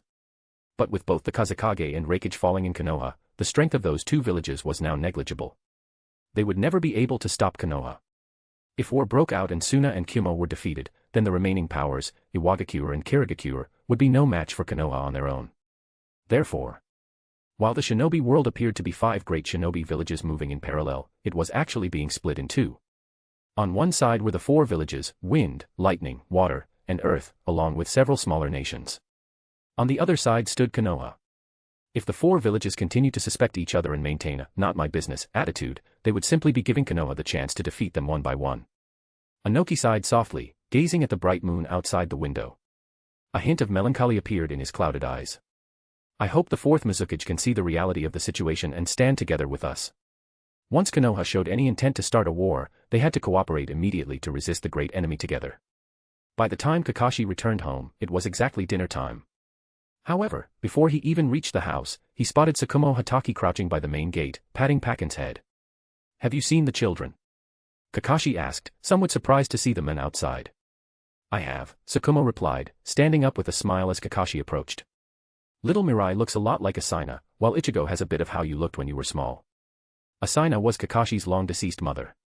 In his blurred memories, his mother had a gentle temperament, which didn't quite match Mirai's mischievous nature. But Kakashi didn't dwell on it. Why aren't you going inside? Kakashi asked. It's dinner time. A reanimated body can't eat, even if I did, I just have to throw it up later. It wouldn't be appropriate for me to be there, so I found an excuse to step out. Looking at his father, Kakashi fell silent for a moment.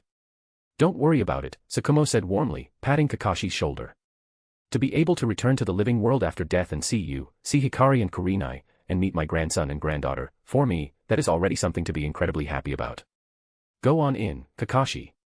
Kakashi was about to speak when his eyes shifted slightly, catching sight of a familiar figure at the end of the road. Suit yourself, then. I have someone to meet first, Kakashi said. Leaving Tsukumo behind, he walked toward the newcomer. As he got closer, the man's identity became clear. It was Asuma. Is my timing a bit inappropriate? Asuma asked with a smile. There's no such thing. Do you want to come inside and sit for a while?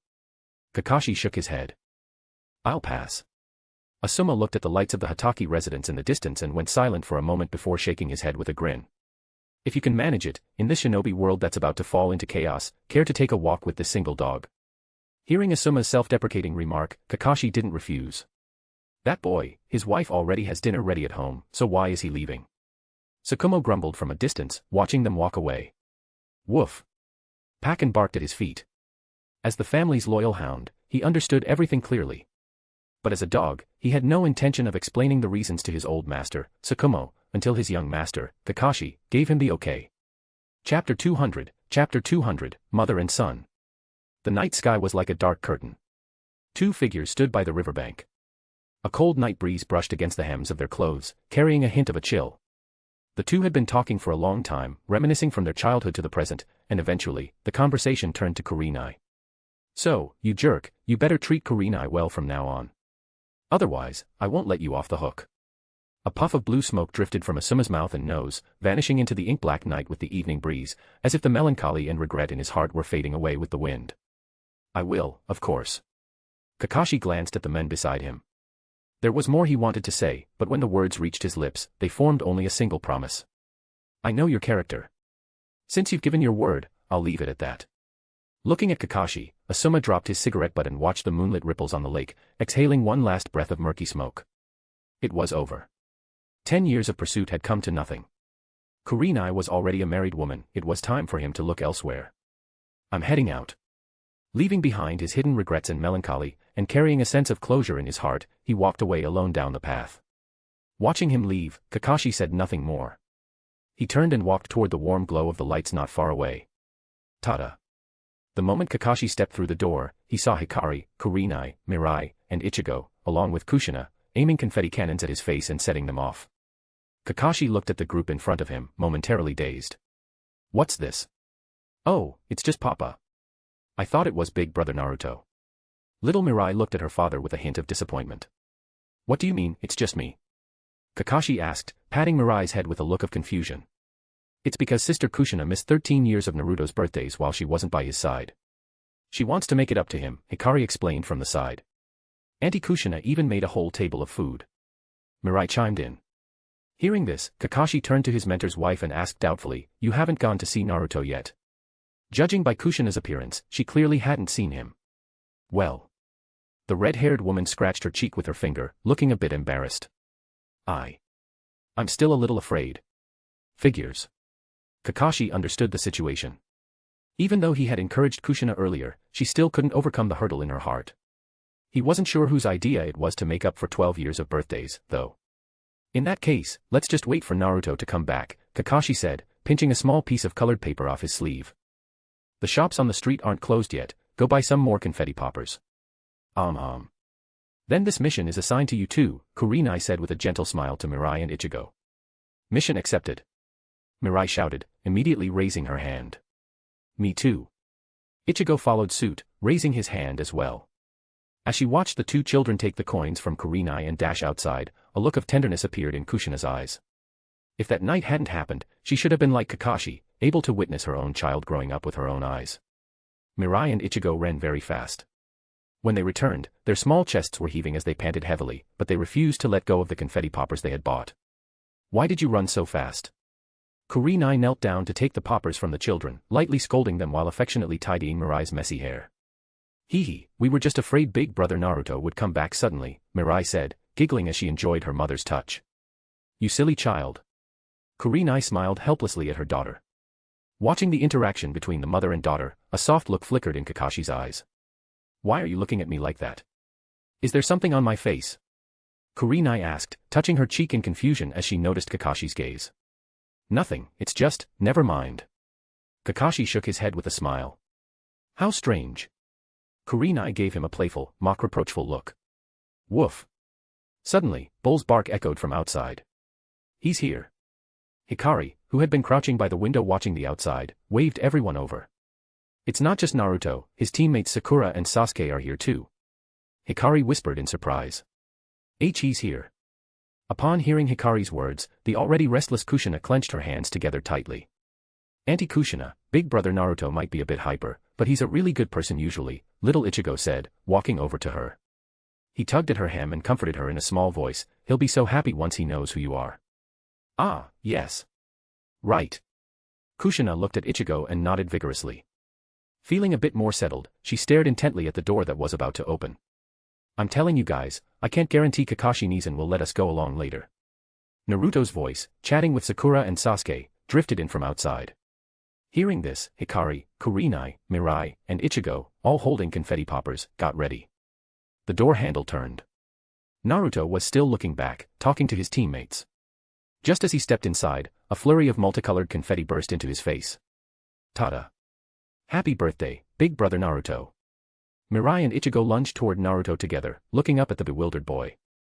Birthday? Naruto, I don't think your birthday is today, is it? Sakura's confused voice came from behind him. Eh?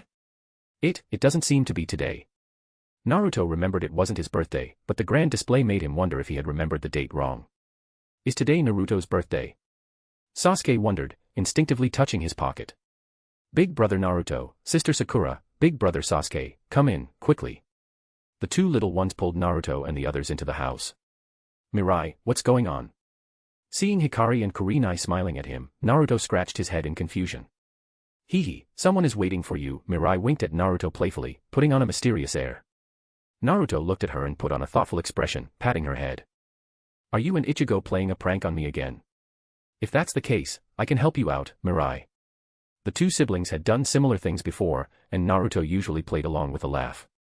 Hey, big brother Naruto, I'm right here. And you're playing favorites.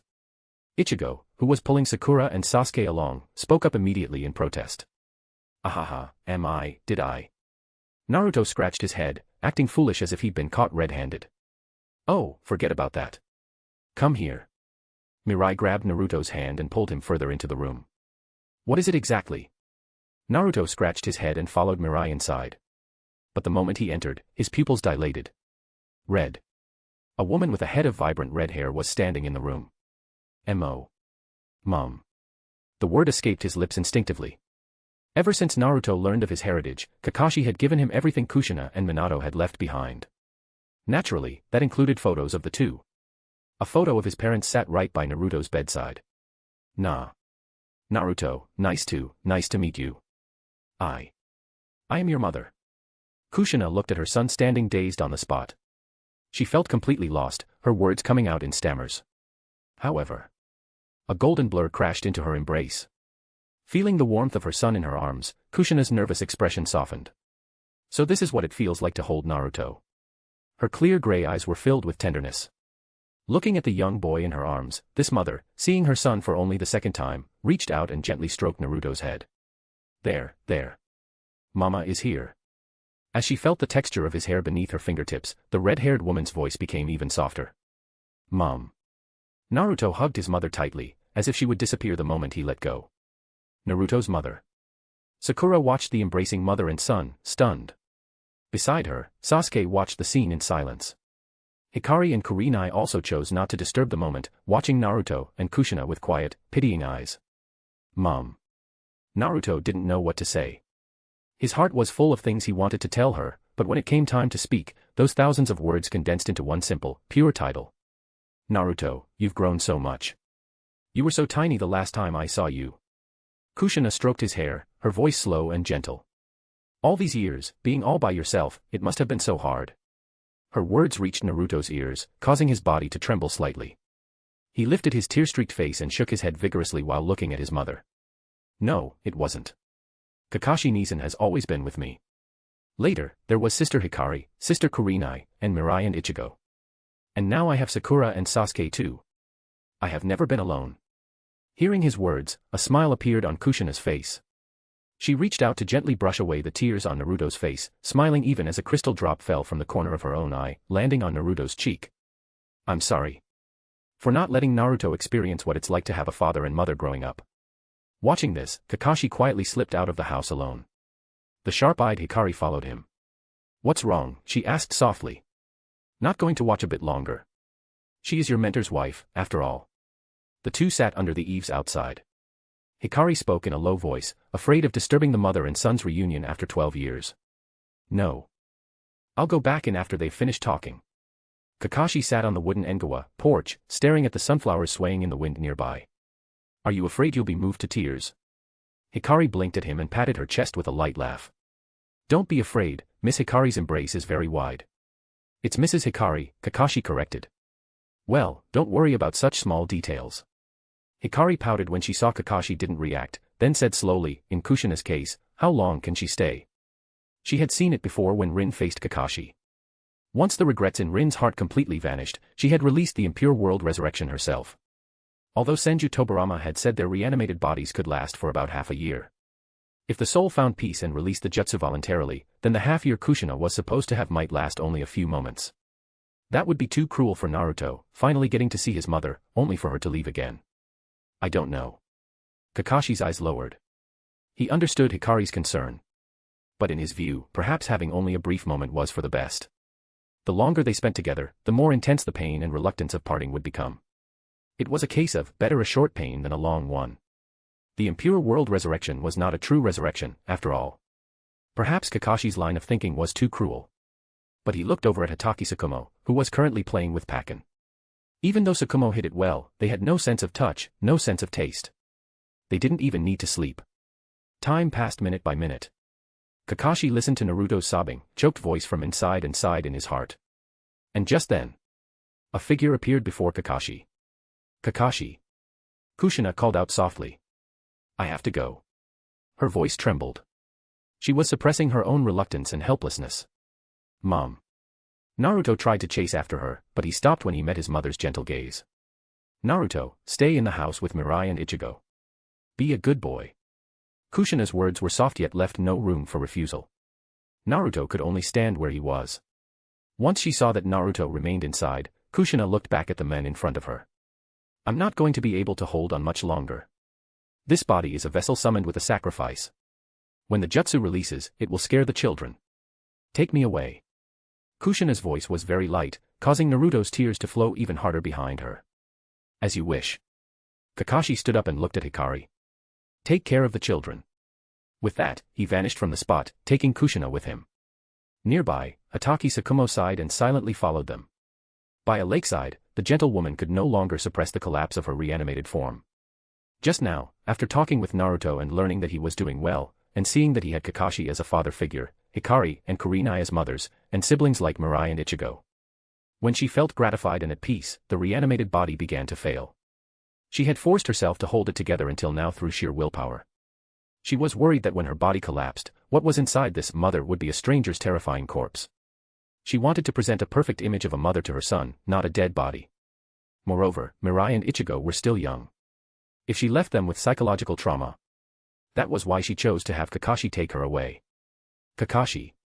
Cracks on Kushina's body began to glow with white light. This was the sign of the impure world resurrection breaking down. "Thank you so much for all these years. Thank you for taking such good care of Naruto. As your mentor's wife, it seems I can't do anything for you now except thank you." Paper debris began to drift away.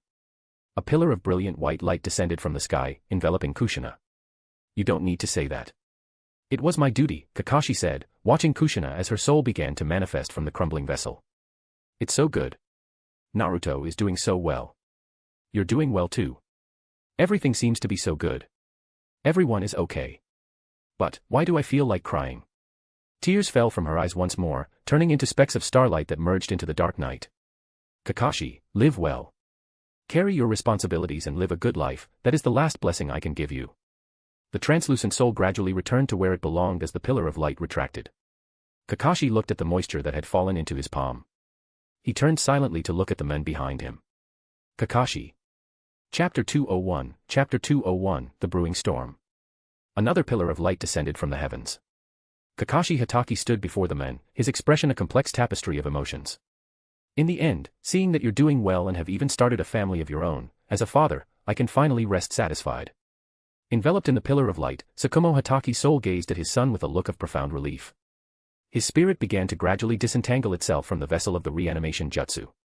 Compared to you, Kakashi, it seems I wasn't exactly the most qualified father. Regardless, I hope you can take my share of responsibility and live a long, full life. As he spoke, a trace of regret flickered across Tsukumo's face. Really, now, here we are at the final goodbye, and I'm still saying such irresponsible things, pushing my burdens onto others. I truly am a failure of a man.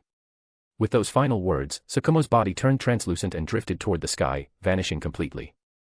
Kakashi remained where he stood, staring up at the empty sky for a long time. Finally, he reached out into the air, his fingers grasping at the void. In any case, leave everything to me. The land of rain Amigakure. The drizzling rain never ceased. In a city forged entirely of steel, a figure draped in a black raincoat walked briskly toward the high tower at the center of the metallic metropolis. Dull footsteps echoed through the empty, long corridors, leaving a trail of wet footprints on the floor. The man walked toward his destination. He was there to see one person, a man who considered himself a god. As the heavy steel doors slowly creaked open, the room's interior was reflected in his crimson eyes. This included the men he sought. The men seemed to always be there. He sat upon the tongue of the great Flame King statue overlooking the village, his strange, purple eyes silently watching the steel-clad hamlet. The eternal rain seemed to deliberately avoid him. Despite being outdoors, the downpour failed to dampen his black cloak adorned with red clouds. Pain, Obito Uchiha spoke. What is it? The men outside asked calmly. The land of fire is about to make its move. What are your plans? Konohagakure's recent actions were too massive to ignore. The news that both the Kazekage and Reikage had fallen was impossible to suppress, and White Zetsu had already gathered intelligence for Obito. Given Kakashi's current style of leadership, there was no way he would simply swallow his pride and stay quiet. Plans. Pain turned slightly, revealing his mysterious, ripple-patterned Rinnegan. It is merely a Hokage whose heart is filled with ambition, seeking a way to display his power. Does such a thing warrant this much concern from you? The current Leaf Village, and its Hokage, as well as the shinobi under his command, are not the same as the Leaf of the past, Obito replied evenly, meeting Pain's gaze. According to the intel Zetsu gathered, the Kazekage and Reikage were both defeated and captured in one-on-one combat. And the one who did it wasn't the fifth Hokage himself. This was the true reason for Obito's visit. It would have been one thing if Kakashi had personally taken down the Kazekage and Reikage. But the problem was that, facing two of the five Kage, reputedly the five strongest people in the shinobi world, the Hokage hadn't even needed to lift a finger. Two subordinates alone had completed a battle that would shake the entire ninja world to its core. Might Guy. Shizen. Obito knew these two. They were old acquaintances, classmates from his youth. He could understand Might Guy, after all, as the men who controlled the hidden mist. Obito knew all too well how Might Dewey had once turned the 7 ninja swordsmen into the 3 lucky survivors. But Shizen? What kind of joke was that? A medical ninja who followed Tsunade around had taken down the Kazekage. Even if Raza was the weakest among the 5 Kage, he was still a Kage. To be neutralized by a mere medical ninja. Obito felt it was necessary to treat the current Leaf Village with extreme caution. Interesting. Pain's response was short, just a single word. This caused the crimson eye behind Obito's mask to narrow slightly. Our current numbers are too few. We aren't strong enough to oppose the Leaf directly, Obito stated his purpose. Therefore, we need allies. Oh. Pain looked back out at the rainy landscape, a hint of undetectable sarcasm in his voice. Does the legendary Madara Uchiha actually need allies? No one can stay strong forever, not even me, Obito replied, ignoring the jab. Tell me about these allies, Pain conceded, not dwelling on the point. The Leaf's attitude is clear. Based on my contact with that Hokage a few years ago, I have a rough understanding of his personality, Obito said slowly. He is firm and brook no dissent. With a personality like that, he won't let this slide, even if the Sand and Cloud Kages were the ones who fell in his village. Furthermore, Anoki of the Hidden Stone has already contacted the Mist. He wants them to mobilize immediately when the Leaf moves against the Sand and Cloud. Clearly, that old fox of a Tsuchikage has realized the danger. The moment Obito, as the shadow ruler of the Hidden Mist, received the Tsuchikage's message, he had rushed to the land of rain. He felt the danger. A brief clash with Kakashi 6 years ago had planted a sense of crisis in his heart, leading him to constantly seek ways to become stronger. Now, the Kazekage's failed gamble had given the Leaf an excuse for war, and that sense of crisis had returned. He felt he had to do something. Pain remained silent, staring into the curtain of rain. Even though the Leaf hasn't moved yet, I believe that when they do respond, it will be with a maneuver that instantly changes the current landscape of the shinobi world. Even if it means Obito's eye flickered with a trace of apprehension. Starting the Fourth Shinobi World War. You believe the Leaf will start a war? Pain finally responded. Exactly. With such a God-given opportunity, if I were the Hokage, I would strike without hesitation to crush the other villages. Pain glanced sideways at Obito's definitive statement. I understand. When the critical moment comes, the Akatsuki will lend you its strength. Pain knew Obito controlled the hidden mist, but he didn't care. To him, a single village was nothing before the power of his eyes. Then I look forward to your intervention. Obito's voice faded away. Before long, he had vanished from the room. He needed to return to the hidden mist to keep an eye on the leaf and prepare to respond to Inoki's moves. Although he loathed the hidden mist, he didn't mind playing the role of a true Mizukage if it meant he could put those trash to good use. Shortly after Obito left, a slender figure appeared in the room. Is he gone? A woman with blue hair and a paper flower in her hair spoke. She was cold and beautiful. Yes, Pain nodded. What do you think? I don't like that man, but regarding this matter, I think he's right. Pain's demeanor softened significantly when facing this woman. It was, in fact, almost tender. On that point, I agree with you. If the 4 villages cannot withstand the Leaf's blade, I will step in. Pain spoke calmly, as if stating a simple fact. It was as if his mere presence on the board would tilt the scales of victory in his favor. Conan looked at his silhouette, a faint glimmer of worry passing through her eyes. For some reason, she felt Pain might be being a bit too conceited. But the thought vanished as quickly as it came. Pain was invincible. After all, a god does not lose. Pain is too arrogant. If the Leaf specifically targets him in battle, he will surely lose. As Obito traveled toward the hidden mist, a voice emanated from his body. Black matter surged within his wide sleeve, and a pair of round eyes appeared within the darkness. Even you think so? Obito didn't question Black Zetsu's words directly but asked for his reasoning. Based on the current intelligence, in this Chunin exam, aside from the existing top-tier combatants like Jiraiya, Tsunade, and Kakashi himself, 3 more masters have been added: Might Guy, Hayama Shirakumo, and Shizun. Might Guy is the Jonin commander, Shizun is the head of the medical department, and Hayama Shirakumo is part of the Hokage's guard. But there is one more person in that guard, Black Zetsu's voice whispered from the sleeve, causing Obito's brow to furrow. Are you saying Itachi Uchiha also possesses combat power on their level? Itachi Uchiha. A person Obito had once tried to recruit under the name of Madara, only for the plan to fall through due to Kakashi's interference. Obito didn't deny Zetsu's assessment, he simply fell silent. If Itachi weren't strong, he wouldn't have bothered with him in the first place. But counting Itachi, the current Leaf Village possessed at least 7 top-tier masters. And that was only based on the intelligence exposed during the Chunin exams. Who knew how many more hidden experts they had? We must prepare for the worst, Black Zetsu spoke again. 7 is just the public strength. We should prepare to face 10 masters from the Leaf. 10. Obito was internally shaken. The Akatsuki hadn't even finished gathering 10 members yet. How could they face 10 of the Leaf's elite? In truth, there was one more thing Black Zetsu hadn't mentioned. He recognized the current Hokage's wives. Specifically, the Mangekyo brat, who, 500 years ago at the age of 12, had turned the warring states period upside down, forcing the Senju, Uzumaki, and Sarutobi clans to join forces just to seal her away. But Black Zetsu kept this information from Obito. While pressure can be a motivator, too much of it can strip a person of the will to resist. Facing a Leaf Village led by Obito's former best friend, the men he once trusted with his life, the pressure was already high enough. Adding more might cause an unpredictable collapse. Though Black Zetsu himself lacked the confidence to win a direct confrontation against a Leaf Village of this caliber, he had no choice. He had finally managed to bring the Rinnegan back into the world. If he gave up now, when would his mother ever be unsealed? No matter the obstacles ahead, he would not give up. The Leaf's efficiency was staggering. While the high-ranking officials of the Sand and Cloud were racking their brains for a response, an official proclamation had already been issued by Konoha. December 9th, year 60 of the Leaf. Konohagakure has always treated others with a heart of peace, yet in return, we receive only war, bloodshed, sacrifice, and death.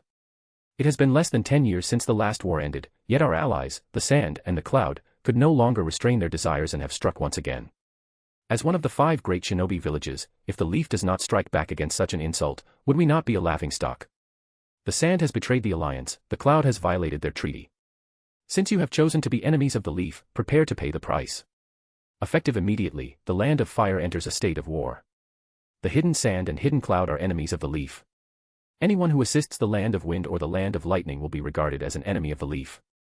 They shall be rooted out and utterly destroyed. The proclamation was mostly calm, merely stating the facts of the Chunin exam incident and the Leaf's subsequent actions. But those last few words sent a chill through the hearts of all who read them. Only then did people remember that the Hidden Leaf was the strongest of the 5 great villages. In every previous Shinobi World War, they had faced 3 or even more enemies at once. Now, the Leaf was choosing to proactively show its fangs to the world. This left Chiyo of the Sand and Tutai of the Cloud sitting on pins and needles. Order the troops. Immediately dispatch soldiers to take the Land of Rivers. At the same time, send someone to contact Hanzo of the Salamander at once. In the Kazakage's office in the Land of Wind, the white-haired Chiyo looked at the proclamation and immediately issued her orders. The Land of Wind and the Land of Fire did not share a border, between them lay the Land of Rain and the Land of Rivers. Both were small nations acting as buffers, and in every war, they became the battlefields. However, the Land of Rain was different. It possessed its own shinobi force and was led by Hanzo, the man known as the demigod. Compared to the insignificant Land of Rivers, the Land of Rain was a power second only to the 5 great nations. Should we contact the Land of Earth? Ebizo asked, watching his sister. No need. That old fossil Inoki will start a war against the Leaf on his own initiative. Just as Inoki had predicted Kakashi's moves, Chiyo could guess Inoki's. It was a tacit understanding between clever veterans. They didn't need to communicate to coordinate their actions. Compared to the stone, we should contact the Hidden Mist for a joint operation. Though, I suspect someone has likely already contacted them. Looking at her brother, a cold light flashed in Chiyo's eyes. Chapter 202, Chapter 202, The Fourth Great Ninja War. With the official declaration of war, the entire Land of Fire began to operate at full capacity. Unlike traditional shinobi warfare of the past, mass production of the Anchor Vanton, a type of aerial fortress, had begun several years ago under Kakashi's orders. Today, the Land of Fire possessed a fleet of 12 such vessels. Thanks to the power of the Jello stones, a single cubic meter of the mineral could provide enough energy to power one of these behemoths for a full half-month. Furthermore, the chakra technology recovered from the ruins of the Land of Sky had long since been integrated. Beyond the Anchor Vanton's inherent weapon systems, the technology had undergone several generational leaps through the research of Katasuke Tono and Dodo Kazahana. Compared to the Anchor Vanton, the naval warships were less breathtaking. Aside from recreating 36 vessels based on the designs of the original warships from years ago, there hadn't been much significant change. Time was simply too short to develop even more advanced equipment. Katasuke Tono and Dodo Kazahana were only 2 men. Even with a research team comprised of mechanical experts from within the Land of Fire, they had focused primarily on deep-level development of ground forces per Kakashi's instructions.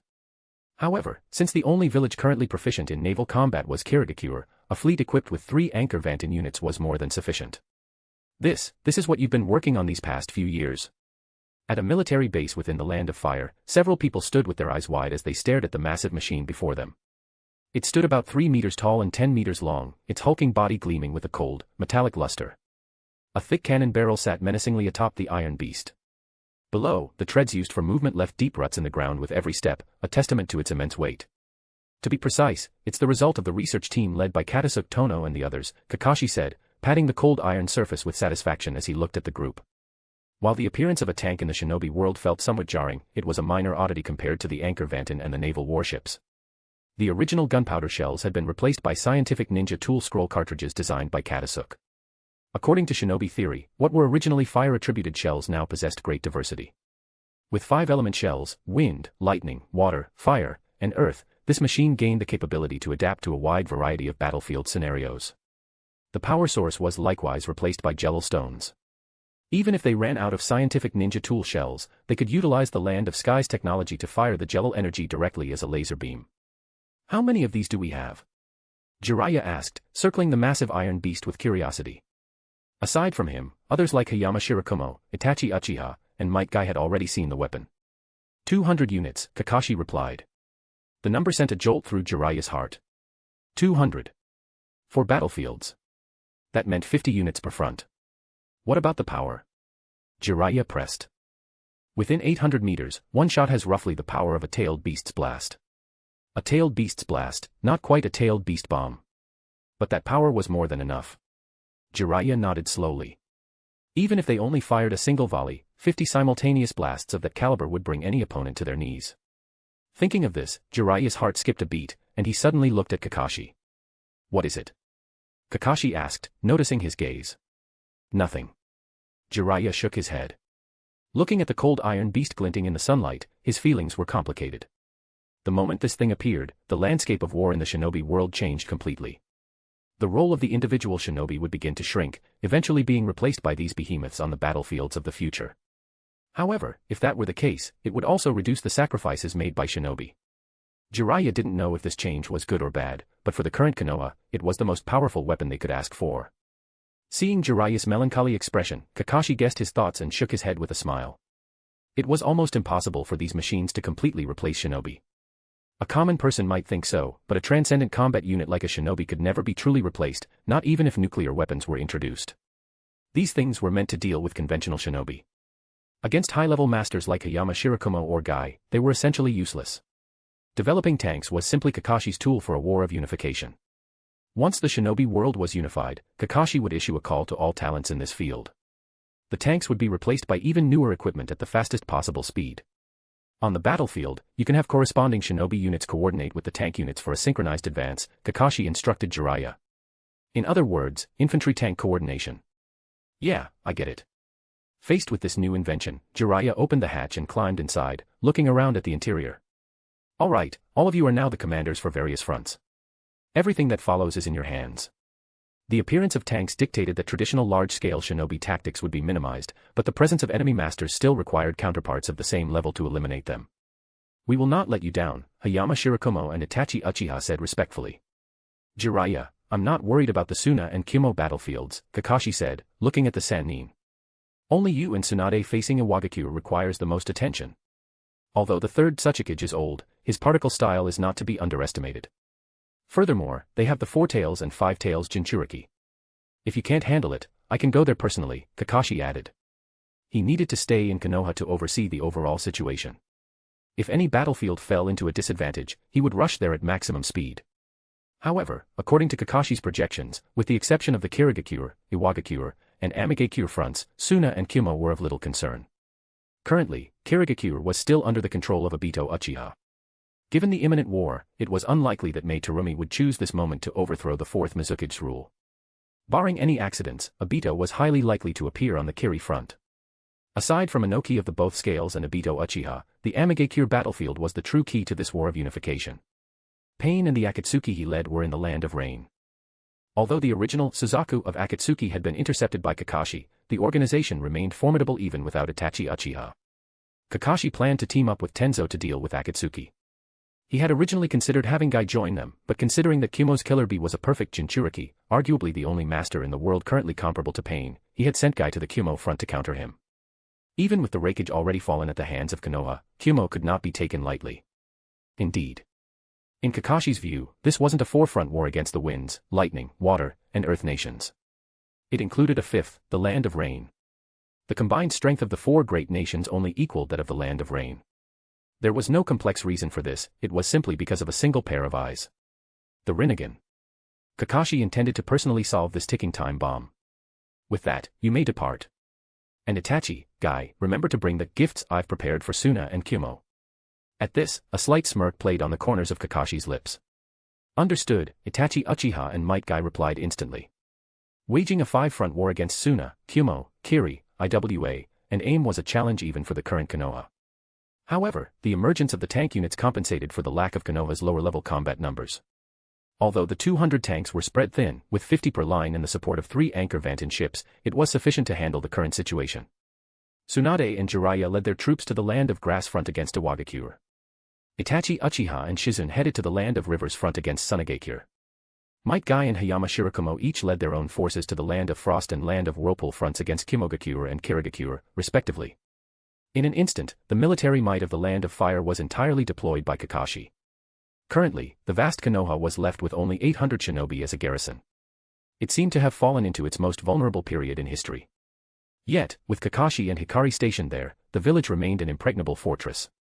If anyone thought this was a good opportunity to send an elite squad to raid the heart of Konoha, Kakashi wouldn't mind handling them himself. Standing alone on the roof of the Hokage building, Kakashi looked at the village that had been changing every day since he took office, pondering his next moves. He had included the Akatsuki of the Land of Rain as a hostile force, but he hadn't actively declared war on them yet. He was waiting. He would wait until the Land of Wind and Land of Earth, which were closest to the Land of Rain, were halfway through the fight and sought help from AIM. Then, he would lead Tenzo to the Land of Rain himself. When the lips are gone, the teeth get cold.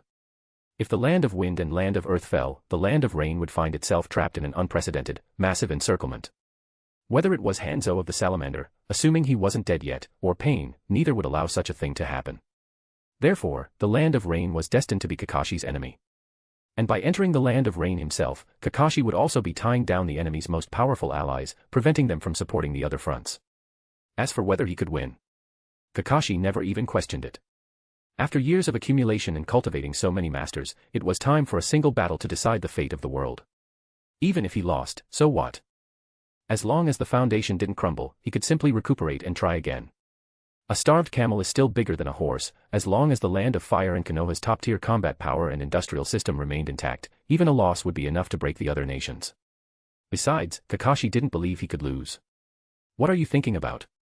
An aged voice sounded behind Kakashi. Thinking about the future, Kakashi replied calmly. The owner of the voice walked to Kakashi's side, looking out at the ever-changing village with him. There was a look of reminiscence in those clouded eyes. He vaguely remembered that when he took over the village from his teacher, it was nowhere near this prosperous. Konoha is fighting on 4 fronts. Are you certain of victory? Hiruzen Sarutobi asked quietly. Nothing is ever 100% certain, Kakashi said. But regarding this matter, I am 80% sure. The remaining 20% involved Ishiki Otsutsuki, who was hiding somewhere, and Black Zetsu, who knew the secrets of a millennium. Ishiki couldn't use his full power currently, so that wasn't a worry for now. But there was no guarantee that Black Zetsu wouldn't stir something up. Furthermore, Kakashi thought of the prophecy given by the great Toad Sage when he and Jiraiya had entered Mount Maiboku. A youth with the Rinnegan and Sharingan would curse him. Did that refer to Nagato, Obito, or perhaps Madara Uchiha? Kakashi had no way of knowing. Moreover, Gamamara's attitude toward him had been anything but friendly. No one could remain a bystander. Did that mean Ryuchi Cave and Mount Maiboku would participate in this war? Or was it something even further in the future? 80%. Hiruzen nodded slightly. That's enough. An 80% chance to take over the shinobi world was well worth the attempt.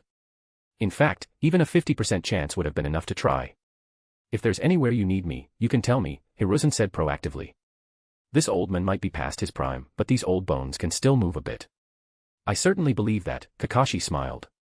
But if Konoha still needs a retired old man to step onto the battlefield, wouldn't that just prove my incompetence? Just as he said, he believed in Hiruzen's capability. The Reaper Death Seal alone gave him the leverage to fight anyone. Even if the opponent was much stronger, he could force a stalemate. Even Madara Uchiha, if he didn't know about the Reaper Death Seal, might be caught off guard by Hiruzen.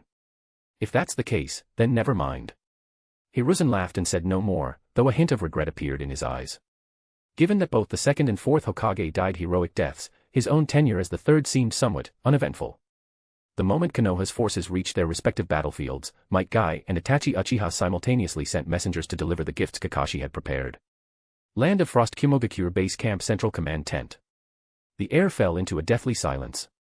The blizzard outside seemed less cold than the atmosphere inside the tent. Everyone stared breathlessly at the object on the commander's table. It was a head. A head that had been preserved in salt. Seeing this, the members of Kumo couldn't help but recall a day 9 years ago. Konoha had sent back the head of their diplomatic envoy. Today, 9 years later, Konoha had sent another head. But compared to the envoy back then, the head delivered this time filled their hearts with both fury and a bone-chilling cold. This was the head of their fourth Raikage. Of the Kumo AB combo. The who had once fought the Yellow Flash, Minato Namikaze, alongside the Eight Tails Jinchuriki, Killer Bee. The who had led them through the Third Great Ninja War. His head was sitting right in front of them. Get out. Now, Dodai said, his face ashen as he looked at the messenger Konoha had sent. He wanted to kill him, to chop off his head and send it to Konoha, but how could this man's life compare to the Raikage's? To do so would only show desperation and small-mindedness. Heh. The Hokage specifically told me to pass on a message. The Konoha messenger smiled, showing no fear of the Kumo shinobi glaring at him. He hadn't expected to return alive when he took this mission. His family had been taken care of, his children would receive the highest level of treatment from the village, and his parents would be supported for the rest of their lives. After death, he would be hailed as a hero, his name etched onto the memorial stone just below the previous Hokage. What message? Dodai asked coldly. Everyone, the Fourth Great Ninja War has begun. Chapter 203, Chapter 203, Studying Medicine Can't Save the Ninja World. The Fourth Great Ninja War. It had begun. Hearing these words from the hidden leaf messenger standing before him, Tutai's heart, though forged like steel, trembled slightly. Has war truly started again? Even if Tutai was unwilling to accept this reality in his heart, the fact that he was leading a cloud shinobi force in the land of frost meant he had already tacitly acknowledged its arrival. Looking at the familiar head resting on the table before him, Tutai's heart was a turbulent sea of complexity and grief. Take him away. Execute him. The words escaped Tutai's lips, sounding muffled and heavy. The ninjas guarding the main tent immediately stepped forward, seizing the leaf messenger by the arms to drag him out by force. Don't touch me. I can walk myself. The leaf messenger glared coldly at Tutai in the high seat, letting out a sharp, mocking laugh. Lord Tutai, Minister of the Cloud, I shall await your arrival in the Pure Land. And as for the rest of you. At this, the messenger's gaze swept across everyone in the room. Those present felt a chill run down their spines, as if they were being stared at by someone who already considered them corpses. Gentlemen. Leaving behind those final two words, the messenger laughed loudly as he walked out to meet his death with gallantry. Lord Tutai. A woman with silver hair and dark skin looked toward the men in the high seat, who seemed to have aged several years in a single instant. It's nothing. Mabui, give the order to return the Raikage's head to the village at the highest possible speed. At the same time, tell B to get here immediately. Tutai remained silent for a long time before finally speaking. Yes, sir. Seeing this, Mabui suppressed the unease in her heart, collected the Raikage's head from the table, and hurried out. Everyone else, leave. Tutai waved his hand, appearing unaffected by the messenger's words. The others hurriedly bowed and took their leave. Within moments, Tutai was the only one left in the main tent, accompanied only by a single, flickering lamp. Only after everyone had gone did Tutai let out a deep, heavy sigh. As the wartime commander, he could not show even a flicker of hesitation or retreat in front of his subordinates. In Tutai's view, even though the cloud had lost the fourth Raikage, they still had the support of Killer B, a perfect Jinchuriki. Facing only the Leaf's forces on the land of Frost Front, holding the line shouldn't have been an issue. But the unease in his heart was growing stronger. Tutai couldn't understand it. He couldn't fathom what gave the Leaf the courage to start this war.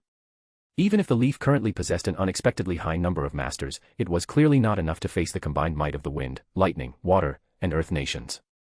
Just like Inoki of the stone and Chiyo of the sand, the moment Tutai learned of the fate of the two Kage and received the Leaf's formal declaration of war, he realized something. The Leaf intended to use the strength of a single nation to proactively wage war against the four other great nations simultaneously. While Tutai recognized the plan, he didn't understand the logic. Where did the Leaf get the confidence to do such a thing? Tutai couldn't figure it out, but he no longer had the luxury of time to ponder. In the current situation, he had to withstand the Leaf's pressure. As long as the four fronts could stall the Leaf's progress, no matter how vast the Land of Fire's resources were, it was impossible to sustain a four-front war for long. The problem was clear. The Leaf couldn't possibly be blind to this reality. They would aim to defeat their enemies as quickly as possible. Therefore, he had to hold firm. Not just him, but the wind, water, and earth fronts had to hold as well. At this thought, a flash of resolve crossed Tutai's eyes. Yes. Facing four great nations with the power of one, this Hokage of the Leaf was far too arrogant. As long as they held out, the Leaf's defeat was inevitable. Under a somber, overcast sky on a vast grassland, a black-haired woman with a ponytail looked calmly at the elderly woman before her. A cold wind blew, scattering the strands of hair across her forehead. Her originally soft and delicate features appeared slightly sharp, framed by the coldness in her dark eyes. Shizen of the Leaf. Looking at the woman standing alone on the plains, the 70-year-old Chiyo muttered to herself. Raza, the fourth Kazekage, had fallen at this woman's hands. But beyond that, she held a special significance for Chiyo. Shizen was the disciple of Tsunade. In past ninja wars, Tsunade had been able to crack every single one of Chiyo's poisons. Now, Tsunade's successor stood before her, but where was her own successor? Chiyo of the Sand, Shizen spoke slowly. Her voice wasn't loud, but it carried clearly to Chiyo's ears.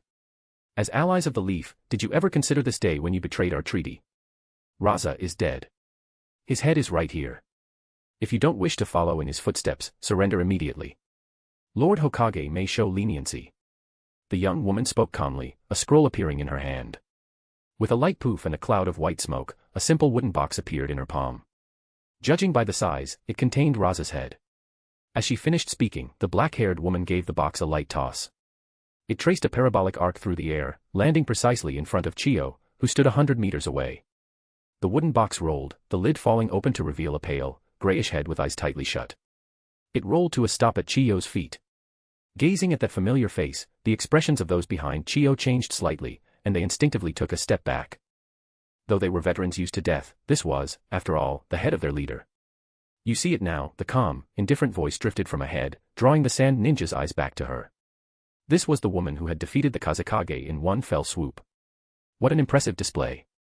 Chiyo slowly bent down to seal the head into a storage scroll she carried, then looked up at Shizune. Little girl, didn't Tsunade ever teach you that the hardest blade is the easiest to snap? Chiyo's heart didn't waver in the slightest at the sight of Raza's head. Instead, her tone was stern as she glared at Shizune. Those words. Shizune's lips curled into a slight smile as if she had remembered something. She thought back to the night after the Ninetales incident, the day she had performed the eye transplant for Kakashi. It was then that Kakashi seemed to have truly dragged himself out of his painful past. This world was too cruel. If things continued as they were, there would be countless others with tragic experiences like Lord Hokage. She was a doctor. A healer of people. But she realized that healing individuals could not change the world. What she needed to do now was save the world itself, to follow behind the Hokage and heal this entire era. Studying medicine can't save the ninja world. Chiyo was momentarily silenced by the gaze of the young Leaf Kunoichi. The girl was a confidant of the Hokage, whatever style the fifth Hokage possessed, his subordinates would naturally reflect it. The hardest blade is the easiest to snap. To the current Leaf, such a concept simply didn't exist.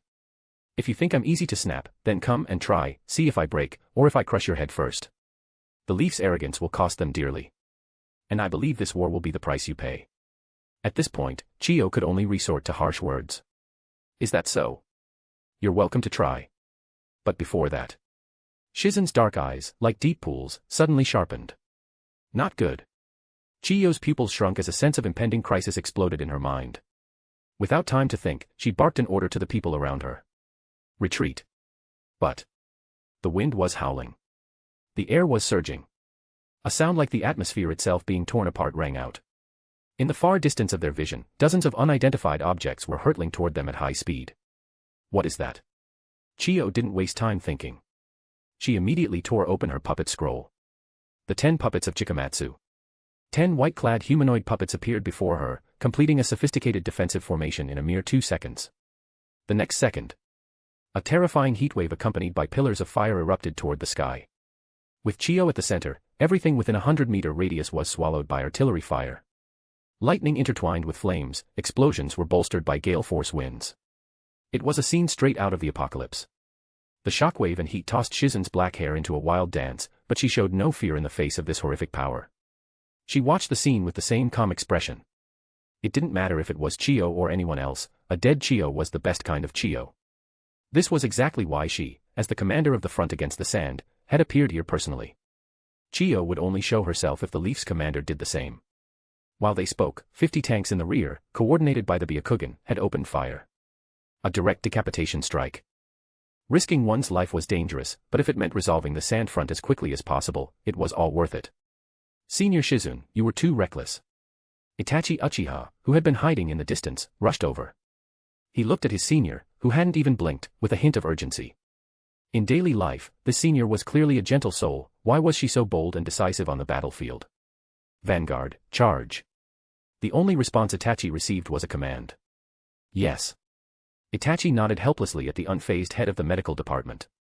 According to the plan, the Vanguard unit stationed 200 meters away began their rapid charge.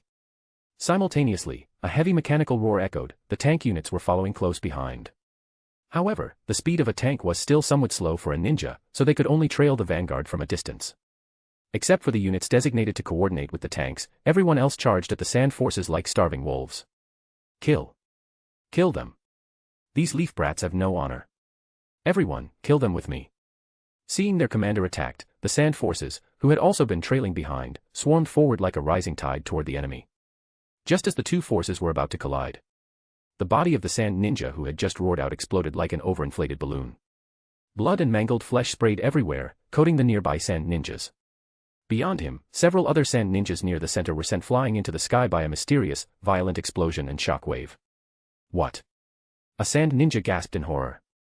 What happened? Before he could process it, his body also violently burst apart just like the previous ninja. Wildfire and gales swept through everything. Similar scenes played out frantically across the battlefield, the entire sand vanguard was being shredded like paper. The sand ninjas couldn't comprehend it. What happened? What is going on? They hadn't even touched the enemy, yet their vanguard was already on the verge of collapse. No, it wasn't on the verge, it was collapsing. Kill. Keep moving. Mix in with the Leaf's ranks. A familiar voice rang out across the battlefield. It was Chiyo. This sand commander was actually still alive after enduring a full volley from the tank unit.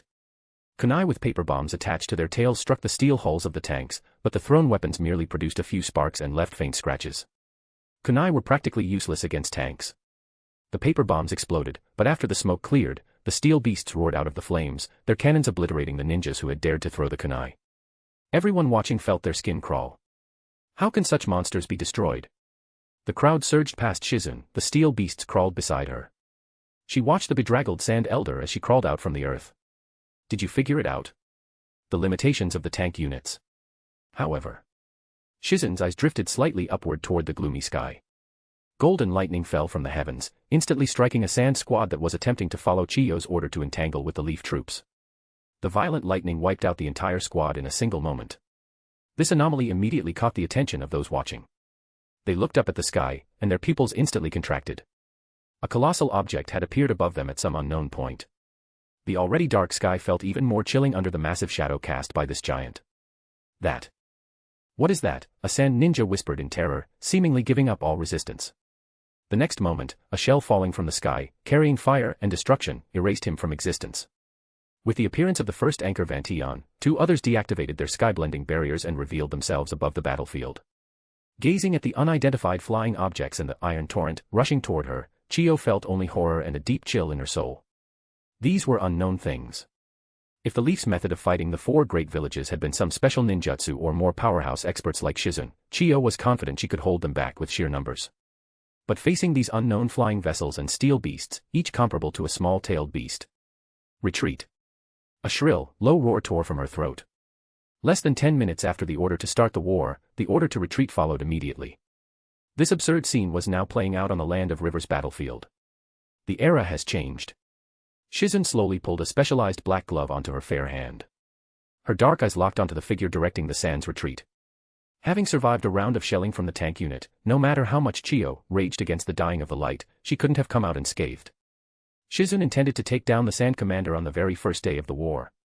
Chapter 204, Setting Sail. Lady Chiyo.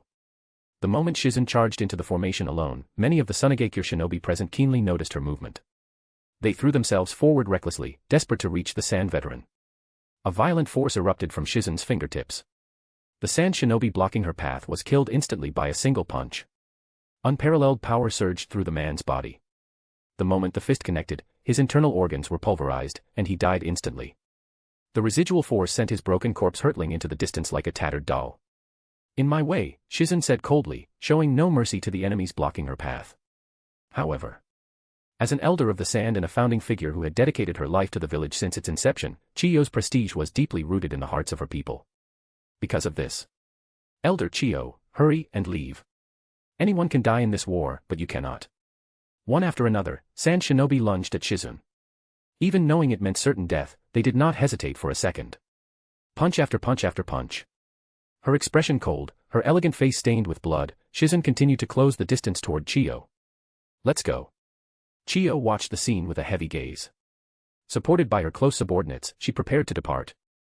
This battle had been far too unexpected, far too terrifying.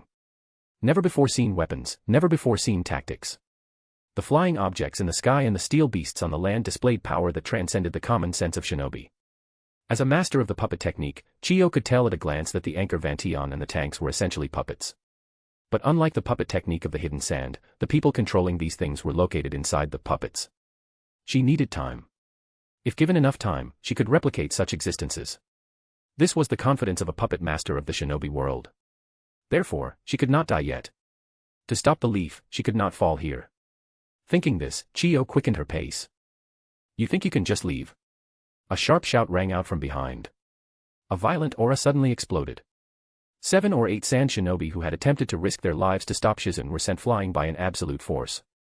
Mysterious black patterns began to crawl across Shizun's cheeks, adding a cold, eerie beauty to her features. She slammed her foot down, and the ground beneath her instantly shattered as she lunged toward Chiyo with terrifying speed. Despite this, there were still sand shinobi who, unafraid of death, tried to block her. The result was predictable. They couldn't even stand against Shizune in her normal state, let alone now that she had activated the Sage Mark, Sennin Kakuin. Destructive and unstoppable, she turned into a black blur. Every step she took left the earth in ruins as she closed in on Chiyo. Chiyo glanced back at the woman pursuing her and flicked her fingers. Suddenly, an anomaly occurred. At the spot where Shizune was about to land, the ground burst open, and 3 white figures surged out. 3 treasure suction crush. To block the previous round of tank shelling, 7 of the 10 puppets of Chikamatsu had been lost, but the 3 most important puppets had been preserved. The 3 puppets combined, their mouths hanging wide open. An unparalleled suction force erupted from them, drawing in everything in front of them to be ground into dust. Forward. Instead of retreating, Shizune leaped into the air and charged ahead. Clenching her fist, she used the suction force to propel herself directly at the 3 puppets. As she threw a punch, the violent pressure of her fist created fire through friction with the air, rushing toward the puppets. Her fists moved like shadows, and the flames bloomed like a peacock's tail. A rain of fire filled the sky, turning into a tornado fueled by the suction, surging into the puppets. It looked like a fire-style jutsu, but it was fundamentally different. Fire-style used chakra to burn enemies, but the flames Shizune threw were the result of pure physical force and friction. In an instant. The moment the puppets sucked in the flames, countless fist strikes fell upon them like a torrential rain. They were completely dismantled. What? Even as she was fleeing, Chiyo's heart was filled with shock at the sight. Such a crude method of breaking the technique, as expected of Tsunade's disciple. The moment Shizune broke the 3 treasure suction crush, she rushed toward Chiyo without a moment's hesitation. Just as her palm, capable of killing a person with a single blow, was about to reach Chiyo, countless black particles transformed into a giant wall of steel, blocking her path. This is. Chiyo's eyes narrowed to pinpricks, as if she were seeing something impossible. Old hag, have you reached the point where you can't even handle someone like this? A familiar, cold voice drifted down from atop the steel structure. A red-haired youth wearing a black robe with red clouds stood there, chakra threads extending from his hands to a puppet hovering in midair. He spoke with a detached expression. Looking at that familiar figure, Chiyo's mouth hung open, unable to speak for a moment. Shizune stopped her advance, her face tensing as she looked at the youth standing atop the iron sand. Sasori of the Red Sand. A figure landed beside Shizune. It was Itachi, who had taken over command of the army while Shizune was pursuing Chiyo. Hey, hey, hey. Those weapons from the leaf look pretty artistic. Another voice rang out from the sky. A white clay bird soared through the air. A golden-haired youth with a ponytail looked down at the tanks rolling across the battlefield with an excited expression. Like Sasori, he wore the black robe with red clouds. Sasori. How can it be you? Why are you here? Chiyo asked in disbelief. Did you forget, old hag? You were the one who requested support from the Land of Rain, Sasori said, glancing lightly at Chiyo with zero respect for his grandmother. The Land of Rain. Listening to their conversation, Shizune exchanged a look with Itachi Uchiha. Just as the Hokage had predicted, the Land of Rain had indeed intervened. Although, it wasn't as if the Hokage had any intention of letting the Land of Rain off the hook anyway. Itachi looked calmly at the 2 men in front of him, his gaze finally resting on Deidara in the sky. Shizune-senpai, leave the one in the sky to me. As a medical and taijutsu specialist, Shizune was a natural counter to someone like Sasori, who relied on poison and puppets.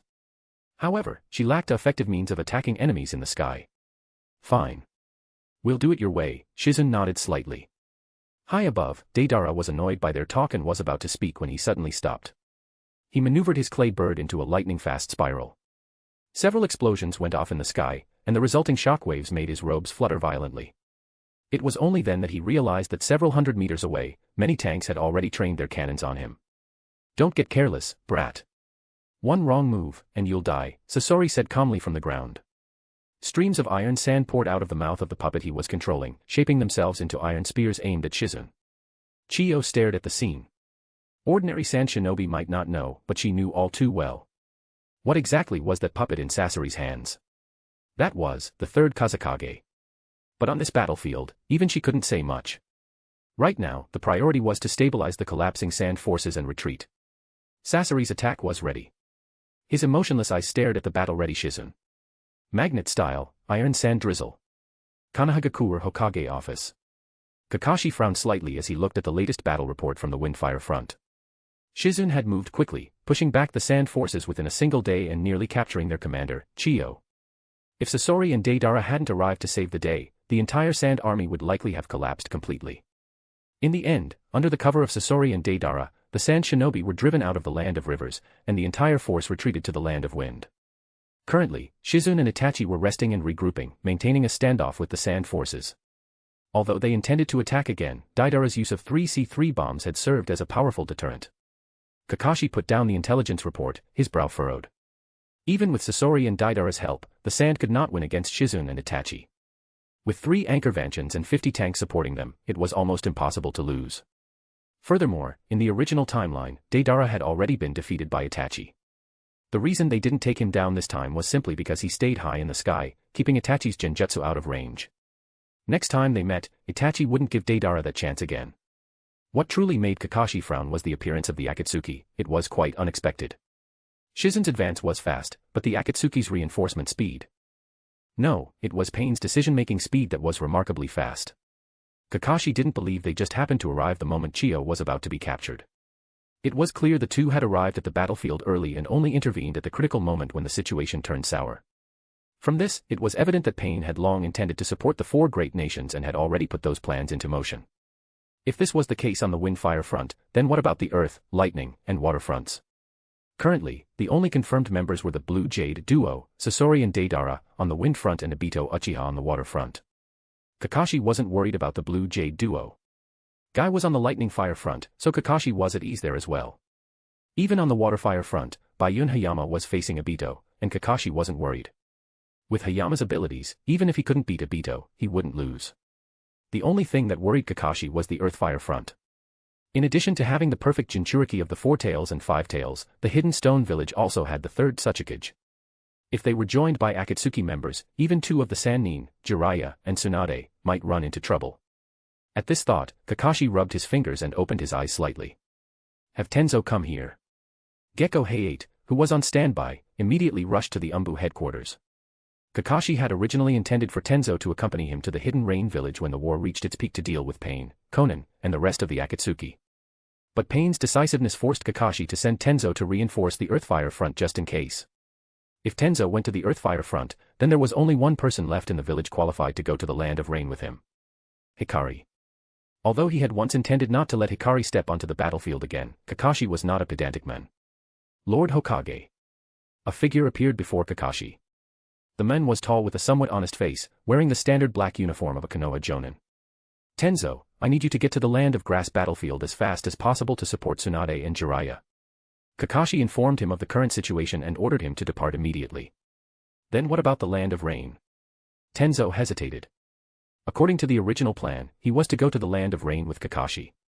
With the 2 of them together, they would suppress the country that had once initiated the Second Shinobi World War. Now that he was going to the Land of Grass, Kakashi would be alone in the Land of Rain. In Tenzo's view, even Jiraiya and Tsunade combined were not as important as the current Kakashi. You don't need to worry about that.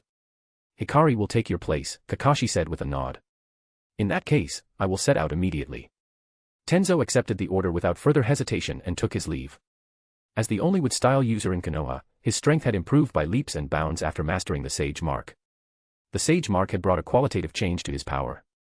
It could be said that among the Sage Mark users other than Hikari, Tenzo's strength was second only to Guy in his Sage-enhanced inner gate state. Even Bayun Hayama was no match for Tenzo. This was the reason Kakashi had originally planned for Tenzo to accompany him to the Land of Rain. With Tenzo going to the Land of Grass, even with 2 perfect Jinchuriki and Akatsuki members, the Earthfire front wouldn't be able to cause any major upsets. Now, Kakashi just needed to wait. He would wait for this inherently unequal war to reach its climax, and then he and Hikari would personally go to the Land of Rain to deal with Pain and take the Rinnegan. Then, the shinobi world would finally be at peace.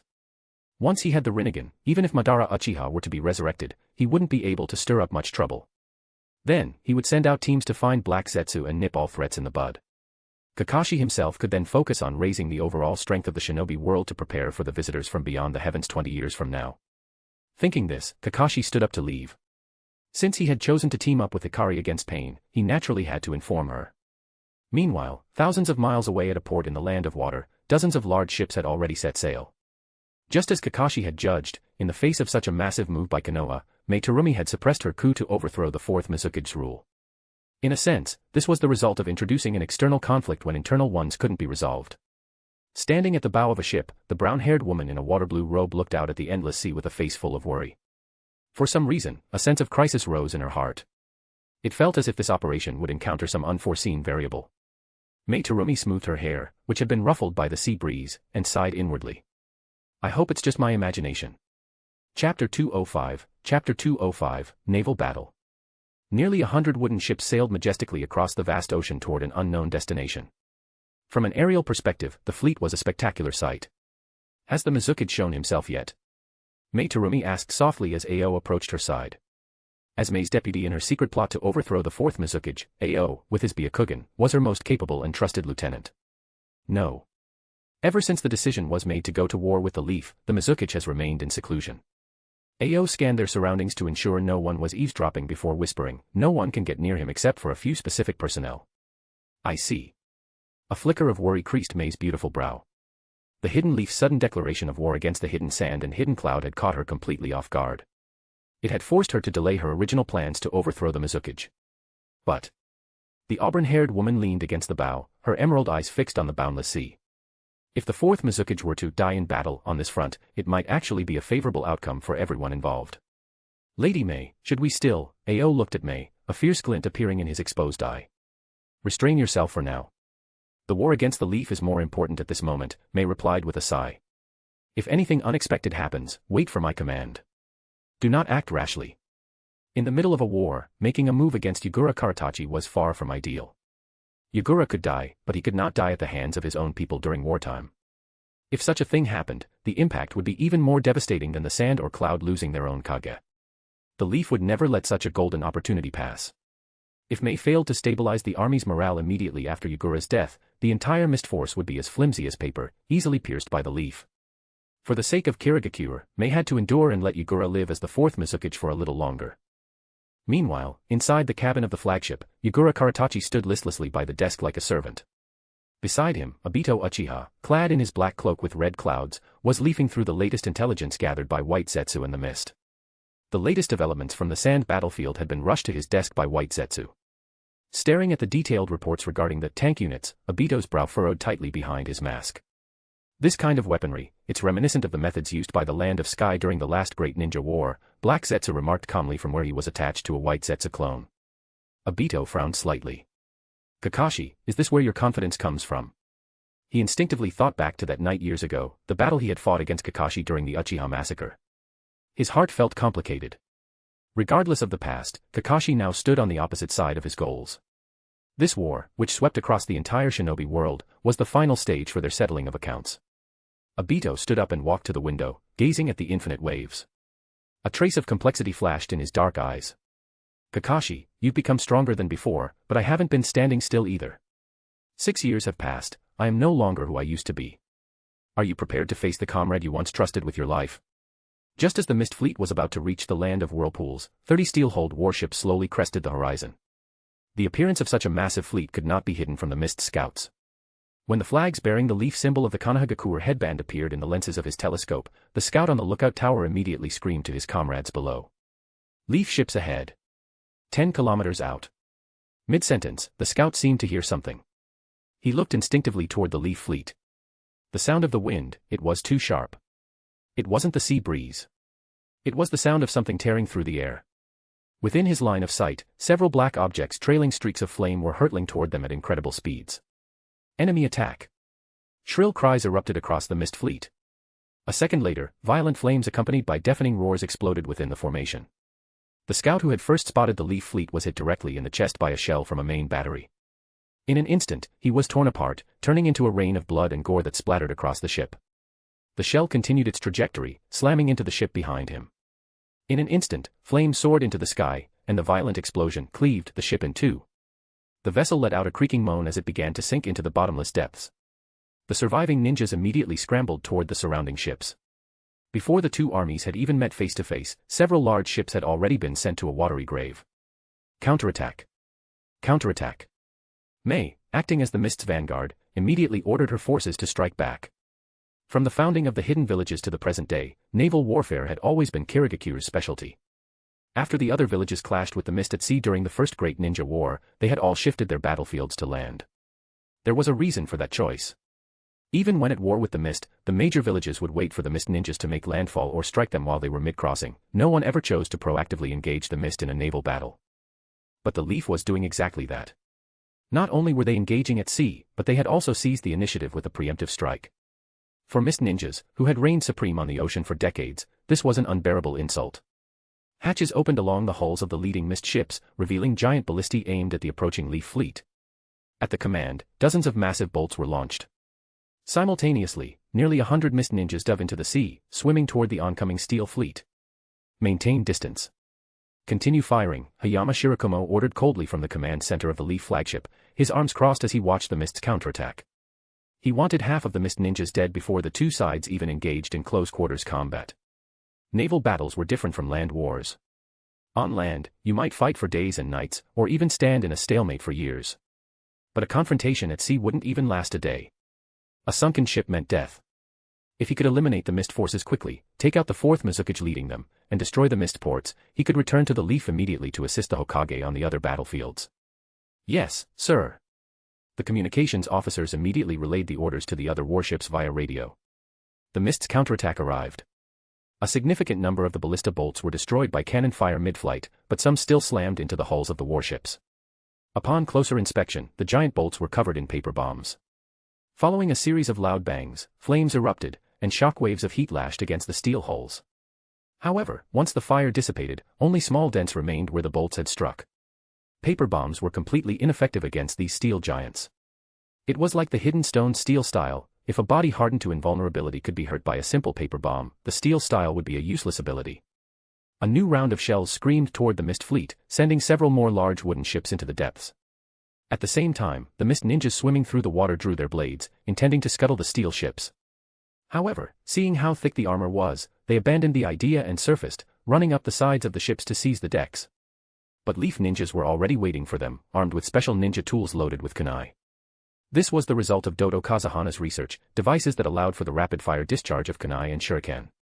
Once empty, the user only needed to swap in a new magazine to continue firing. The Leaf ninjas had been waiting patiently for the mist's arrival. Seeing the mist ninjas rush up, a Leaf squad leader spoke with cold indifference. Fire. At the command, a curtain of kunai poured from the devices, raining down on the ascending mist ninjas. Ack! Damn it! Clinging to the side of the hull, they had nowhere to hide. One by one, the mist ninjas fell back into the ocean like falling dumplings, their blood staining the surface of the sea. Damn it! Order the fleet to close the distance. I'll lead the boarding party myself. May ordered sharply. The Leaf's strength was beyond expectations. She had assumed they would let the mist land to fight as in previous wars. Who would have thought they would choose a naval battle, the very thing the mist excelled at? Understood. Ao didn't dare hesitate and immediately disseminated May's orders. But how could wooden ships compare to the speed of modernized warships? While the mist fleet still relied on wind direction for speed, the Leaf fleet had already undergone a technological revolution. No matter how hard the mist ships pushed, they couldn't catch up. The distance between the two sides remained in a delicate balance. May made a split-second decision, ordering the mist fleet to scatter and use their superior numbers to block the Leaf's path. In an instant, the mist ninjas demonstrated their naval prowess, breaking formation to close in on the Leaf fleet from all directions. Because the mist ships had scattered, the effectiveness of the cannon fire dropped significantly. Even so, the mist fleet had already lost about a third of its strength. A Leaf ninja in charge of monitoring the status immediately reported the situation. Lord Hayama, the barrels are beginning to overheat. Hayama Shirakumo nodded slightly. While the cannons were powerful, they had one flaw: continuous firing caused the barrels to overheat, risking an explosion. Charge through. Ram them. At his command, the Leaf fleet stopped maintaining distance and accelerated to full speed, crashing into the oncoming mist fleet. When a steel warship hits a wooden boat, the outcome is obvious. Since the mist ships were already slower, the 30 steel warships tore through the mist fleet like maddened sea beasts, ripping a hole right through their encirclement. Just as the Leaf fleet broke through, Mai Terumi, leading the vanguard, threw herself onto the deck of a ship. The Leaf ninjas under Hayama's command were already prepared. Water style, giant waterfall jutsu. Mei's hands blurred through signs, her expression solemn. As the first to step onto the Leaf deck, she immediately unleashed her water style. As the future 5th Mizukage, her mastery over water was beyond doubt, especially at sea, where the power of her jutsu was amplified significantly. It seemed as though the entire sea was being manipulated by Mai. A 100-meter wave rose up, crashing down toward the steel giant beneath her feet. Just as the wave was about to strike, a sharp hum resonated through the air. The sound of a blade being drawn.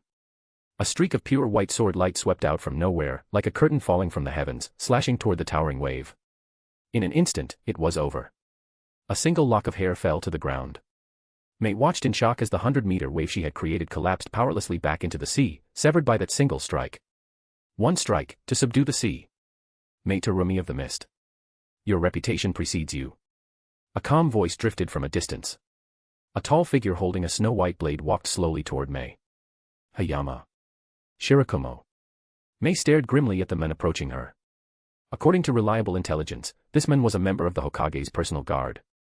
His strength was top tier, even within the elite ranks of the Hidden Leaf. Are you prepared to die? Hayama's face was cold, showing no interest in idle chatter with May. This woman was merely the Mist's vanguard. After killing her, there was still a fourth Mizukage waiting for him. Therefore, rising tiger style, wind, void break. He took a step forward, and a violent gale condensed around the blade of the White Fang. As the successor to the White Fang's blade, Kakashi had never been stingy with Hayama. Aside from the sword and the White Fang's original techniques, after learning Hayama's chakra nature, Kakashi had passed on his own void break and sea splitter techniques to him. May's heart skipped a beat. Her hair stood on end as a sense of mortal peril washed over her. She threw herself to the side. A massive, transparent blade of light grazed past her. Watching the strike cleave through steel and tear through the air, May felt a chill run down her spine. That swordsmanship, it seems your understanding of the blade is not inferior to the Hokage's. May spoke, her heart still pounding from the near miss that had severed a thick steel railing on the warship. Are you, looking down on Lord Hokage? As soon as May spoke, Hayama's cold eyes turned sharp, and killing intent surged within him. He stopped holding back, lunging forward with a strike that showed absolutely no mercy to the woman before him. Chapter 206, Sage Mark, Stage 2 Release. Water Style, Water Flow Whip. Faced with Hayama Shirakumo's incredibly sharp offensive, May Terumi moved with extreme speed. In the blink of an eye, a whip of water manifested in her hand, lashing out toward them and charging at her. The tail of the whip tore through the air, producing a violent sonic boom. Even an ordinary person using a whip could produce a sonic boom. This was even more true for a water-style master like May Terumi. By observing the body of the water whip, Hayama Shirakumo predicted the trajectory of the strike. His body moved with fluid grace, narrowly avoiding the whip's tail as he continued his rapid dash toward her. Facing the ever-closing Hayama, May utilized the range advantage of her water whip to maintain her distance. With a sudden leap backward, she dived straight off the warship's deck and toward the surface of the sea. As expected, Hayama Shirakumo followed right after her. Seeing this, a dangerous curve formed at the corners of May's lips. It's quite impolite to relentlessly pursue an exceptional woman, you know. However, Hayama remained unmoved by her words. Instead, a cold light began to glisten in his eyes. He swung his blade downward while still in midair. Wind style, vacuum blade. Sharp wind reached the blade's edge. With a single downward slash, the water whip lashing toward him was sliced clean in half. The moment Hayama Shirakumo landed on the surface of the water, May Terumi already had her next technique prepared. She was a kunoichi possessing two Kekkai Genkai, boil style and lava style. However, boil style easily affected allies. Usually, when she used it, she would either create a sealed space or wait until she had no teammates nearby. Currently, they were on a battlefield, one occupied not only by Konoha shinobi but by her own Kirigakure forces as well. Therefore, her choice was clear. Lava style, melting apparition technique. May Terumi's hands blurred through seals. She spat out a massive quantity of white, viscous substance, covering every possible angle of Hayama Shirakumo's approach. The white substance emitted a terrifying steam, looking as though anything it touched would be instantly corroded. Yet, Hayama Shirakumo remained undeterred. As the master of the White Fang blade, he was the strongest swordsman in Konoha, second only to Kakashi. A piercing hum that made the eardrums ache rang out as the white solution obscuring Hayama's path was instantly torn asunder by a violent burst of sword intent. Not a single drop of the solution touched Hayama as he closed in on May, his gaze chillingly indifferent. Now that he was within close range, May had no time to prepare her next technique. Just as the violent blade was about to strike her head-on. Lady May. An exclamation rang out, accompanied by a sudden surge of turbulent water rushing toward Hayama. Hayama didn't even bother to dodge. He simply shifted the direction of his blade, the White Fang, and instantly extinguished the incoming torrent. At this moment, the fourth Mizukage had yet to make his move, so Hayama had to maintain his peak condition. The Mizukage was one of the 5 Kage, an opponent on the same level as Kakashi. Hayama had to be in top form to face him. He simply hadn't expected this Mei Terumi to be so capable. A mere Kirigakure vanguard had managed to evade 3 of his strikes in a row. And just as his 4th strike was about to finish her, someone had actually come to her rescue. Landing back on the water's surface, Hayama looked at the newcomer. With just one glance, a faint surge of anger rose within his heart. The man was dressed in standard Kirigakure attire, but unlike other mist ninja, he only had one eye visible. His other eye was hidden behind a sealing device. Ao. To be precise, it was Ao of the Byakugan. During the Third Shinobi World War, he had been lucky enough to obtain a Byakugan from the Hyuga main house. Over the past few years, he had made quite a name for himself thanks to that stolen eye. I see. Obtaining a Byakugan seems to have made you lose sight of the situation. Accompanied by a long, metallic ring, the brilliant blade was slowly drawn back into its sheath. Ao, leave now, Mei Terumi commanded her comrade immediately, seeing the way the man before them was acting. Leave. Did I give you permission to leave? The man's voice suddenly rang out directly in Ao's ear. The pupil of Ao's exposed eye constricted violently. You. Ao's soul nearly left his body in fright. Almost instinctively, he thrust a kunai toward the Hayama Shirakumo who had suddenly appeared beside him. This speed. Was he not serious before? Mei's beautiful eyes widened as she watched the sudden appearance of Hayama Shirakumo.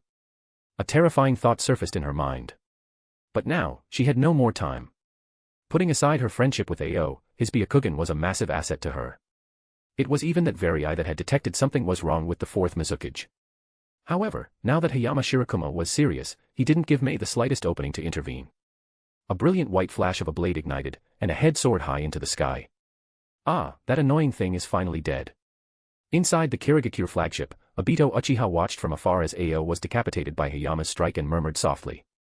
This counts as a good thing for you as well, Black Zetsu added. Because of the Byakugan, the information that Yagura Karatachi was being controlled by Genjutsu had already leaked. Now that Ao was dead, as long as Mei Terumi also perished in this war, Kirigakure would effectively fall entirely into Obito's hands. That woman Mei can die, but her death should create a better opportunity for me to take out that guy. Obito's gaze fell upon the figure of the swordsman. Hayama Shirakumo.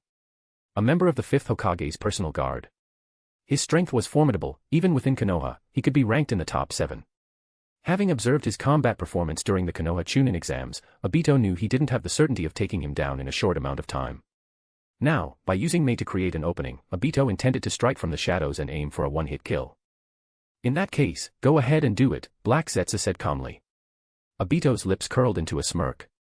The 4th Mizukage, Yagura Karatachi, who had been standing idly by, began to move mechanically. He walked out of the cabin and headed toward the distant battlefield. Ao.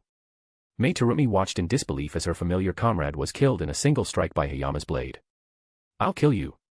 Ao wasn't just her comrade, he was the key to overthrowing the 4th Mizukage rule in the future. With his death, the hope of toppling the Mizukage seemed more distant than ever. Water style, water formation pillar. Striking out in rage, it was as if the very ocean was at her command. Countless gallons of water rose from all directions around Hayama, transforming into a massive pillar dozens of meters high. Water style, water dragon bullet. In that same moment, Mei's next technique was already complete. The towering pillar was given form. A dragon's roar echoed across the battlefield as the massive volume of water converged into a lifelike giant water dragon, lunging to bite the Hayama Shirakumo trapped within its center. Standing in the eye of the storm, surrounded by the dragon's body, Hayama Shirakumo looked coldly through the torrent at Mei Terumi. No. Not at Mei. But at the youth-like figure currently rushing toward them. The 4th Mizukage, Yagura Karatachi. Are you finally here? The Mizukage. A smirk played on Hayama's lips. The next moment, mysterious black markings crawled up his neck, jaw, cheeks, and forehead.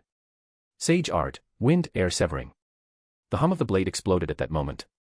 This technique, passed down from Kakashi, was being utilized to its absolute limit by Hayama Shirakumo. Roar. The dragon's head descended from above. Hayama didn't even give it a glance, the white fang emitted a chilling radiance that was almost impossible to look at directly. The blade fell. The dragon perished. A flash of light sharp enough to tear through anything instantly shattered the water dragon's form. The dragon let out a mournful cry and dissolved into a downpour that fell back into the sea. Yet the momentum of the blade did not fade. Carrying a spirit that could cut through all things, it slashed toward the oncoming Yagura Karatachi. And Mei Terumi, standing directly between the two, bore the brunt of it. Mei felt a chill in her heart. She instinctively wanted to dodge, but there was simply no time. As the blade passed, blood suddenly sprayed into the sky. Her eyes trembled, she watched the scene in disbelief. Blood soaked her water-blue robes. Her body went limp, falling onto the surface of the sea before beginning to sink into the depths. The gap. Is it really this large? Feeling the icy seawater surrounding her, Mei sighed inwardly. The cold began to erode her body, and darkness bled into her vision. It's over for me. The blade light flashed past, and the slowly appearing Yagura Karatachi was sliced into a puddle of clear water, falling back into the ocean. A water clone. Seeing this, Hayama's expression didn't change in the slightest. Or rather, his target from the beginning hadn't been Yagura Karatachi. It was Mei Terumi. Fighting two water-style masters on the open sea was undoubtedly unwise. Suddenly, the seawater around Hayama rose into the sky like a flood. Countless currents formed into spiraling vortexes, attacking him from four directions. Water style, 4 pillars of water technique. This was clearly Yagura Karatachi's handiwork. Faced with such an attack, Hayama went to draw his sword, only to find that at some point, the area beneath his feet had become covered in coral, binding his legs. And in that moment, the 4 pillars of water arrived. Hayama snorted coldly. His blade ignited once more, swinging in a horizontal arc. The surrounding coral and the water-style technique were sliced away together. Yagura Karatachi stood upon the water, raising a spiked iron club that was as tall as he was. He spoke expressionlessly. Water style, great explosive water colliding wave. As the Jinchuriki of the Three Tails, Yagura's chakra reserves required no explanation. Under this technique, which demanded an immense amount of chakra, his unparalleled power was released in its most terrifying form. The sea was trembling. Countless, endless amounts of water, the entire sea area was being mobilized by Yagura. Under the weight of his near-infinite chakra, the ocean roared. A tsunami over 100 meters high rose from the depths, roaring as it crashed toward Hayama Shirakumo. Yagura stood atop the tsunami, holding his iron club high, looking down expressionlessly at the tiny, insect-like figure of Hayama below. The warships and large vessels surrounding their battlefield were tossed about, several were capsized instantly by the churning sea. Humph, the Mizukage. Interesting. Hayama Shirakumo let out a cold laugh. He sheathed his blade and lowered his stance, all of his chakra accumulating within him at that moment. The towering tsunami approaching him was nothing more than a minor obstacle. Divide the sea. 2 short words escaped Hayama's mouth. Just as the invincible white fang was about to be unsheathed. I've caught you. An unfamiliar, deep voice whispered directly into Hayama's ear. Behind him. A figure wearing a black robe with red clouds appeared like a ghost behind Hayama Shirakumo. Obito Uchiha. With Yagura's great explosive water colliding wave in front and Obito Uchiha launching a surprise attack from behind, Hayama Shirakumo appeared to be in a total stalemate. Is that so? Words of utter indifference came from Hayama, sounding as if he had known of the other's presence all along. This sent a jolt of surprise through Obito's heart. He's in the middle of charging an attack, and I've caught him by surprise. Does he still have some other trick up his sleeve? Why was Kakashi so confident in letting Hayama Shirakumo lead a force against the mist alone? Why, even after knowing the Akatsuki was providing support and dispatching Tenzo to the land of grass, had he still not arranged reinforcements for Hayama? There was only one reason. He was strong. Strong enough that even Itachi Uchiha, with his Mangekyo Sharingan, might not win against him in a frontal confrontation. Like Tenzo, he was an elite second only to Might Guy. No, perhaps he was even more exceptional than Tenzo. As an absolutely loyal subordinate and the very first person to be branded with the Sage Mark, he was also the first to. Kamui. Obito didn't have time to overthink. He immediately activated Kamui, intending to suck Hayama Shirakumo into his pocket dimension. As long as the opponent entered the Kamui dimension, where there was no food or water, even the strongest master would lose 90% of their combat power after 7 days of starvation. As the space around Hayama began to warp under the influence of Kamui, just before he was pulled in, a voice of absolute tranquility spoke. Sage Mark, Stage 2 release. As the first to receive the Sage Mark, when the mark was upgraded, he was also the first to undergo the Stage 2 release. Actually, it should be said that only Hayama Shirakumo had mastered the Sage Mark Stage 2 release. Sharpness. An incredibly sharp chakra erupted at the very moment the Kamui space was about to swallow him. This razor-sharp chakra made Obito's Mangekyo Sharingan throb with pain, forcing him to interrupt the technique and release the men. And at the exact moment he broke free from the Kamui suction, a blue blade of light, like a god descending upon a mountain, descended upon the nearby Obito. Blue, blue, blue. The original form of this primal chakra manifested as a sword light, gathering all the natural energy above the sea into a single strike that slashed toward him. Obito's eyes constricted violently in the face of this earth-shattering strike. Almost as a reflex, he activated Kamui's intangibility to phase through the attack. In an instant, the entire sea seemed to shake 3 times. A violent blade chi swept across the surface, the entire ocean trembled and wailed under this power, as if celebrating the birth of the king of blades. Hayama's azure eyes, sharp as the finest edge, turned toward the Yagura Karatachi who was still charging forward. A silent flash of light tore the 100-meter wave into pieces. Chapter 207, Uchiha Obito, dead. Bloom. At this moment, the chakra swirling around Hayama Shirakumo could only be described as a blossoming flower. Chakra, thick enough to be tangible, surged around him, churning the waves beneath his feet into a rolling tempest. His originally pitch-black eyes were now replaced by a deep, oceanic azure. The long hair that had been tied back by a headband was now whipped into a frenzy by the erupting chakra, his brown locks dancing wildly. His dark ink Konoha Jonin flak jacket, already damaged in his previous exchange with Uchiha Obito, hung in tatters. Standing atop the sea, Hayama glanced at the ruined vest and tore it away with a casual tug. The dark fabric fell to the water's surface, revealing the black combat suit beneath. Amidst the surging chakra, the Arabic numeral 1 faintly shimmered on the left side of his chest. Retreating to a distance, Uchiha Obito used his superior eyesight to clearly see that number. His heart skipped a beat. I've heard that the Hokage's personal inner circle possesses unique abilities, a special state that significantly boosts their strength, Obito muttered. That includes Shizune, Might Guy, and you. Seeing that 1 on your chest, does that mean you are the strongest among Kakashi's subordinates? Information like this was easily obtained through White Zetsu's abilities. Although the battle during the Chunin exams had been the fuse for the current Fourth Shinobi World War, it had also exposed a significant amount of Konoha's intelligence, including the existence of the Sage Seals. Hey, you mean this? Hearing Obito's question, Hayama pulled at his collar, clearly displaying the 1 that represented his status. This is merely the order in which we inherited the Sage Seal. If you're talking about who is the strongest with it. I only rank 4th. 4th. Obito's heart trembled. To him, the current Hayama Shirakumo was in no way inferior to any of the 5 Kage. A powerhouse of this caliber was only ranked 4th. Then just how strong were the 3 above him? More importantly, who were they? While Obito was lost in thought, Hayama stepped forward with a terrifying smile. Boom. Obito's pupils instantly constricted. That speed. It's absurd. Almost by reflex, a black receiver rod slid from Obito's sleeve to block his front. Clang. The sound of clashing metal rang out as sparks flew violently from the friction between the black rod and the white fanged blade. It was only then that Obito saw exactly how his opponent was attacking. Single-handed. The man was suppressing him in terms of raw power while holding the sword with only one hand. How was that possible? While this strike didn't deal substantial damage to Obito, it demonstrated the sheer magnitude of Hayama's current strength. Without giving Obito a moment to react, a heavy punch, accompanied by the roar of chakra, lunged toward his face. Simultaneously, Hayama's voice reached his ears. Uchiha Madara? I don't believe someone with Madara's personality would use a mask to hide his face. Come, let me see who you really are. The fist, wrapped in violent chakra, slammed directly toward Obito's face. Obito did not dodge or parry, he simply allowed the attack to pass through him. The fist moved through Obito's head as if it were air, and Hayama felt no sense of physical contact. Intangibility. The moment Hayama's strike missed, Karatachi Yagura, standing behind him, had already completed his tailed beast version 2 cloak. Crouched on all fours upon the sea, his chakra had solidified, completely masking his human form and transforming him into a humanoid tailed beast. Furthermore, he had already finished charging a tailed beast bomb. With a beastly roar, Yagura fired the blast toward the duo, showing no regard for the fact that Obito was still entangled with Hayama. Hayama's cold gaze swept over the incoming projectile. With a flick of the white fang, he unleashed a violent wave of sword light that forced Obito to stay intangible to avoid it. Simultaneously, Hayama turned to face the tailed beast bomb. He knew his own limits.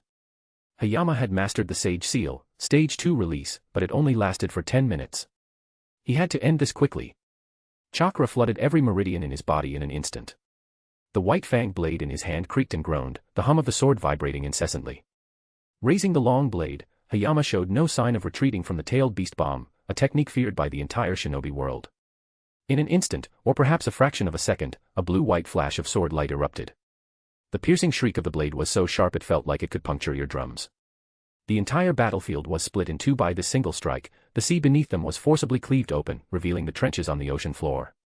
The tailed beast bomb was sliced clean in half. Before it could travel any further, it was severed. A dangerous white light began to emanate from the black spheres. The tailed beast bomb was about to detonate. Seeing this, Obito felt a surge of joy rather than anger. Existing within the Kamui dimension, no physical object could harm him, even a tailed beast bomb wouldn't leave a scratch. However, even if Hayama was a short distance away, he couldn't possibly escape the blast from such close proximity.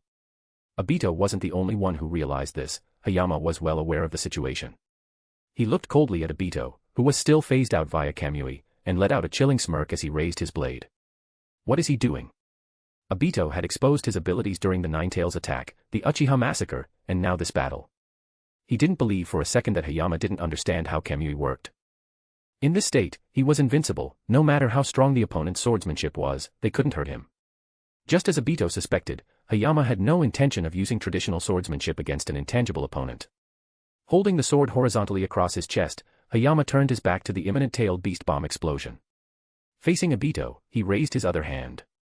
His fingers hovered over the blade, his gaze icy. Under Obito's watchful eye, those calloused fingers, worn from years of swordsmanship, flicked the flat of the blade. Sage art, demonic illusion, golden blade koto. The chime of the blade rippled across the entire battlefield. This is an auditory genjutsu. It was a single flick, yet it sounded like countless blade strikes overlapping. Under the influence of that chime, the surrounding natural energy transformed into a physical wave of sound, instantly engulfing Obito and the humanoid Yugura. Even the roar of the tailed beast bomb's explosion couldn't drown out the rhythmic ringing of the sword. The moment Obito heard the sound, his scalp tingled. He wanted to withdraw from the battlefield immediately, but as soon as he moved, his surroundings shifted. One moment he was on the battlefield, the next, he was standing atop a mountain. A mountain of blades. Swords and knives were pressed against his skin. The sensation of the sharp edges was terrifyingly real. It felt as though if he moved even an inch, he would be sliced into thousands of pieces by the infinite blades before him. Damn it. Shame and rage flared in Obito's eyes. He was an Uchiha, yet he had been caught in a genjutsu by an outsider. It was a disgrace. But he had to break out fast. If he couldn't dispel this auditory genjutsu, the tailed beast bomb would catch both him and Hayama. Although Obito had confidence he could survive the blast thanks to his Hashirama cells, his condition afterward would be severely compromised. He never expected that a mere member of Kakashi's guard could push him this far. Watching the dazed Obito, Hayama turned back toward the blinding white light of destruction. The next second, the devastating white light swallowed both Hayama and the genjutsu-trapped Obito. The entire ocean seemed to shudder from the force of the blast. A massive tsunami, dozens of meters high, swept outward, and the clouds in the sky were scattered by the shockwave. A massive mushroom cloud rose over the battlefield. After an unknown amount of time, when the battlefield finally settled, the surface of the sea was eerily empty. A wretched figure crawled out of the water. Panting heavily, Obito looked at the empty battlefield and couldn't help but laugh. In the end, he had won. Clink. The moment Hayama had activated his Stage 2 release, Obito had preemptively used his Izanagi. Though it cost him 1 3-tomo Sharingan, it was undoubtedly worth it. He had taken out one of Kakashi's right-hand men. Suddenly, a hand shot out from the water, sending a jolt of fear through Obito. Is it possible that guy didn't die even after taking a tailed beast bomb head-on? Hayama Shirakumo climbed out of the water, gasping for air, his eyes locked onto Obito. However, he looked no better than his opponent. His clothes were in tatters, revealing a lean, muscular chest. He had already exited the Stage 2 release, with only the base Sage Seal remaining. To survive the tailed beast bomb, he had exhausted almost all the natural energy in the vicinity to protect himself. Now, only the lingering Senjutsu chakra in the Sage Seal kept him going. Even so, the state was on the verge of collapsing. You bastard. Obito muttered, feeling a surge of irritation at the men whose gaze had never wavered.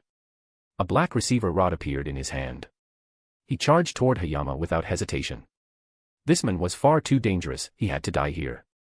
Facing Obito's charge, Hayama gripped the white fang tightly, preparing for the final struggle. He went to swing the blade, but his expression suddenly shifted. The black markings covering his body and the prominent one on his chest receded like a ebbing tide. The Sage Seal had deactivated. Obito's eyes sharpened, and he accelerated. But even without the Sage Seal, Hayama was not the type to wait for death. He swung his sword down with everything he had. A spray of crimson blood painted the sky. In the end, you're just a piece of trash who relies on that transformation, Obito sneered, looking at the men with the raised sword. As expected, the subordinates of a failure like Kakashi were also failures. Sweet, thick blood leaked from Hayama's mouth. He looked down at the black rod piercing his chest. Even with such a mortal wound, his gaze remained unchanged. Right now, you're in a physical state, aren't you? The cold words, muffled by blood, reached Obito's ears, making his heart hammer against his ribs. Could it be? Did this man voluntarily deactivate his special state just to lure him in? Every hair on Obito's body stood on end as he instinctively tried to pull away, but at some point, a thick, powerful hand had clamped onto his arm like a vice. Damn it. Seeing he was pinned, Obito made a split-second decision to sever his own arm to escape. But Hayama, having used himself as bait, would never let this golden opportunity slip by. The white fang, held high, erupted in a brilliant white screen of light. Wind style, vacuum blade. The final strike. Hayama clenched his teeth, his eyes bloodshot, and brought the Hokage's blade down without a shred of mercy. Obito's eyes nearly bulged out of his head as he watched. He had no way left to escape. He wanted to phase away, but the freezing edge of the blade, which made his skin crawl even before it touched him, was clearly not going to let him go. I can't die yet. Rin is still waiting for me to save her. The world still needs me to save it. How can I die in a place like this? I cannot die. I have responsibilities to fulfill. I still have the infinite Tsukuyomi to complete. If I die now, what was all of it for? Rin. Sensei. Lady Kushina. Save me. I can't die yet. The cold light of the blade, as bright as the midday sun, completely shattered the roar of Obito's unwilling heart. His trembling, invincible Kamui Mangekyo Sharingan watched the strike descend. A head flew into the sky. Brilliant red blood sprayed like a fountain, staining the heavens. Stillness. Time seemed to freeze as the battlefield fell silent with the fall of that blade. Splash. A blood-stained head, eyes still wide with disbelief, fell into the sea, finally snapping the world back to reality. Uchiha Obito, dead. No, no way. Black Zetsu, who had been watching from the edge of the battlefield, was left gaping, speechless. As the being who currently understood Uchiha Obito better than anyone in the world, he knew that after using Izanagi once and being physically restrained, Obito had no more lifelines left. The opponent wouldn't even give him the chance to use the Kamui for a second Izanagi, and even if Obito had tried, after using it once, he simply didn't have the time to trigger it again. Obito was dead. The men whom the fourth Hokage, Minato Namikaze, and the fifth Hokage, Kakashi Hatake, couldn't kill, was dead. Killed by a man who, before the Chunin exams, was nothing more than a name on the Hokage's guard detail. This was simply beyond all expectation.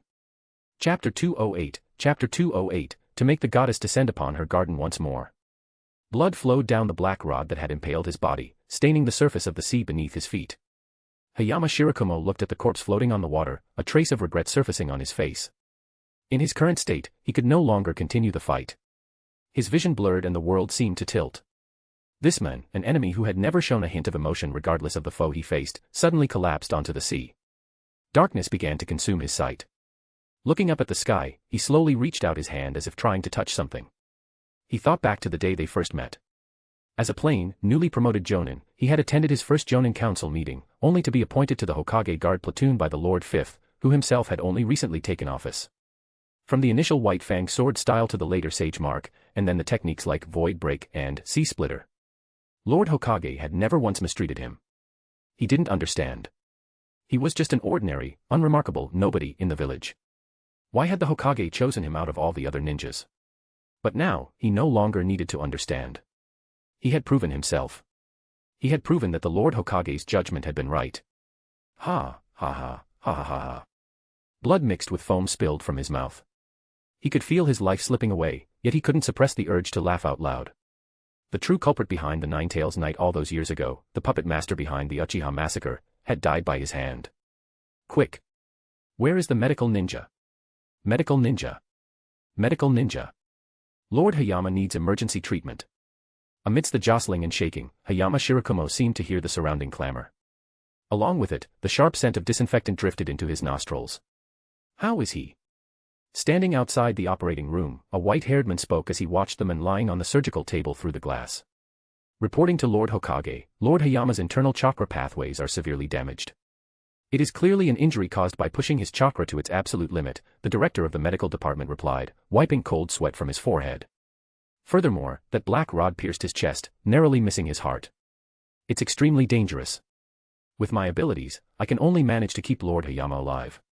I see, Kakashi replied, not blaming the men. With both Tsunade and Shizen currently on the front lines, this director was the most skilled medical ninja left in the village. Do your best. You are dismissed. The medical director hurriedly took his leave.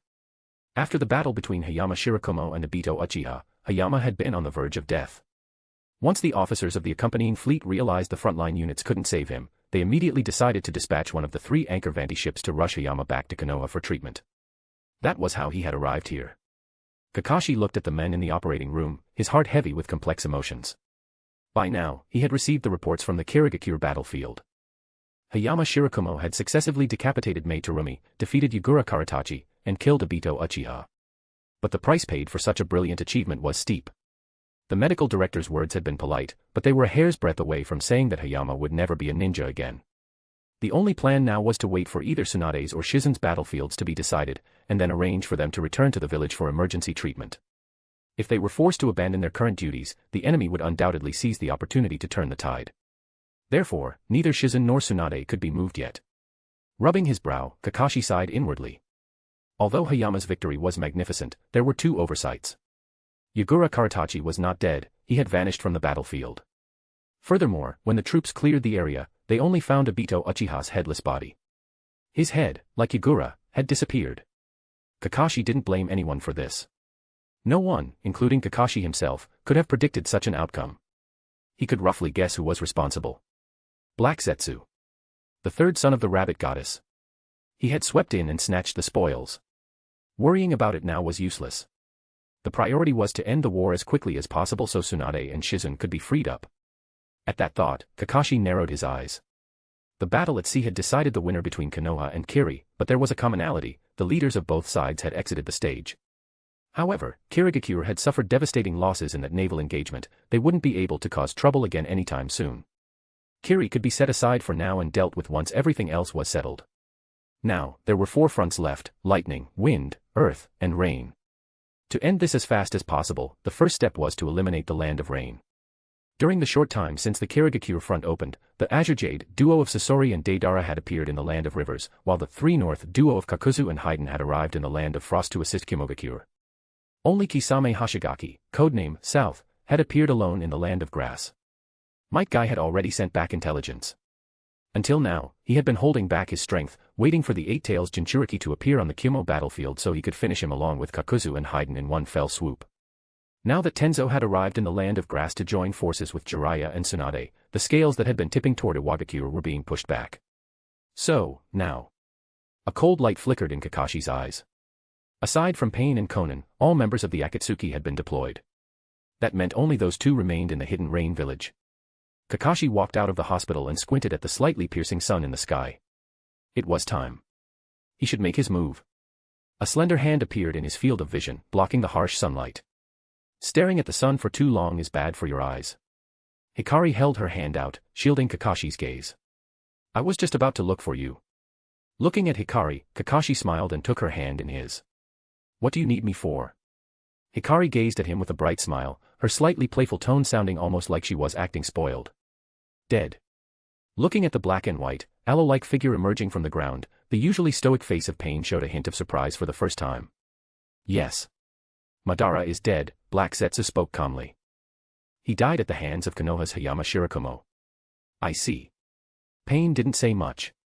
He continued to watch the rain quietly, but his heart was wavering. Regardless of the true identity of the men who always hid behind a mask, even Pain had to admit the man's strength. He was top tier in the ninja world. After all, he was the one who had orchestrated the Nine-Tails disaster in Konoha 12 years ago. He lived up to his reputation. Konoha's strength is beyond imagination. The prowess of just one member of the Hokage Guard is already this great. I think we should. Black Zetsu looked at the men before him, speaking with hesitation.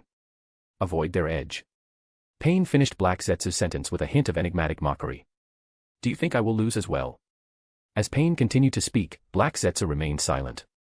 Because of the Rinnegan and Obito's previous behavior, Pain Nagato was utterly convinced of his status as a god. To Nagato, Pain was not just a ninja, he was a symbol of absolute power. No one could block his path, and no one could stop him. This had shaped Nagato's current personality. No, that's not it. I simply feel we need to prepare some contingencies, Black Zetsu said. After all, you are invincible, but Konan is not. Black Zetsu's words caused Pain's eyes to narrow, a cold light shooting from them. Do you think an invincible god cannot protect the person he wishes to protect? Surprisingly, Black Zetsu did not lower his head this time. He met Pain's gaze as an equal. According to Hayama Shirakumo, the men who killed Madara, he is only ranked 4th in strength within Konoha, excluding the Hokage. Leader, do you understand what that means? There are at least 3 people stronger than Madara Uchiha.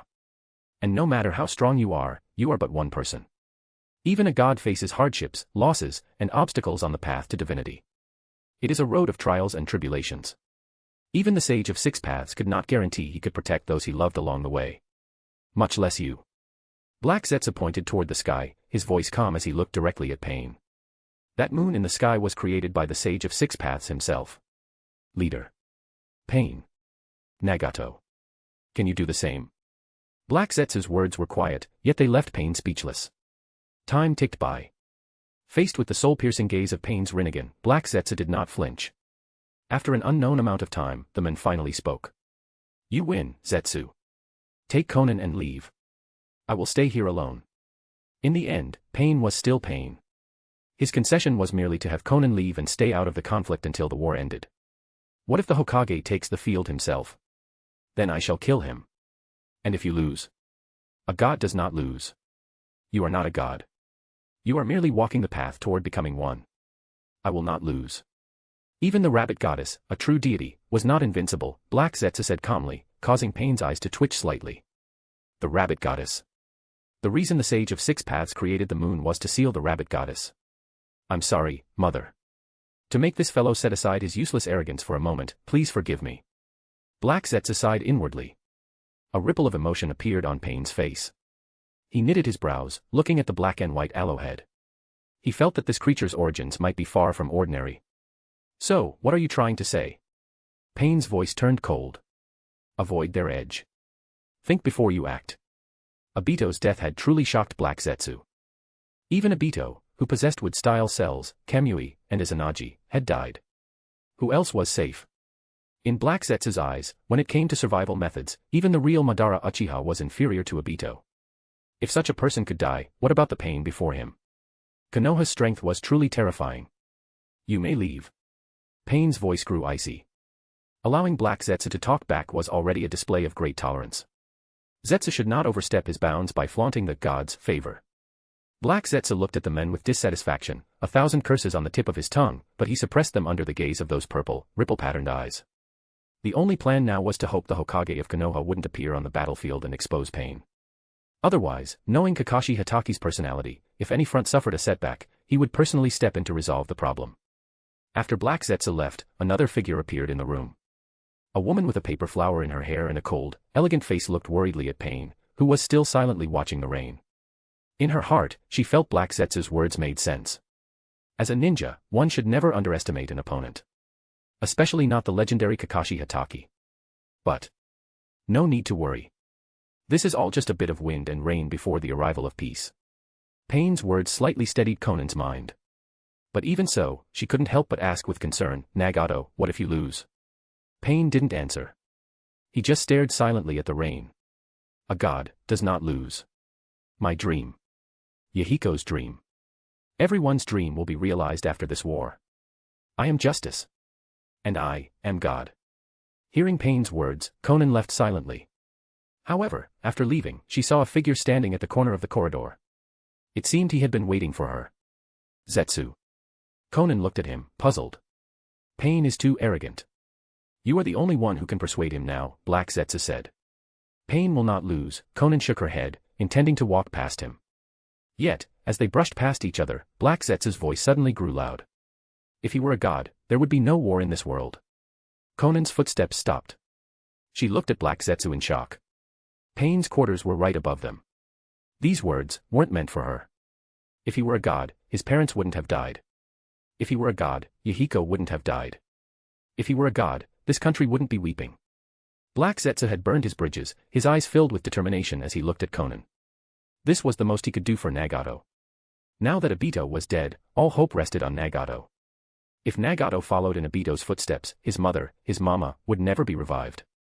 It had taken him 1,000 years to bring these Rinnegan to fruition. He couldn't wait another millennium. In these 1,000 years, he had missed his mother every single moment. Those lonely, empty nights brought him unbearable pain. He had to do something. To make his mother leave the prison that sealed her. To let this world return to his mother's embrace. To make that rebellious son, Hagoromo Otsutsuki, pay the price. To make the goddess descend upon her garden once more. Chapter 209, Chapter 209, read more books. Konan, her face cold and elegant with a paper flower tucked into her hair, looked at Zetsu in astonishment. She couldn't understand him.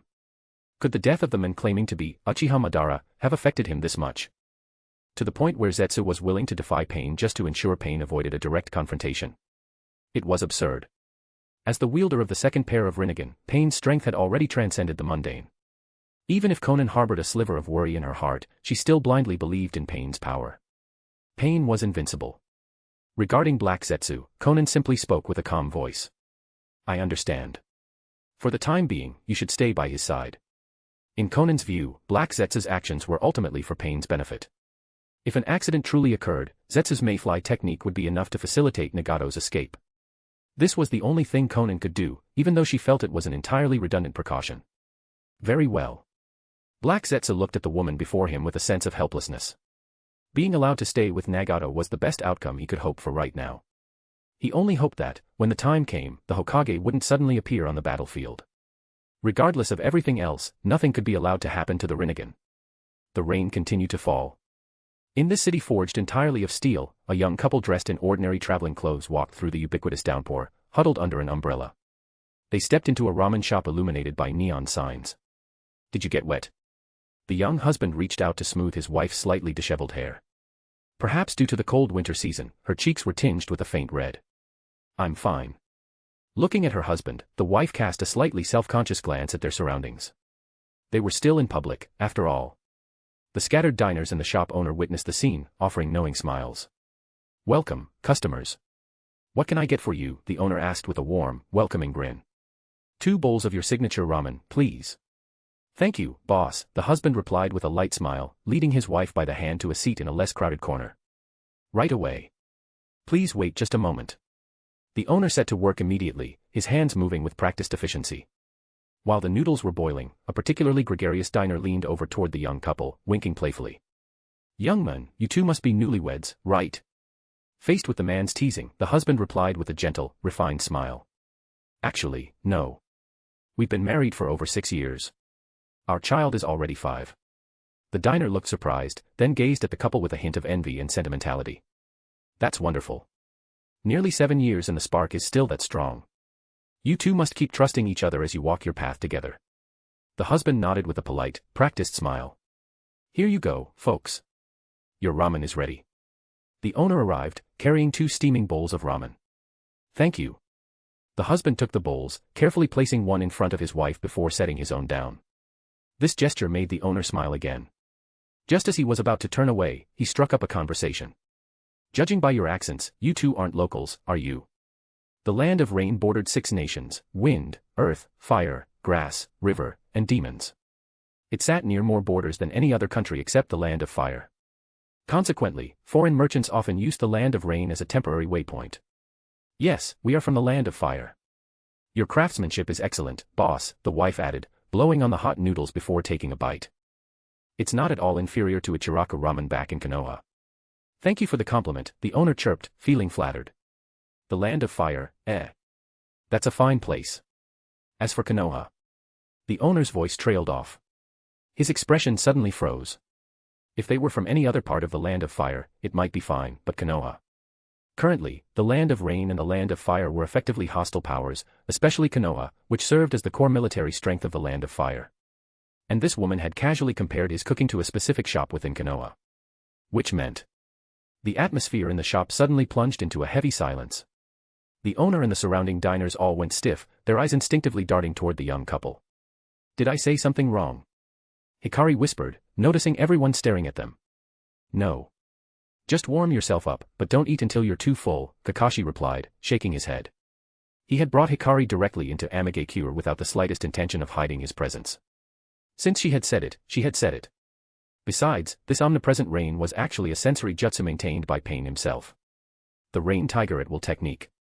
Then, please, enjoy your meal, the owner stammered, his face pale.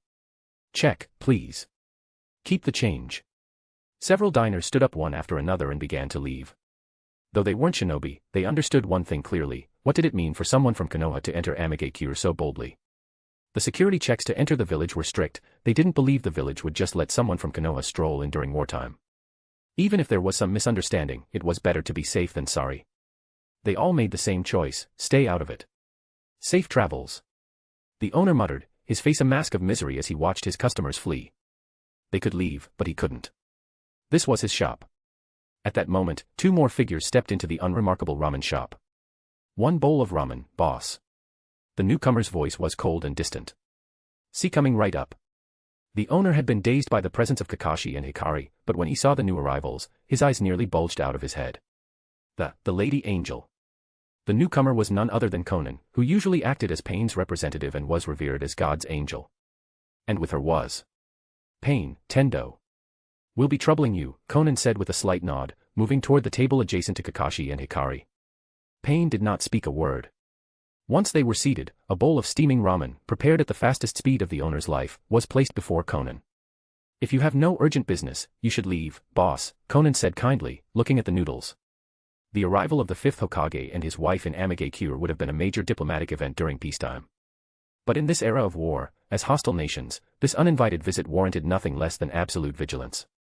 Yes. Understood. The owner nodded frantically and fled his own shop as if his life depended on it. Konan didn't say anything more, she simply picked up her chopsticks and began to eat. Now, only 4 people remained in the ramen shop: Kakashi, Hikari, Pain, and Konan.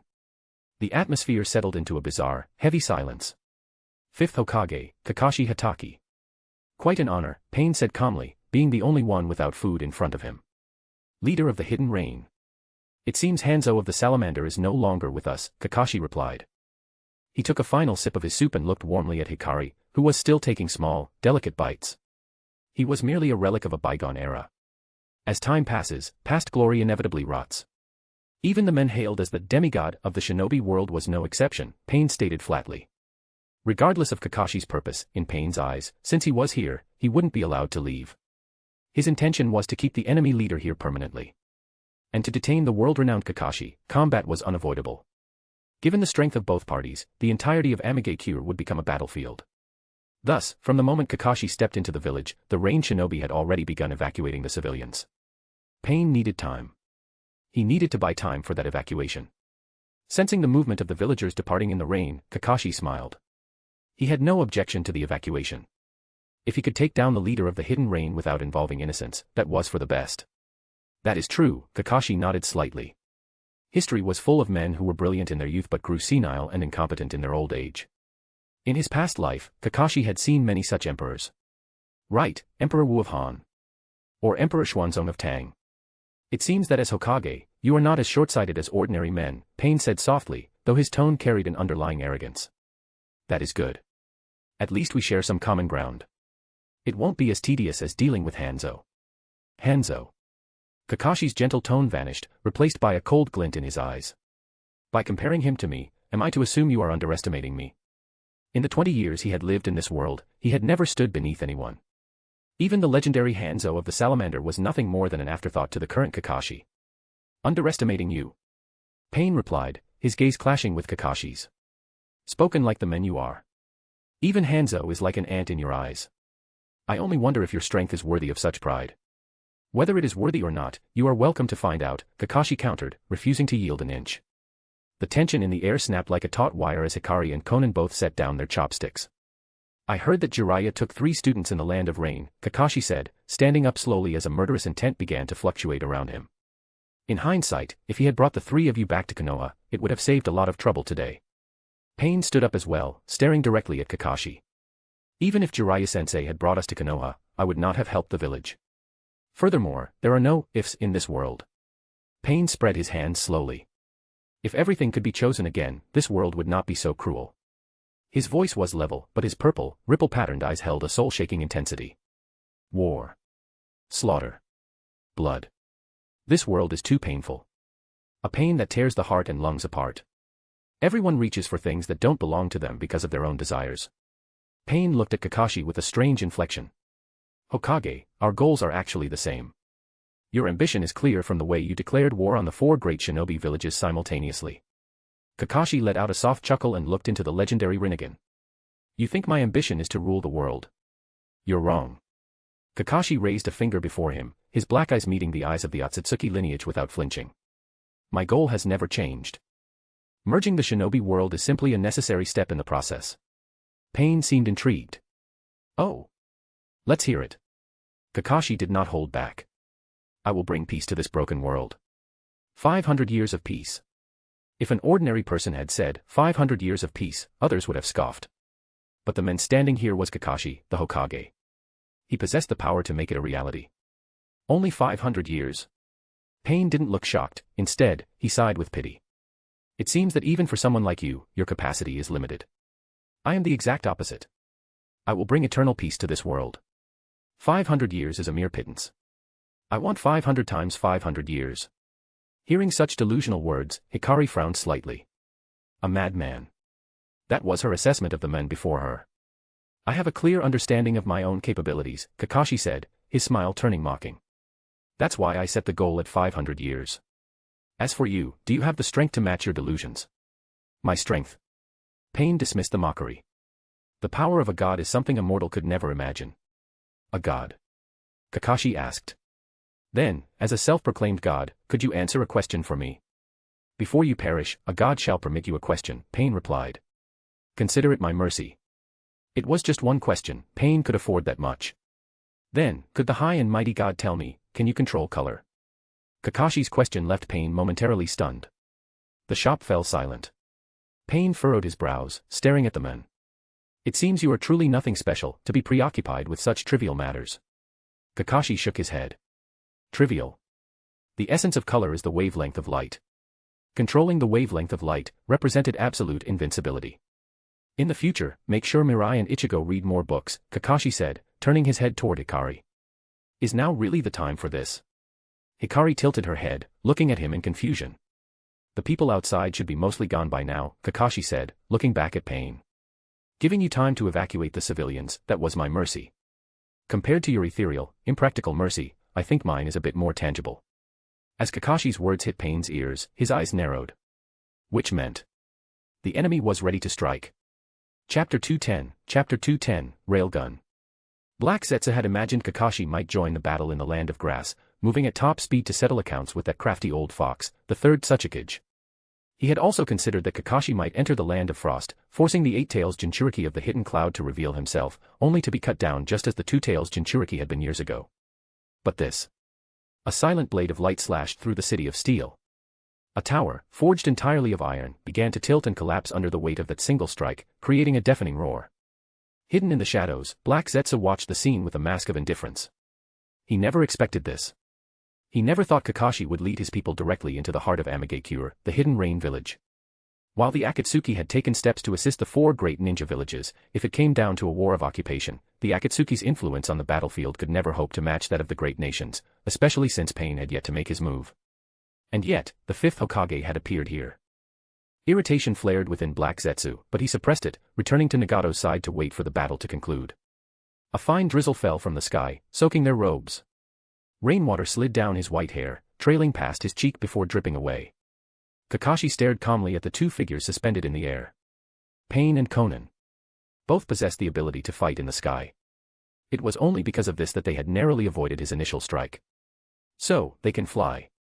Hikari looked up at the pair, her tone carrying a strange, unreadable quality. I'll leave the woman to you, Kakashi said evenly. No problem. Hikari nodded, a flicker of battle lust flashing in her eyes. She did not like to fight, but that did not mean she wasn't capable of it. Hokage of the Leaf, it seems you have truly decided to set yourself against God. Arrogant words drifted down from the heavens. Pain's eyes, cold and devoid of emotion, looked down upon Kakashi and Hikari. Against you. Kakashi let out a soft chuckle. If you are a god, then I suppose I shall commit deicide today. I only hope that a god, such as yourself, can provide me with a bit of entertainment. Pain's expression shifted slightly as the words reached him. Arrogant fool. As the words fell, several figures appeared atop the surrounding steel towers. Each wore the black cloak with red clouds, each possessed orange hair, and each shared the same gaze, the Rinnegan. Experience the power of God. As Pain spoke, a man with long hair tied in a ponytail moved first. Summoning Jutsu. Accompanied by the cold command, a massive cloud of white smoke erupted. A giant multi-headed hound with fleshy wings charged out, lunging toward Kakashi. The animal path. Seeing the beast approach, Kakashi looked at Hikari. She gave a small nod. After years of living together, the two shared an unspoken, seamless coordination. Hikari drew the long blade from her waist and leaped into the air, flying toward Conan, whose pure white paper wings were unfurled against the rainy sky. Crimson chakra flowed around her. A pair of deep red, skeletal wings formed behind her back. Susanoo. Yet, Hikari's eyes remained black, she had not even activated her Sharingan. Kakashi watched this with a touch of inward admiration. As expected of Hikari. For those who have awakened the Mangekyo Sharingan and manifested the Susanoo, if their chakra control is high enough, they can reconstruct the technique through sheer prowess even without their eyes. In the original history, Uchiha Madara had done exactly that immediately after being resurrected by the Rinne rebirth. And Hikari was capable of the same feat. Seeing Hikari approaching with her crimson bone wings and blade, Conan and Pain exchanged a glance. Conan immediately flew higher into the sky, and Hikari flapped her wings to give chase without hesitation. Conan's movements were fluid. With a single flap of her paper wings, a swarm of butterflies made from explosive tags swirled toward Hikari. The blade in Hikari's hand erupted into roaring flames. A crimson flash of light streaked across the sky as a wave of fiery sword intent burst from the tip of her blade. The countless paper butterflies were consumed by the fire, and the sky was instantly filled with a chain of explosions. Staring at the blue-haired woman retreating ahead of her, Hikari charged forward with her blade held high. Conan realized the situation immediately. With a sword as her weapon, she must specialize in close-quarters combat. Melee was Conan's weakness. She accelerated to maintain distance, utilizing her dance of the Shikigami to relentlessly whittle down Hikari's chakra. In an instant, the sky was filled with paper butterflies and planes darting toward Hikari. Hikari's expression didn't waver.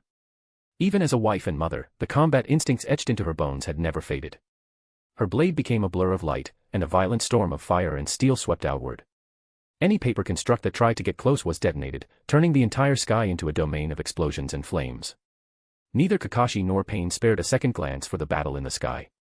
Kakashi had absolute faith that his wife would emerge victorious. Pain, likewise, trusted Conan. Only he knew the true extent of her strength. Facing the massive, lunging hound, Kakashi did not hesitate.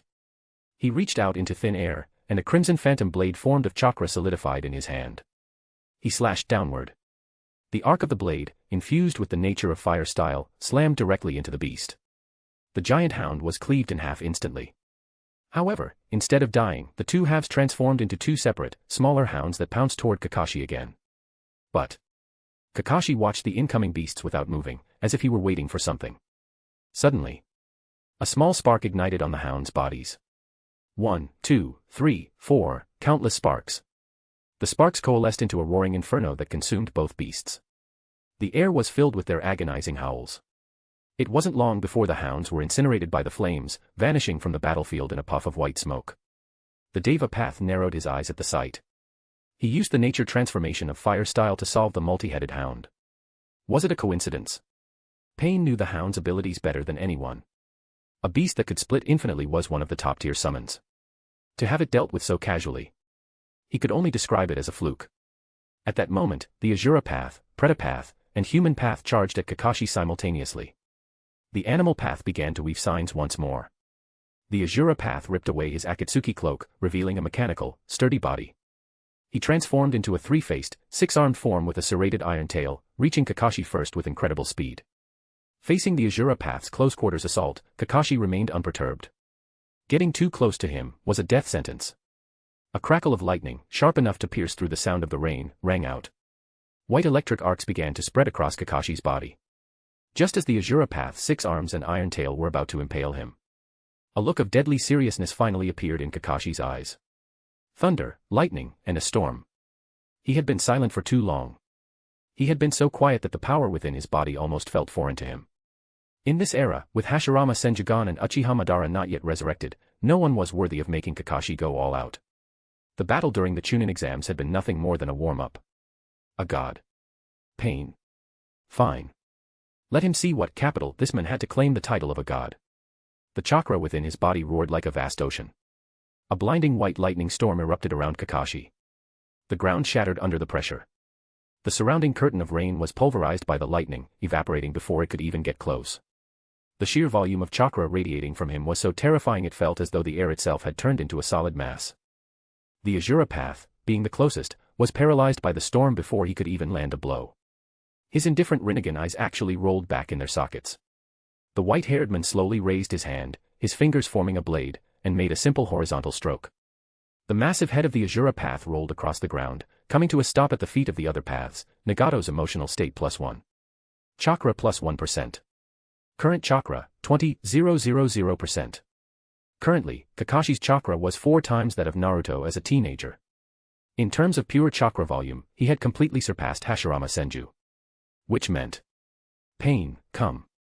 Let me see what right you have to call yourself a god in my presence. His voice was calm, cool, and indifferent. Through his research into lightning style, Kakashi had mastered the manipulation of electrical currents and magnetic fields. He began to slowly levitate into the air. Simultaneously, several steel buildings groaned with a bone-chilling screech as they were ripped from their foundations, hovering around him.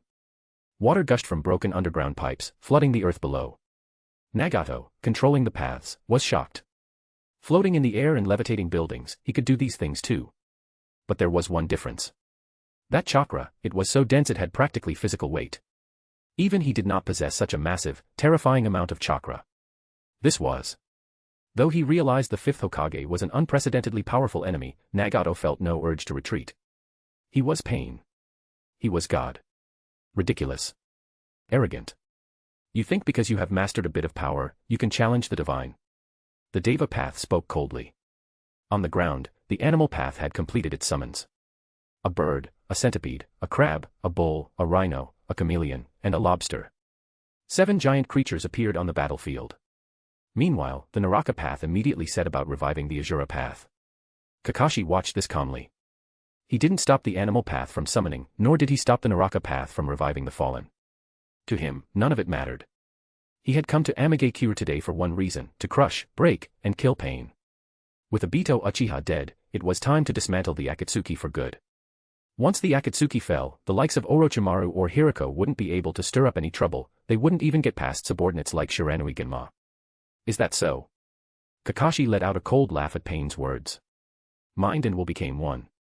The countless steel structures around him twisted under an unseen force, letting out a hair-raising screech. Several of the iron masses were crushed and melded together by Kakashi's control, forming a single, gargantuan ball of steel. The sphere hurtled toward the Deva path without hesitation. Facing such an attack, the Deva path narrowed his eyes and leveled a hand at the incoming projectile. Almighty push. The cold command echoed out. Boom. An invisible repulsive force exploded from him. The steel ball was frozen midair. Repulsion against magnetism. Force against force. The steel ball groaned in agony between the two of them. It twisted, deformed, and twisted again. At that moment, the 7 giant summons charged toward Kakashi. Kakashi didn't even bother to look at them. Thunder and lightning roared around him. White and purple interlaced, lightning and electricity coiled. A deafening, piercing sound erupted. Yang release, white lightning and Yin release, purple electricity exploded simultaneously. Thick pillars of lightning radiated outward from Kakashi, ravaging everything in their path. The earth was plowed into deep trenches, the air was whipped into a thin mist, and the rain was instantly vaporized into steam. Compared to Pain's self-proclaimed divinity, Kakashi looked more like a true god at this moment. The god of lightning. The giant summoned beasts looked pathetically small in the face of this power. The Pretapath immediately stepped to the front, a pale blue barrier expanding around him. Blocking technique absorption seal. The interlaced white and purple lightning was absorbed, turning into pure chakra that flowed into his body. Kakashi sneered.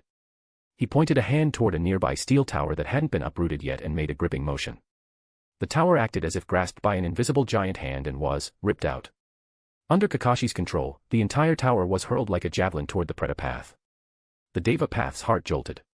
Kakashi was still locked in a struggle of repulsion versus magnetism with him, yet he could simultaneously use lightning style to deal with the summons and manipulate a steel tower with magnetism to attack the Pretapath. The man's chakra control was not inferior to his own. Troublesome. The word surfaced in Nagato's mind. No, not just troublesome. He was terrifying. The moment the tower was about to crush the Pretapath, the Azura path stood in front of it and flipped open the top of his skull. Under the influence of the black receivers, the chakra the Pretapath had just absorbed was funneled into the Azura path. The laser cannon beneath his skull began to glow with a dangerous light. A terrifying beam of light shot out from the Azura path's head. Like a white sword of light, it instantly sliced the incoming tower in two. Kakashi gave a chilling smile. An iron rod flew out from nowhere and landed in front of him. Under the influence of magnetic force, the rod twisted, compressed, and condensed until it was the size of a coin, resting on his fingertip. "You're in the way." Kakashi spoke coldly, his gaze fixed on the Azura path guarding the Preta path. As the words left his lips, an orange-yellow light, laced with lightning, shot from his fingertip toward the Azura and animal paths. A common iron rod had been transformed into a weapon of unparalleled, horrific power in Kakashi's hands. Railgun. Facing the incoming railgun, the Preta path tried to expand the absorption seal again. But the moment the pale blue barrier touched it, the railgun instantly blew his head apart. The absorption seal can absorb chakra. But how do you absorb kinetic force? Against pure physical force, the so-called Preta path was nothing more than a normal man. Chapter 211, Run. The Deva path could no longer remain a silent observer after a single super electromagnetic cannon blast obliterated the Preta path. The abilities of the 6 paths of pain were meant to function as a singular unit, coordinating through shared vision to form a shinobi squad capable of facing any foe. Previously, Nagato believed that under this combination, any enemy would eventually submit to the power of the Rinnegan. But this blinding display of force made him suddenly realize that perhaps using the Rinnegan in the form of a divided shinobi squad was not perfect. Deva, human, Azura, animal, Preta, and Naraka. The true strength of the Rinnegan should be realized with all 6 abilities concentrated in one body. Otherwise, when facing an overlimit shinobi like the Kakashi before him, the dispersed paths were far too easy to pick off one by one. If the 6 paths were unified, even if a technique like the blocking technique absorption seal failed, he could use Almighty Push to deflect the attack or simply utilize gravitational forces to evade. However, this thought only flashed through Nagato's mind for an instant. He no longer had the time to refine the paths of pain. The Kakashi standing before him would not give him that chance. The priority now was to use the Naraka path to urgently repair the Preta path. With that thought, the Naraka path moved to retrieve the Preta path's remains. Ah, so it's this one. These guys look so similar that even I have trouble telling them apart. Cold words fell from Kakashi's lips, causing the Deva path's expression to shift slightly. What? Do you think this is the extent of my power? Deva path challenged. Kakashi remained unmoved by the words, replying calmly, "You're welcome to try and stop me." As he spoke, a piece of scrap metal landed near him. Repeating the previous scene, it condensed into a coin-sized projectile at his fingertip. This time, his target was the Naraka path. After all, no one likes dealing with an ant that keeps coming back to life. Even if you can crush it easily, it becomes tedious after a few times. Universal pull. Facing Kakashi's mockery, the Deva path's expression tightened. He used universal pull directly, attempting to snatch the coin from Kakashi's fingers. The coin trembled violently under the competing forces. Like the iron sphere between them earlier, it became a clash of raw power against power. Interesting, Kakashi remarked, showing no surprise. Instead, he offered a word of praise. This only fueled the Deva path's displeasure. Kakashi's tone sounded as if he were patronizing him. Then, Kakashi simply let go, relinquishing his control over both the iron sphere and the coin. This new power was still a bit unrefined, so he decided it was better not to use it for now. Compared to magnetism, Kakashi was far more proficient with the blade and lightning. As the clash of forces ended, the Deva path noticed Kakashi's release and let out a cold sneer. "It seems your magnet release is only SOSO. I win this round." He was, of course, referring to the contest of strength. In his view, Kakashi's ability to control iron belonged to magnet release, a lineage of abilities similar to those of the Kazekage. The 3rd Kazekage controlled iron sand, the 4th controlled gold dust, and the 1 Trojan Chiriki controlled sand. He assumed Kakashi's magnet release was the same type as the 3rd Kazekage's. Kakashi had no intention of wasting words on this. He simply made a grasping motion with one hand, and a golden phantom of a blade appeared in his grip. This put Pain on high alert. It was coming. It was common knowledge that this Hokage's greatest specialty was his swordsmanship. At 17, he had once charged straight into a hidden cloud camp with a single blade and only 800 men. Now that many years had passed, to what level had this Hokage's swordsmanship ascended? Take your stance. Steel your nerves. Do not relax. Kakashi's cold voice rang out. Despite being enemies, he was actually giving them a warning. Seeing Kakashi act so arrogantly, Pain felt a surge of irritation. "My next strike is aimed at the Naraka path," Kakashi stated flatly, holding the blade across his chest. This guy. Pain's face grew solemn, his brow furrowing. To actually announce his target, it was simply, "Here I comes." A blinding white flash of lightning suddenly erupted. Pain's eyes widened. Fast. So fast. How could he be this fast? Kakashi's silhouette had already vanished from the spot, leaving only a few lingering arcs of electricity dancing in the air where he had stood. Is this a lightning-style body flicker? Having personally dealt with Hanzo of the Salamander, Pain was well aware of the demigod's capabilities. Hanzo could conduct high-speed combat using his unique water body flicker, which was one of his signature moves. The body flicker this fifth Hokage was using was a similar elemental variant. However, while one was water and the other was lightning, the sheer performance of the lightning body flicker was leagues beyond the other. The Deva path had no time to evaluate Kakashi's speed, he immediately rushed toward the Naraka path. As the core of the six path's sustainability, the Naraka path could not be allowed to fall. But Kakashi was already there, standing right in front of the Naraka path. Despite the advance warning, and despite the Naraka path's attempt to hide, Kakashi was simply too fast. He reached the Naraka path's face in a single heartbeat. The human path and animal path were the closest, but even they couldn't intervene in time. You. The Naraka path looked at the cold-faced man before him and tried to resist, but how could a blade already unsheathed be retracted? The blade swung down. A golden edge that could slice through steel could easily cleave through flesh and blood. The blade cut diagonally, the Naraka path had only managed to utter a single "you" before being split in two. Just then, the human path charged in. The human path's ability involved soul absorption, extracting the soul upon contact. A single touch meant certain death. In some ways, the human path was a greater threat than the Deva path. Unfortunately. Too slow. Kakashi spoke calmly as he faced the human path. The abilities were strong, but these six bodies were just made from the corpses of nobodies, not even a single jonin among them. Perhaps Nagato had put extra effort into the Deva path made from Yahiko's body, but as for the others. The phantom blade, now infused with wind-style chakra, surged with power. A torrent of gold exploded with this single strike. Using the massive reserves of chakra within his body, he delivered a full-power downward slash. The golden wind transformed into a force that tore through everything, severing the human path instantly. The entire battlefield trembled under the weight of this strike. No. It wasn't just the battlefield. This single slash carved a path through half of the hidden rain village. It was as if a god had taken a brush and painted a golden stroke across the map of this gloomy, iron city. Observing the battle from afar, Black Zetsu stared intently at the scene. He knew there was no point in continuing the fight.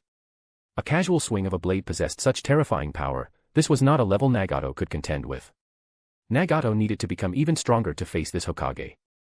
Zetsu had to leave, he had to take Nagato away before the paths of pain were completely finished. If this continued, Nagato would die, Konan would die, and perhaps even he. Back on the battlefield, having dealt with the Naraka and human paths, Kakashi turned his gaze to the remaining paths rushing toward him, the Azura path, the animal path, and the Deva path. The Deva path's face showed no emotion, and Kakashi had no interest in guessing his thoughts. He simply reached out, flipped the phantom blade into a reverse grip, and pointed the tip toward the ground. The golden hue of the phantom blade was now completely replaced by an aquatic blue. You are strong. Even within the hidden leaf, you would rank in the top 3. Regrettably, this is as far as you go. Kakashi's words were absolute and cold. Aside from himself, Hikari, and Guy, there was no one in the current hidden leaf who could guarantee a victory against Pain. This was both an admission of the opponent's strength and a mark of respect. As his voice fell, the phantom blade representing water style pierced the ground. Asahi Tora, Suso, Rising Tiger, Water Burial. The earth shattered silently. Water, water, and more water. Countless gallons erupted from beneath the ground, forming a giant blade of water dozens of meters high that tore upward from the earth. The high-velocity flow became the sharpest edge in existence, shredding everything in its path. It severed the Azura path and tore the animal path to pieces. When the water finally dispersed, only a massive gouge remained in the earth, a silent testament to what had just occurred. A single figure landed clumsily on the ground. The god who had looked down on everyone just moments ago was now in a pathetic state. His black cloak with red clouds was tattered, revealing his lean, muscular chest. The Deva path struggled to his feet, looking at the men walking toward him. At the moment the water blade erupted, he had used almighty push just in time to protect himself, avoiding the fate of the Azura and animal paths. But now, looking at the men approaching with steady steps, even Pain had to acknowledge the strength of the enemy before him. It was a power that stood far above his own. Again. It was happening again. Another leaf shinobi. Staring at the hidden leaf symbol on the man's collar, his mind drifted, feeling as though he had returned to years ago. To the night his parents were killed by leaf shinobi. The same powerlessness, the same scene. Only his mother's final words echoed in his ears. Nagato, run. Run. Run. Nagato, controlling the paths from a distance, looked dazed. Run. Run. How could I possibly run? Again. Once again. The people of the Leaf have come to my door to kill. As a child, I was powerless to stop it, but am I still powerless now? Impossible. Blood rushed to Nagato's pale face. The Leaf. A low, raspy voice emerged from the Deva path. For the first time, those Rinnegan eyes reflected an emotion called hatred. He looked at Kakashi and slammed his hands together. No matter what, he would not run again. All this pain would end today. A pitch-black sphere formed between his hands and shot toward the sky. Meanwhile, Konan, who was using her dance of the Shikigami to evade Hikari's pursuit, suddenly froze. Nagato's voice reached her through their rings. Withdraw. She looked up at the black sphere in the sky, a look of disbelief flashing across her face. Here. In the hidden rain. In their home. Was Nagato really going to use that technique?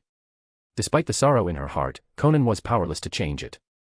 She could only transform into countless sheets of paper and scatter, attempting to lose Hikari. 3 distorted tomos spun in Hikari's eyes. Every scrap of paper was tracked by her vision, and she quickly pinpointed Konan's true body. Growing annoyed, she surged forward in pursuit. The gap in strength between her and Konan was clear. She had been suppressing Konan from the start. But the dance of the Shikigami was incredibly troublesome. Even when she used Amaterasu, the opponent could simply shed the outer layer of paper to isolate the flames, escaping in the brief moment before the black fire could burn through. Hikari's Mangekyo Sharingan was not the eternal variety. She had used it many times 500 years ago. If she continued to use it without restraint, her eyes would eventually sink into darkness. This was one of the reasons Kakashi tried to keep Hikari from fighting whenever possible. Hikari had no Mangekyo-wielding relatives to provide her with replacement eyes. And even if she did, she would never agree to it. Because the only person currently qualified to awaken the Sharingan, and potentially the Mangekyo, was Ichigo. Hikari would sooner die than let that happen. Kakashi looked up at the black dot in the sky. Chibaku Tensei, planetary devastation. Is this your final struggle? Kakashi looked at the Deva path. It is not a struggle, but the world's pain and my vengeance, Pain replied calmly. And my hatred for the Leaf.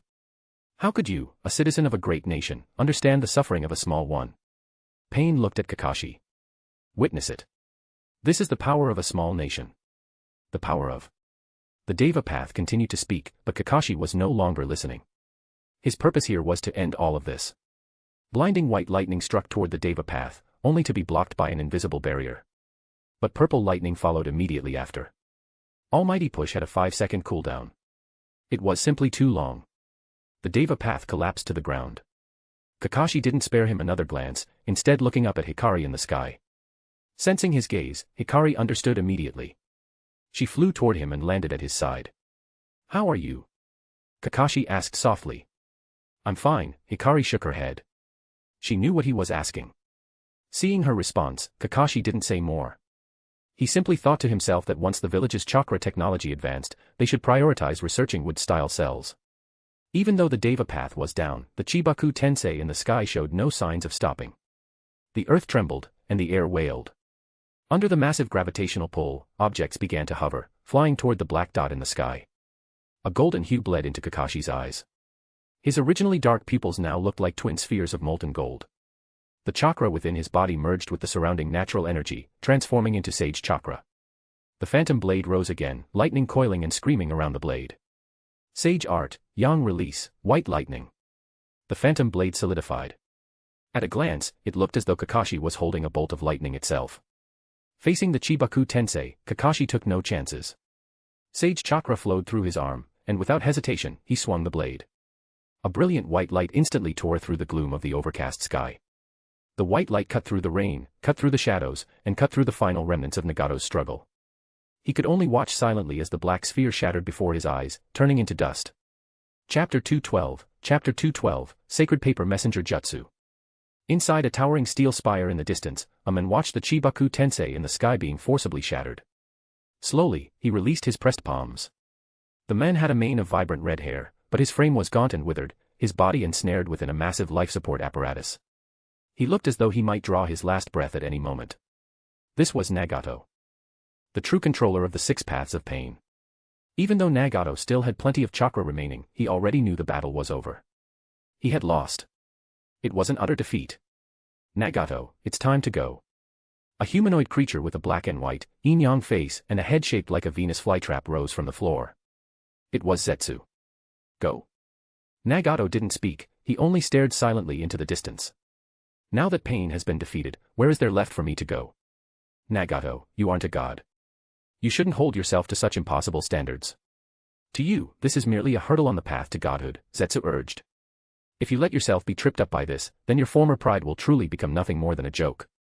Seeing Nagato remain unmoved, Black Zetsu felt a surge of anxiety. If they didn't leave now, it would be too late. Even with his mayfly technique, if they stayed too close to an entity like Kakashi, they wouldn't be able to escape in time. Zetsu, you expected this outcome from the very beginning, didn't you? Nagato watched the rain through the window, his voice calm yet tinged with a hint of fatalism. All of his ideals and his arrogance had been built upon the power of the Rinnegan. Now that the so-called power of the gods had been crushed by absolute, frontal strength, the tower of dreams he had constructed came crashing down. His goal was to collect the tailed beasts and create a terrifying weapon capable of deterring the entire shinobi world, a weapon that would face anyone who dared to start a war. But now, it seemed his ambitions had been cut short before they could even truly begin. He had lost before a single tailed beast was even captured. Moreover, Nagato suddenly realized that perhaps his ideals didn't need to be realized by his own hands. Kakashi's war against the 4 great shinobi villages had already proven his ambition. Kakashi would unify the shinobi world. With even Nagato defeated, no one else could stand against him. Kakashi himself was the terror weapon that would deter the world. Peace would finally come. 500 years, was it? Nagato lowered his gaze, showing no urgency regarding Kakashi's imminent arrival. Nagato, are you really willing to let the world fall into the hands of a man like that? Black Zetsu hissed, sensing Nagato's inner shift. Look at what he's done. He launched a war without hesitation. Do you know how many innocent lives have been lost? To him, life is nothing more than ants under his feet. Black Zetsu was startled. Having lived for 1,000 years, he could guess what Nagato was thinking. But how could he possibly accept this? Obito was dead, and Madara's plan had already suffered major setbacks. If Nagato died here too, the Eye of the Moon plan would become a farce. Nagato didn't answer. A single slip of paper fluttered down beside him. A faint, weary smile touched his lips. She's here. Konan. She was the person he cherished most in this world. Nagato, leave. Now. Konan appeared, and like Zetsu, her first instinct was to urge him to flee. I will stay behind to stall the two of them. You are the wielder of the Rinnegan. This world belongs to you, Black Zetsu added, his desperation peaking. I'm not leaving. Nagato's expression flickered with hesitation before hardening into resolve. If my escape requires the price of your life, I will never allow it. He looked at Konan, his tone brooking no argument. To let the fate of the Rinnegan fall into another's hands because of personal feelings. That is far too selfish, Black Zetsu argued, still trying to persuade him. Nagato, do you realize what you carry on your shoulders? You carry Yahiko's will. You carry our nation. You carry the world. Nagato ignored him, his eyes fixed quietly on Konan. I see. Seeing the unquestionable look in his eyes, a helpless, soft smile appeared on Konan's cold, elegant face. Then we shall die together. She walked toward him with an air of resignation, which took Nagato by surprise. No, I mean I am staying.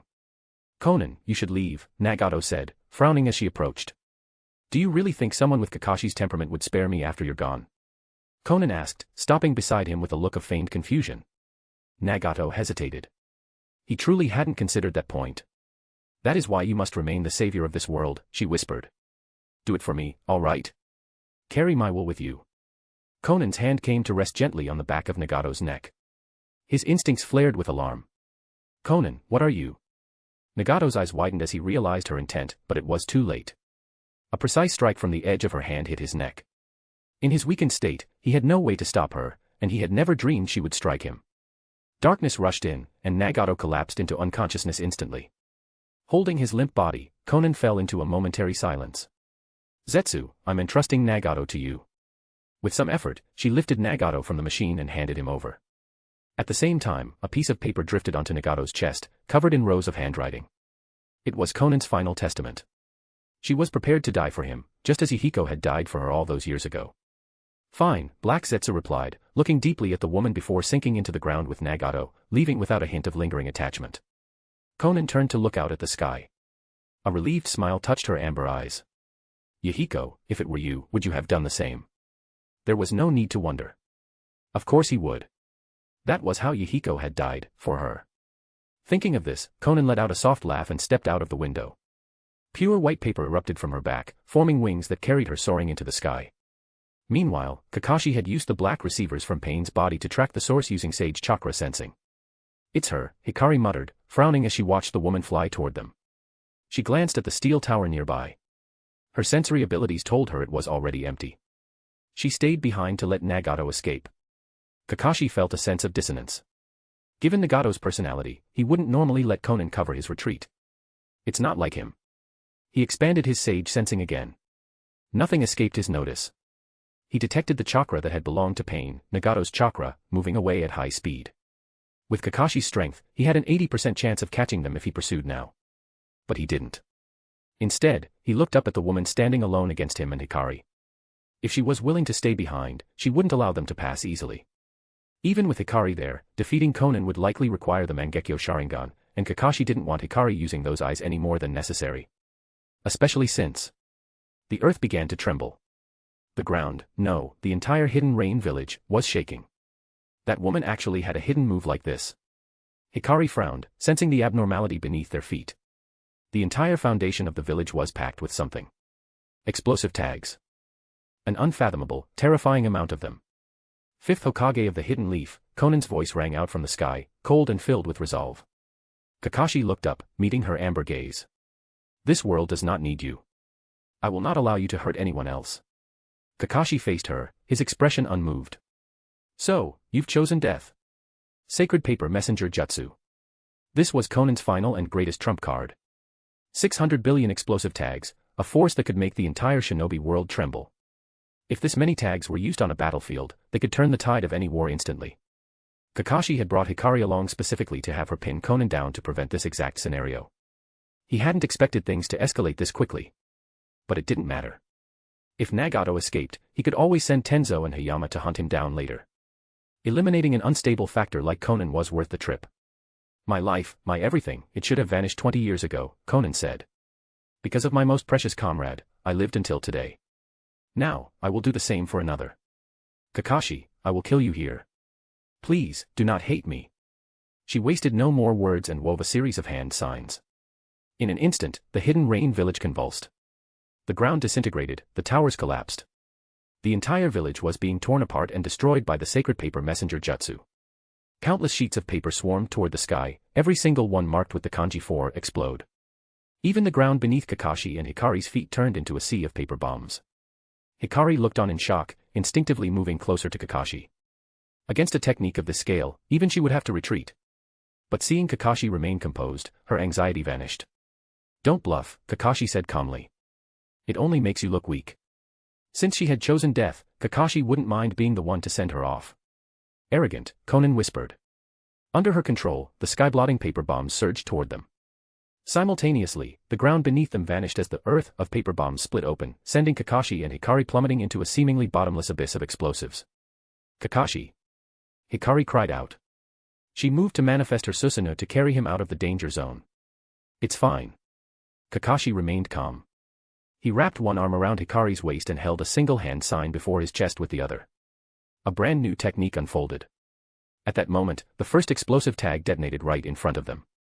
Like a line of falling dominoes, billions of tags began to trigger in a chain reaction. Continuous explosions erupted around them, a relentless storm of fire and pressure that showed no sign of stopping, one after another, on and on. This was a method far more powerful than Tobirama Senju's mutually multiplying explosive tags.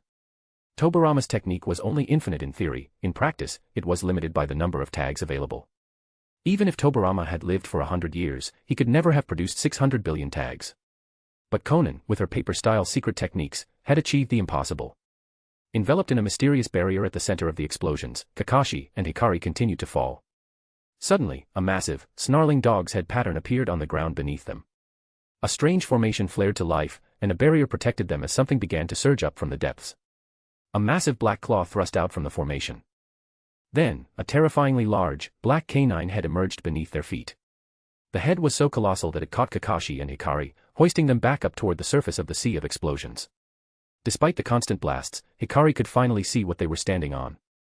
It was a giant hound made entirely of black rock. Supported by Kakashi's massive reserves of chakra, the black beast stood hundreds of meters tall even on all fours.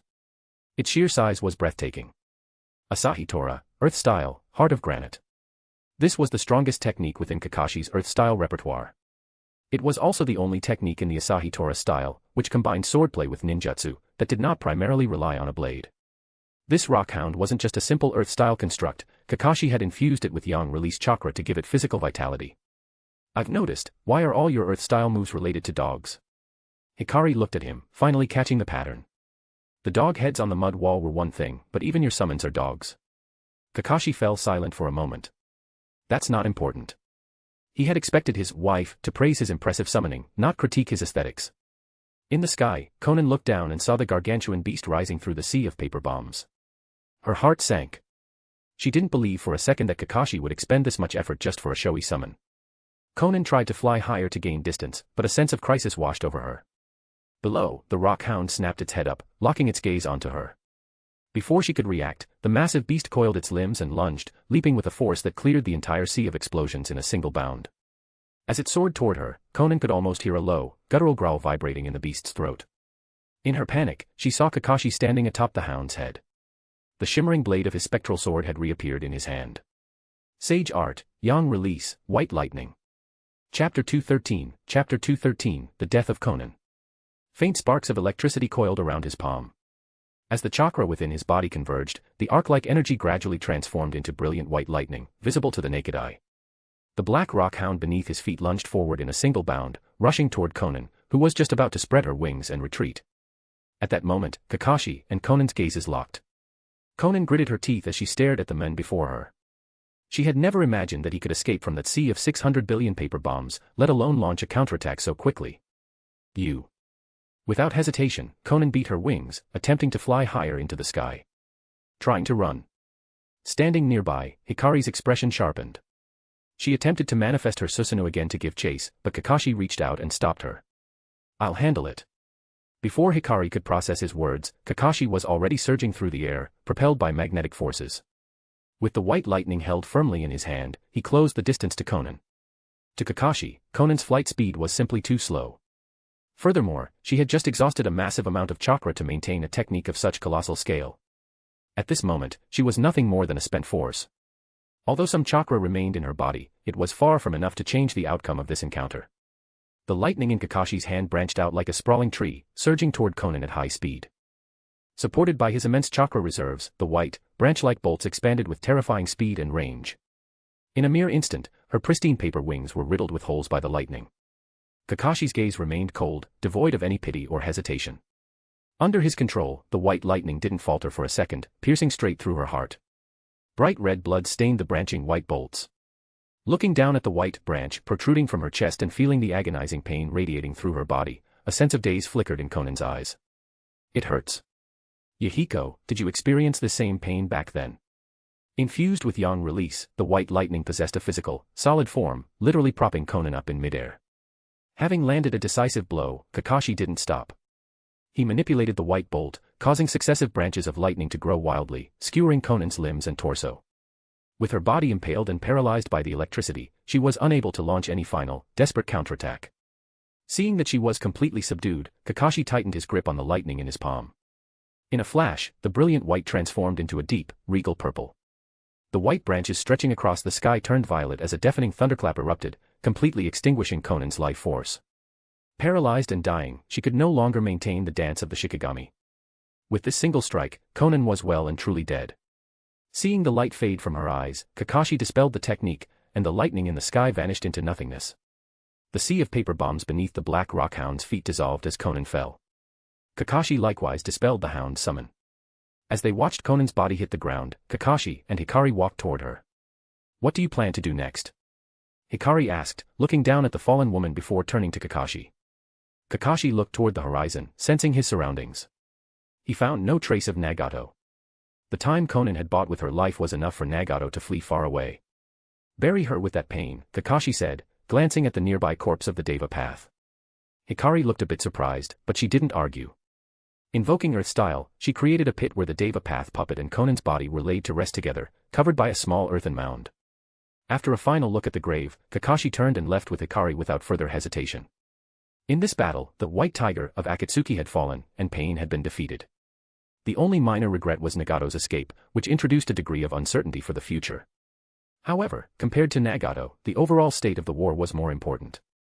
Now that the Akatsuki headquarters was destroyed, the members stationed at the battlefronts in the Land of Grass, the Land of Rivers, and the Land of Frost would surely receive the news. If they had the sense to flee, so be it. If they remained obstinate, Kakashi didn't mind personally sending them on their way. It had been less than 5 days since the war was declared. In that time, the Hidden Mist Village's naval force had already been crushed. The Hidden Sand, Suna, forces in the Land of Rivers had been pushed back to the border. Might Guy was currently fishing in the Land of Frost to force the Eight Tails Jinchuriki onto the field.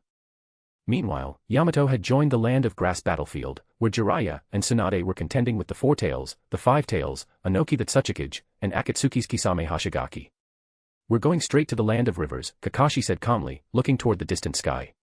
Currently, Shirakumo Hayama back at the village needed medical treatment.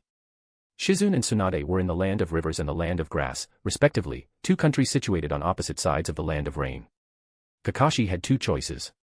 While Tsunade's medical skills were superior to Shizune's, it was clear that the situation with the Sand Ninja in the Land of Rivers could be resolved more quickly. Once the sand were dealt with, he could have Shizune return to the village to stabilize Hayama's condition. Simultaneously, Kakashi could then join the Land of Grass battlefield, allowing Tsunade to return and work with Shizune on the final treatment. Understood. Hikari nodded heavily. Kakashi had no intention of letting Hikari do the heavy lifting. Since he intended to step onto the battlefield personally as the ultimate weight on the scales, the outcome of the war was no longer in question. The only thing left to wonder was how long it would take him to finish it. The Land of Rivers was one of the few small nations with lush vegetation and fertile land, yet no military power of its own. It had always been an ideal living environment for civilians. However, because it was sandwiched between the Land of Fire and the Land of Wind, it was forced to serve as a buffer zone. Despite its prime location, the population remained sparse. After an hour of travel, Kakashi and Hikari arrived at the Konoha camp. Lord Hokage. Inside the central command tent, Shizune, who had received the news early, hurried back from the front lines to meet Kakashi. "How is the battle today?" Kakashi asked, closing the battle report as he looked at her. The latest reports indicated that while the Sand Ninja had retreated to the Land of Wind, using the desert as a natural defense against tanks, they were unable to defend against the aerial bombardment from the Anchor Van Tion. They were already showing signs of exhaustion. At most, the Suna forces would collapse within 5 days. 3 days. "Give me 3 days, and we will take down the sand," Shizune said. She thought Kakashi had come to hold her accountable for the slow progress, especially since news from the Mist Front had already arrived. On the first day of the campaign, Shirakumo Hayama had slain the Mist's top combatant, Mei Terumi. The fourth Mizukage was missing, and even the mastermind, Uchiha Madara, had fallen to his blade. Compared to that, her progress seemed sluggish. "You misunderstand. Hayama was seriously injured on the Mist battlefield. I need you to go and treat him," Kakashi explained, seeing her gritted teeth. Shizune breathed a slight sigh of relief, then looked at Kakashi.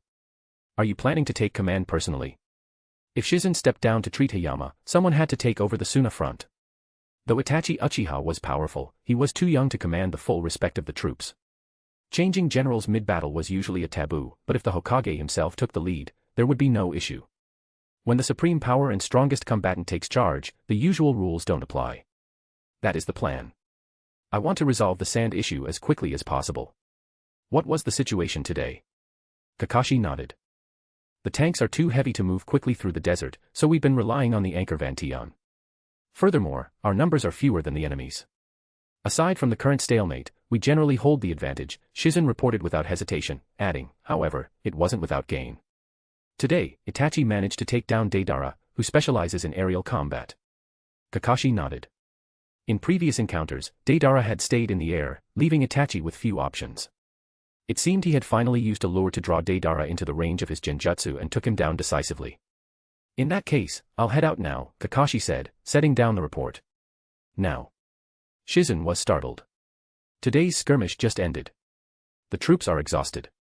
If we move now, just you and Itachi come with me." "That's enough," Kakashi said, standing up and walking out of the tent. "Yes, sir." Hearing this, Shizune's eyes brightened. It had been a long time, actually, she had almost never seen Kakashi fight seriously. Although everyone knew how strong the Hokage was, few had witnessed the true extent of that power. Soon, Itachi Uchiha, who had just finished sealing Deidara's chakra and locking him in a cell, arrived upon hearing the news. "Lord Hokage," Itachi said respectfully. "You've done well lately. Now, follow me," Kakashi praised. Itachi felt a bit of shame. Compared to his fellow guard member Shirakumo Hayama, he felt like he hadn't quite lived up to the reputation of the Hokage's personal guard. The three of them reached the edge of the Sand Ninja's territory at top speed. Looking at the Suna camp standing in the distance amidst the dunes, both Shizune and Itachi felt a surge of anticipation. They both wanted to see the Hokage's true strength. Unlike Shizune, Itachi was a member of the guard, and Kakashi would occasionally find time to point out flaws in his training. But beyond routine sparring, he had never seen Kakashi go all out. By now, their presence had been detected by Sand scouts, who immediately rushed back to the camp to report.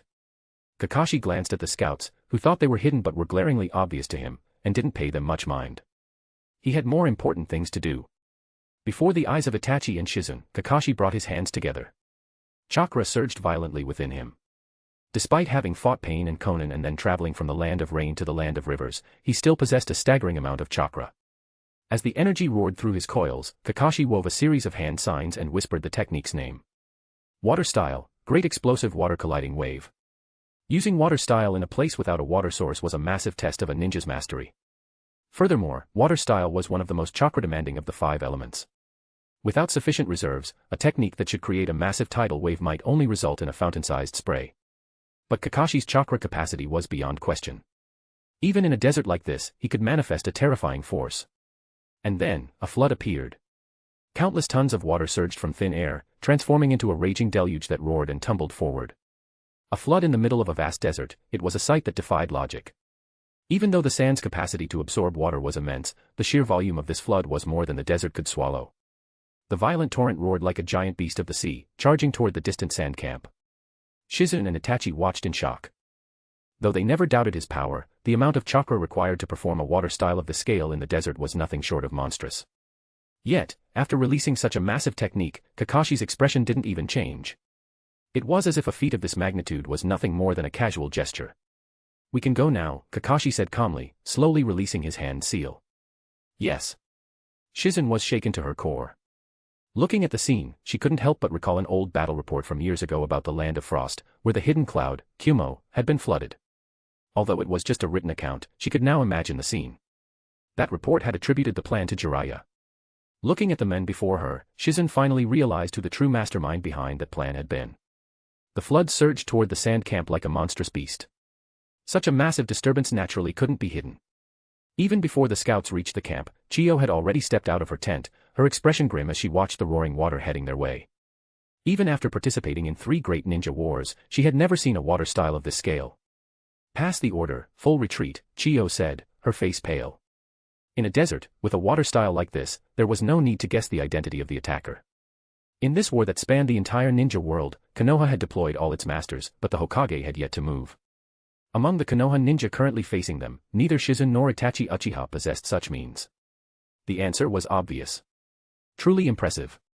Against an opponent of this level, even the 2 of us together won't get a good result, right? Sasori of the Red Sand stood beside Chiyo. His face remained expressionless. It had only been an hour since Pain's defeat and Conan's death, and Sasori had not yet received the news. If he had, given his personality, he would have fled long ago rather than continue working for the sand. Of course, looking at the flood, he already had the urge to run. No more useless talk. "Prepare for battle," Chiyo said, a trace of sorrow appearing on her face. If the Hokage, Kakashi Hatake, had personally arrived and struck without hesitation, thinking they could retreat safely was wishful thinking. A battle was inevitable.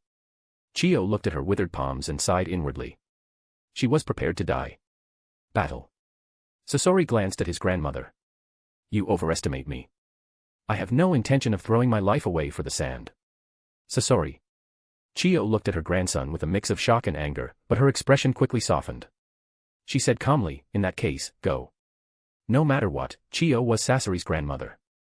Even if he had committed acts that invited the wrath of gods and men, she did not want to see him die a meaningless death. With the arrival of the Hokage and this display of power, the sand's defeat was certain. There was no need for Sasori to die here. Trying to leave. Isn't it a bit too late for that? Just as Chiyo was about to let Sasori depart, a voice drifted in from the distance. Accompanying the voice was a massive flash of blade light that obscured the horizon, a strike so immense it looked as if it would cleave the entire sand camp in 2. Chapter 214, Top 3 in Strength, Tenzo. The massive stroke of the blade split the entire sand camp in 2 with unstoppable force. Hundreds of sand shinobi were caught off guard, they didn't even have time to let out a scream before they were killed instantly. If not for the quick reactions of Sasori of the Red Sand and Lady Chiyo, they might have perished under that single strike. This is. Sasori looked at the scene with a heavy expression. At that moment, the deluge arrived. The monstrous waves transformed into a natural disaster, submerging and swallowing the sand camp. Earth-style, mud wall. Several sand shinobi attempted to block the torrential flood, but the mud walls they created looked utterly pathetic against the overwhelming wall of water. This was no longer a mere gap in strength, the two could not even be described within the same dimension of power. The violent waters swept through like a plague of locusts, quickly submerging the entire sand camp. Thousands of sand shinobi struggled in the water, trying to stand, but no matter how they fought, even when they managed to find their balance, another wave would crash down, slamming them back into the depths. In the middle of the vast desert, a man-made marshland had appeared.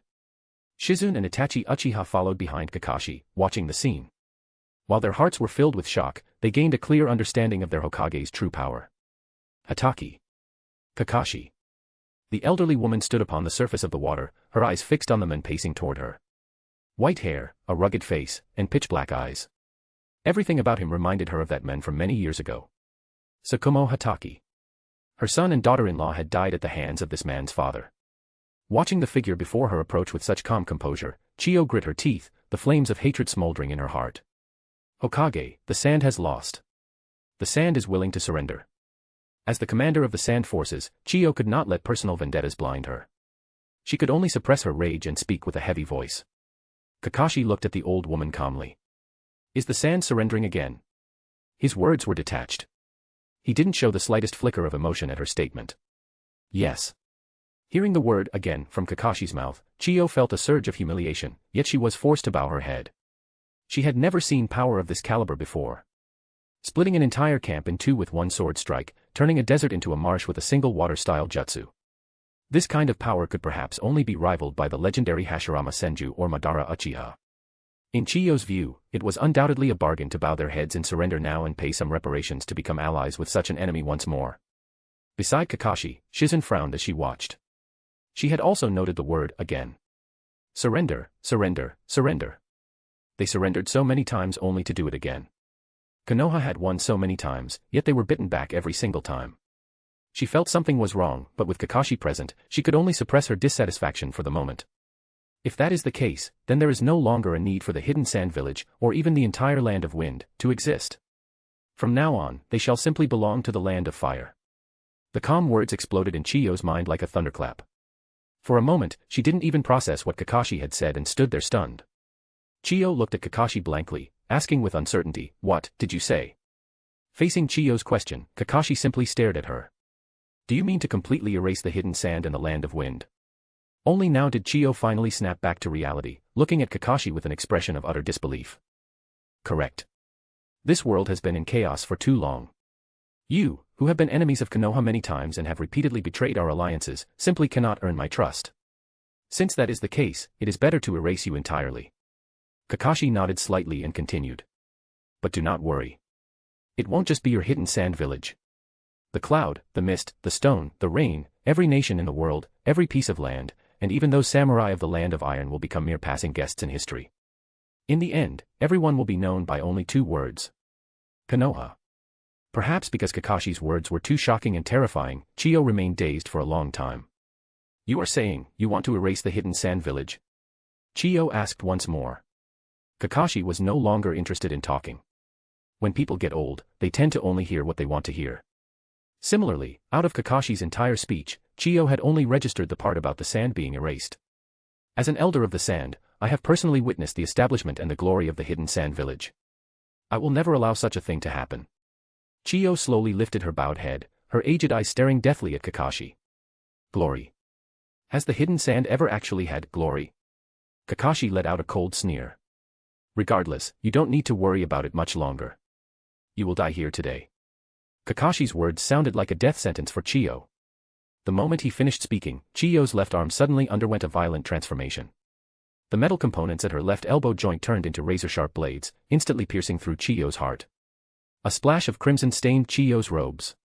Chiyo looked at Kakashi in disbelief, her mouth hanging open slightly. Magnet style. Then, she collapsed with a heavy thud. Years ago, Chiyo's left arm had been amputated due to injury. She later replaced it with a puppet arm, which naturally contained metal materials. Kakashi had utilized this fact to kill Chiyo in an instant. Looking at the old woman lying in the pool of water, Kakashi turned his gaze to Sasori of the red sand, who had remained silent. "And you? Surrender, or die." Sasori looked at his grandmother lying in the water and remained silent for a moment. Then, quite bluntly, he raised both hands. "I surrender. Whether you flatten the sand or not makes no difference to me." Although Kakashi's killing of Chiyo had the flavor of a sneak attack, the previous strike that cut the camp and the current flooded domain were displays of genuine, overwhelming strength. Back then, he had only joined the Akatsuki because he was defeated head-on by Konan and had no choice. Surrendering now was no big deal. In his pursuit of eternal art, he was unwilling to throw away his life over the trivialities of the hidden sand village. And most importantly, Kakashi had just used the metal inside a puppet joint to kill Chiyo instantly. As for Sasori himself, who knew how many metal parts he contained? With those metal components on his person, as long as Kakashi wished, killing him would be no different from killing Chiyo. In fact, Sasori might die an even more miserable death. Using absolute strength, Kakashi forced Sasori to willingly bow his head in submission. Kakashi didn't actually mind this. In the entire Akatsuki organization, aside from Kisame Hashigaki, Nagato, and Konan, almost everyone was of this sort. Ideals. Dreams. Don't be ridiculous. Only absolute strength could suppress a group of S-rank rogue ninjas like them. Only an honest man like Kisame had actually believed Obito Uchiha's nonsense. He didn't even know the true identity of the so-called Madara Uchiha until the day he died.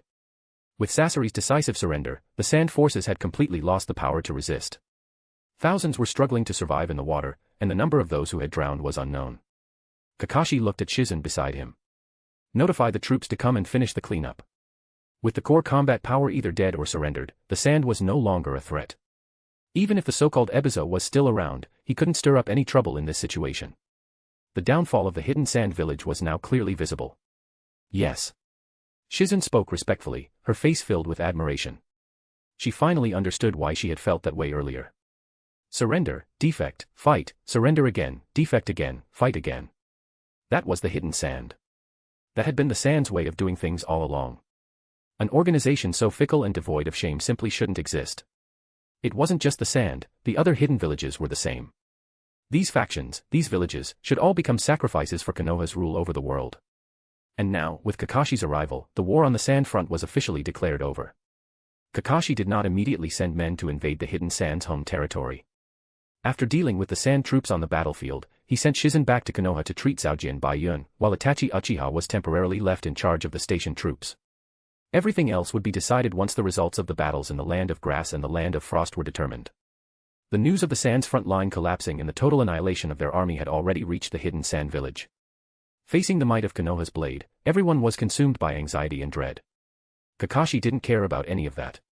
He had already taken the surrendered Sasori and the captured Deidara and set off for the battlefield in the Land of Grass. Hikari did not continue with Kakashi, she would return to Konoha with Shizen. High in the sky, Deidara looked at the white-haired man sitting in front of him with a sullen expression. By now, he and Sasori knew what had happened in the Hidden Rain village. They never expected that even the leader of the Akatsuki would lose to this fifth Hokage of Konoha. One had to remember that their leader possessed the legendary Rinnegan. Thinking of this, they couldn't help but feel a sense of melancholy. Ah, hey, Lord Hokage, are we going to have to fight in a bit? Deidara looked at Kakashi, speaking with a bit of awkwardness and hesitation. This earned him a sideways glance from Sasori. Since when did this guy like calling people Lord? Suit yourselves. Just don't cause trouble, Kakashi replied to Deidara. Then I'll just stay in the back. Deidara breathed a sigh of relief. The third Tsuchikage, a Noki of both scales, was his master. If possible, he really didn't want to face that old man.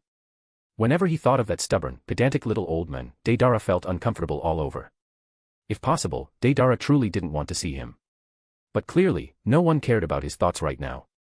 The initiative was entirely in Kakashi's hands. As the clay bird beneath them let out a cry in the sky, Kakashi flew toward the distance with Sasori and Deidara. The Land of Grass was located north of the Land of Rain. Starting from the border between the Land of Rivers and the Land of Wind, they had to cross the Land of Rain, so it would take longer than the trip from the rain to the rivers.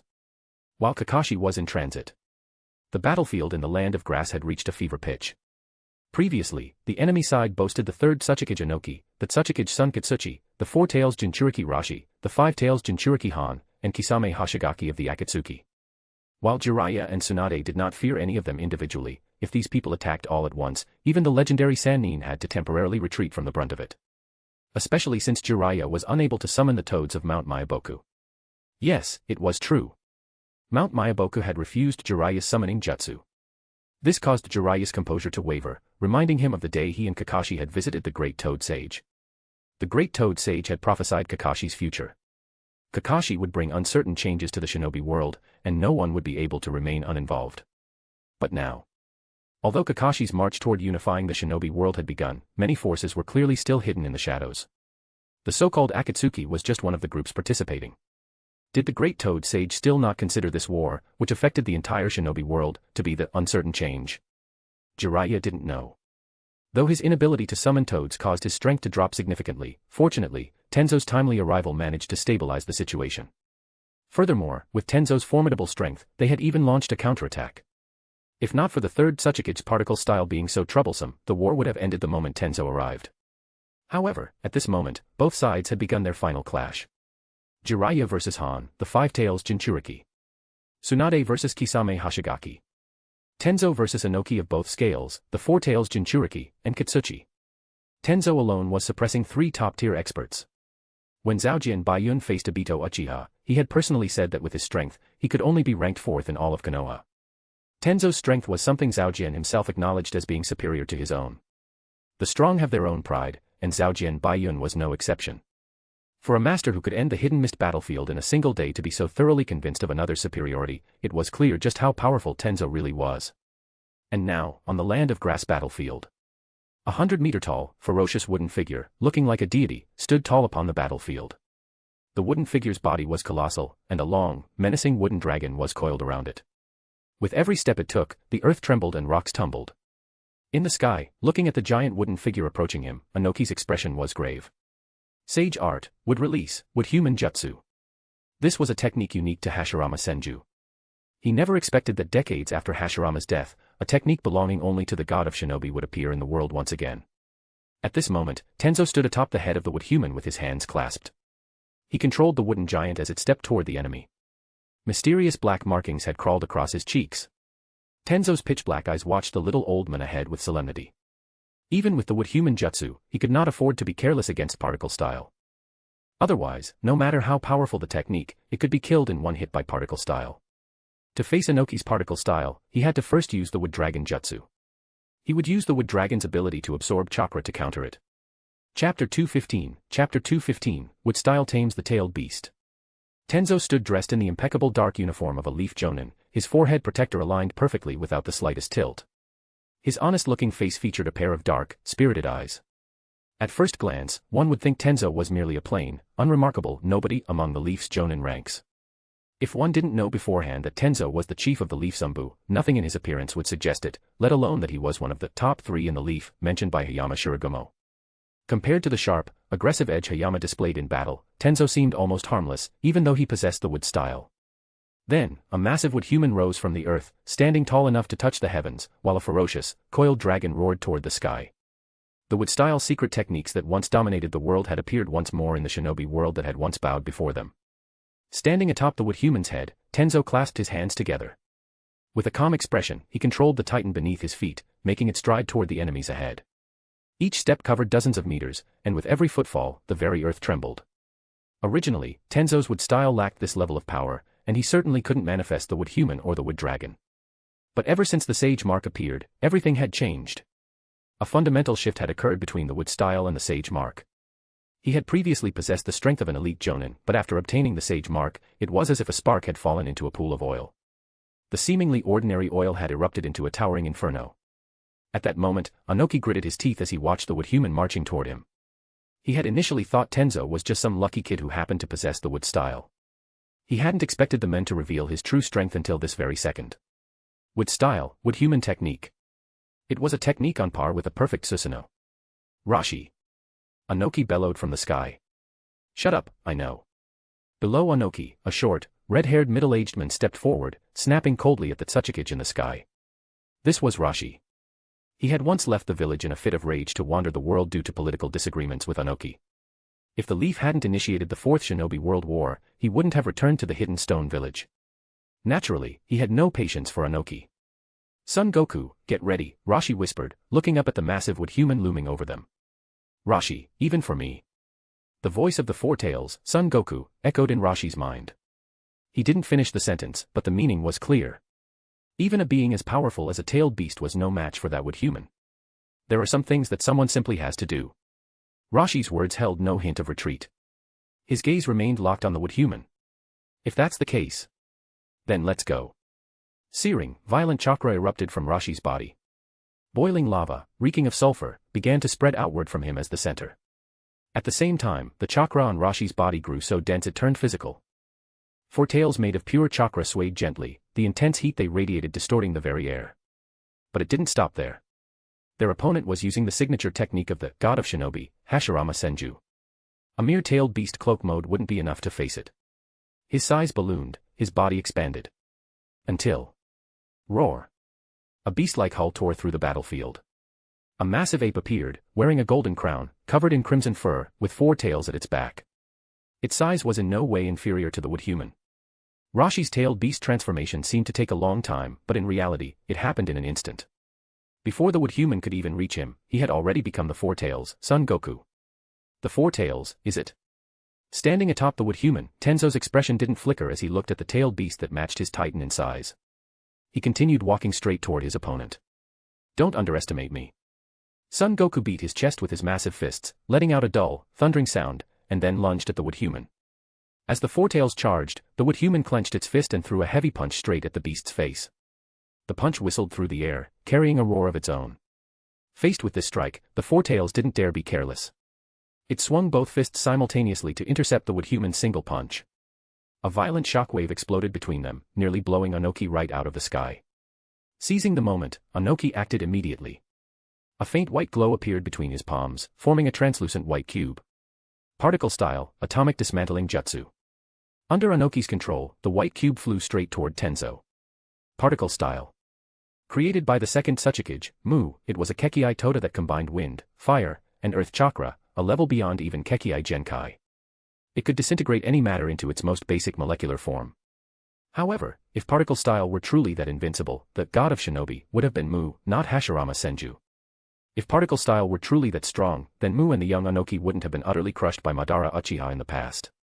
Tenzo looked up at the translucent cube flying toward him. With a single thought, the wood dragon coiled around the wood human surged forward. Any ninjutsu, including sage art, is ultimately an application of chakra.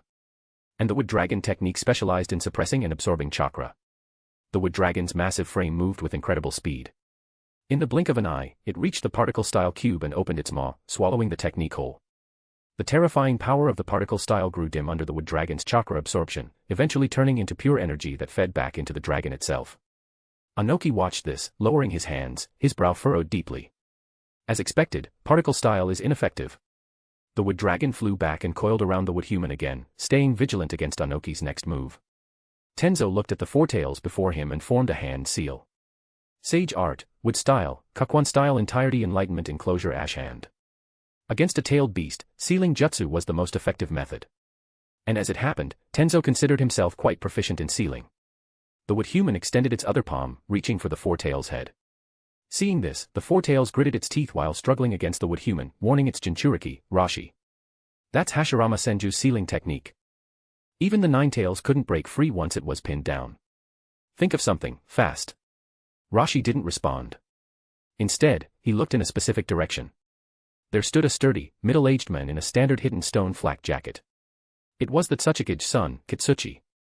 Kitsuchi saw the Four Tails about to be restrained and rapidly formed hand seals. He slammed a palm onto the ground and roared. Earth style, mountain sandwich technique. Instantly, as Kitsuchi's jutsu took effect, the earth trembled. Two massive, hemispherical crusts of earth erupted from the ground, slamming together to crush Tenzo and the wood human between them. Seeing this, Tenzo's hand seal for the ash hand shifted instantly into another wood style technique.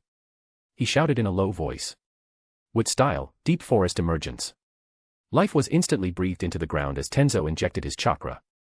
Countless massive branches tore through the soil, propping up the hemispherical mountains while simultaneously surging toward the Four Tails. Having been personally sealed by Hashirama Senju once before, Son Goku knew exactly how powerful this technique was. He immediately tried to pull away while Tenzo was switching jutsu, but Tenzo wasn't about to let him escape. The countless massive branches pierced through the mountain sandwich and pursued the four tails like a shadow. The chase of the giant trees looked slow, but in reality, they moved with extreme speed and covered a vast area. Thwack! One branch stabbed into the earth, and when it reappeared, it had become 10 or 20 branches. And so it multiplied. The range of the deep forest emergence was immense, spreading across the entire battlefield in a short time. It wasn't just Tenzo's target, the four tails, even the five tails Jinchuriki and Kisame Hashigaki, who were fighting Tsunade and Jiraiya further away, were caught in the chaos. While facing three top-tier experts simultaneously, Tenzo still had the spare energy to help Jiraiya and Tsunade shoulder the pressure. Just as the four tails was about to be surrounded and captured by the layers of the deep forest emergence, a white cylinder descended like a sword from the heavens, instantly severing and obliterating the branches surging toward the beast. Particle style, primitive world detachment. It was Anoki in the sky. As a possessor of an overpowered offensive tool, even something as strong as particle style could only serve as a supporting move when faced with the wood style. The four tails took the opportunity to rapidly build up chakra. Tenzo watched this and maneuvered the wood human to close the distance quickly. After resolving the crisis for the four tails, Anoki in the sky also formed seals. Earth style, Golem Jutsu. A massive stone warrior emerged from the ground. Anoki was attempting to counter wood style with earth style. However, Tenzo barely gave it a glance.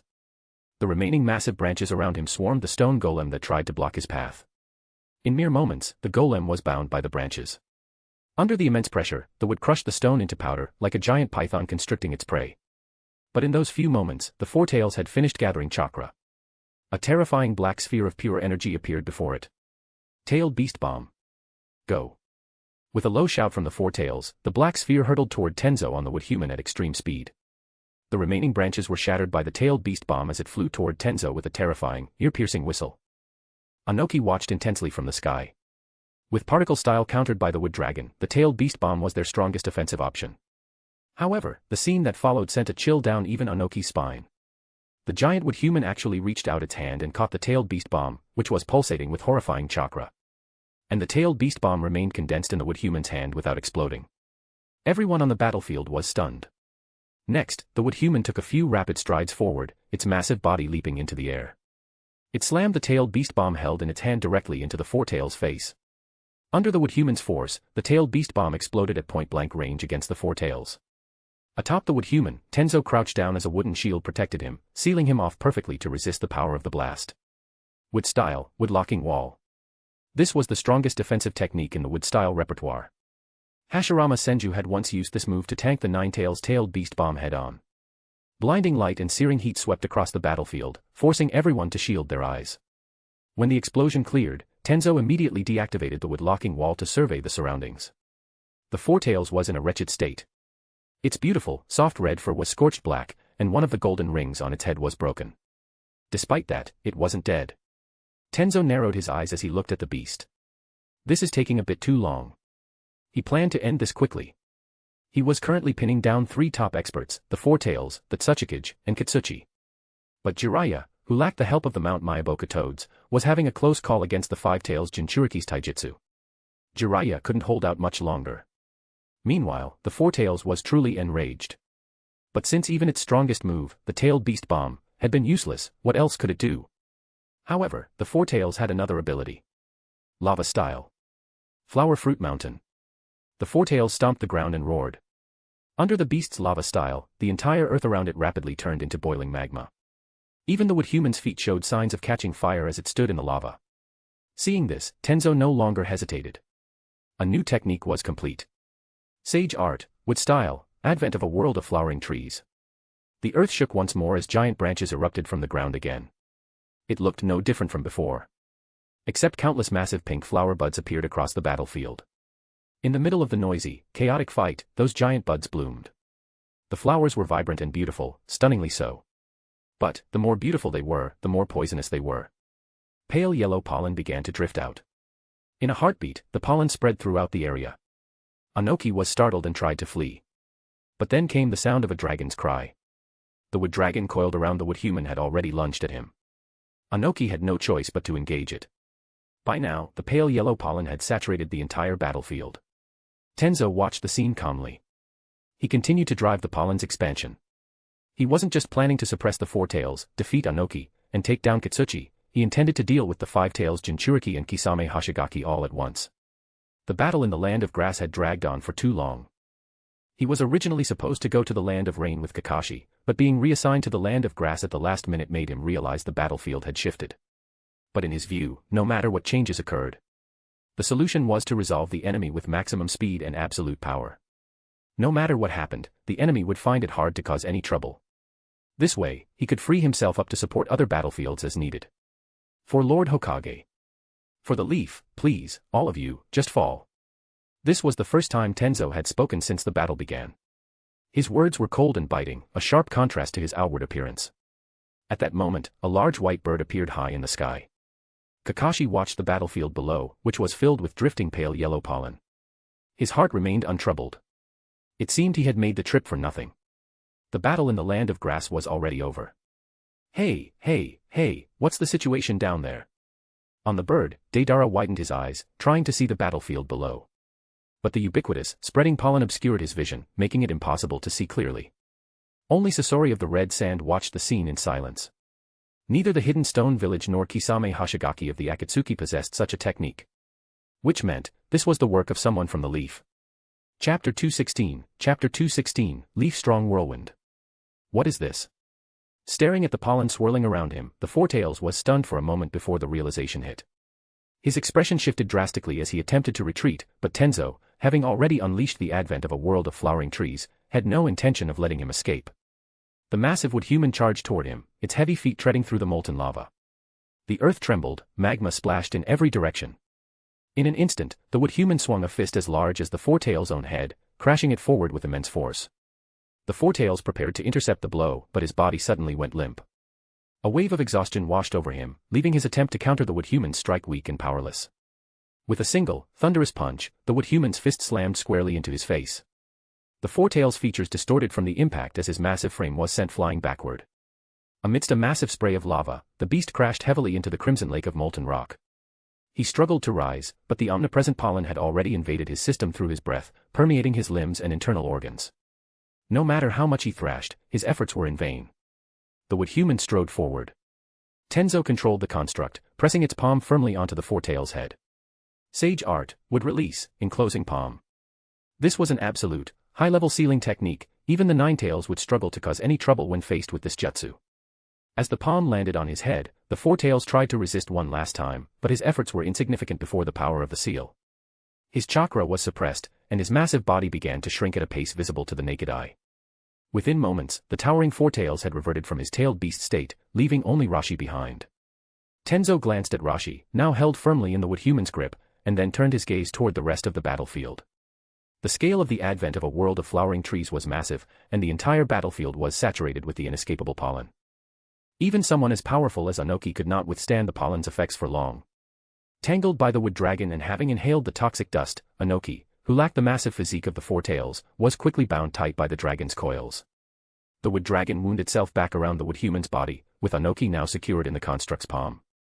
Scanning the edge of the battlefield, Tenzo spotted Katsuchi lying unconscious. Without hesitation, he commanded the wood human to pick him up, binding the three of them together. Meanwhile, the Five-Tails Jinchuriki, Han, and Kisame Hashigaki, who had been locked in combat with Jiraiya and Tsunade, found themselves equally helpless against the pervasive pollen. Under the intentional pressure and harassment from Jiraiya and Tsunade, they eventually collapsed to the ground. Even Jiraiya, however, could not fully withstand the interference of the pollen. Once he saw the Five-Tails Jinchuriki go down, he too crashed to the earth. Only Tsunade remained standing, barely resisting the effects through her superb medical ninjutsu and the strength of 100 seal. Seeing the situation settled, Tenzo released the advent of a world of flowering trees. Above, Kakashi noticed the pollen receding and signaled Deidara to descend. Deidara naturally didn't dare cross Kakashi and controlled his clay bird to land on the ground. Lord Hokage. Tenzo spoke respectfully as he looked at Kakashi dismounting from the bird. He had noticed Kakashi's arrival on the battlefield some time ago. It's fine. You did well, Kakashi said, nodding slightly to Tenzo. How should we handle these people? Tenzo gestured toward the captive Tsuchikage and his party. We'll deal with them later.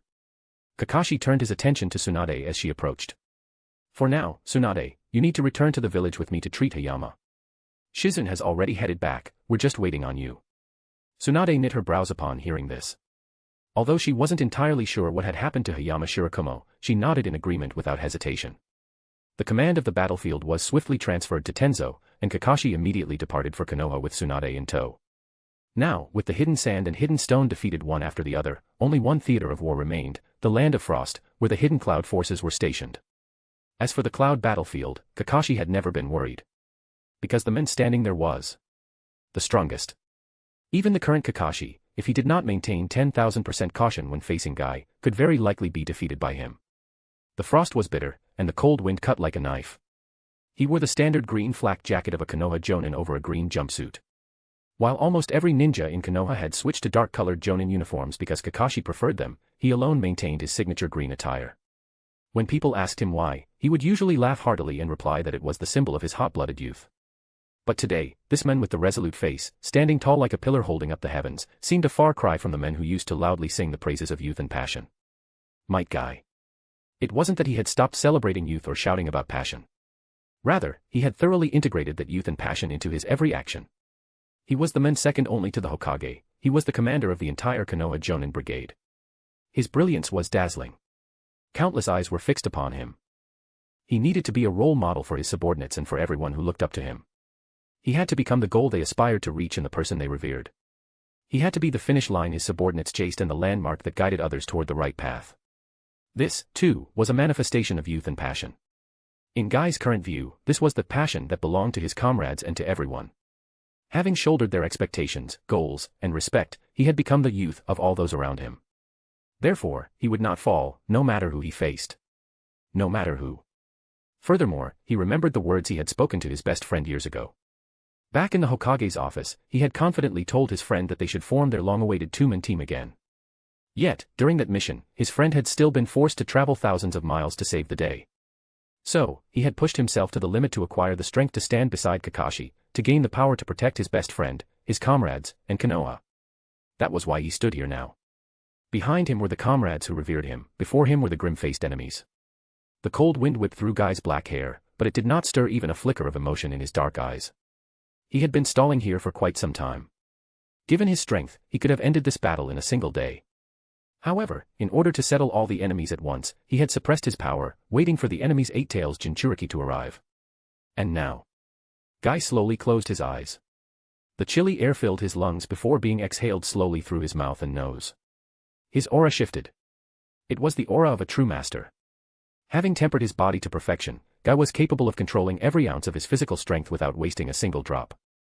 Through a nearly biological, primal instinct, he sensed a familiar yet strange presence hidden among the tens of thousands of enemies ahead. It was strange because the person had not appeared once during these past few days. It was familiar because he had felt this aura on the battlefield 9 years ago, at the end of the Third Shinobi World War. This was the Eight Tails. Is he finally here? Might Guy slowly opened his eyes. There wasn't a hint of hesitation in his dark pupils. Even though his opponent was an eight-tails Jinchuriki who could perfectly control his tailed beast, he remained unmoved.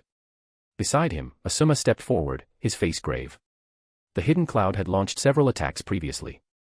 Although they had been repelled, the mercenaries from the Akatsuki, Haiden and Kakuzu, were both high-level masters. Going into battle again, they naturally had to be cautious.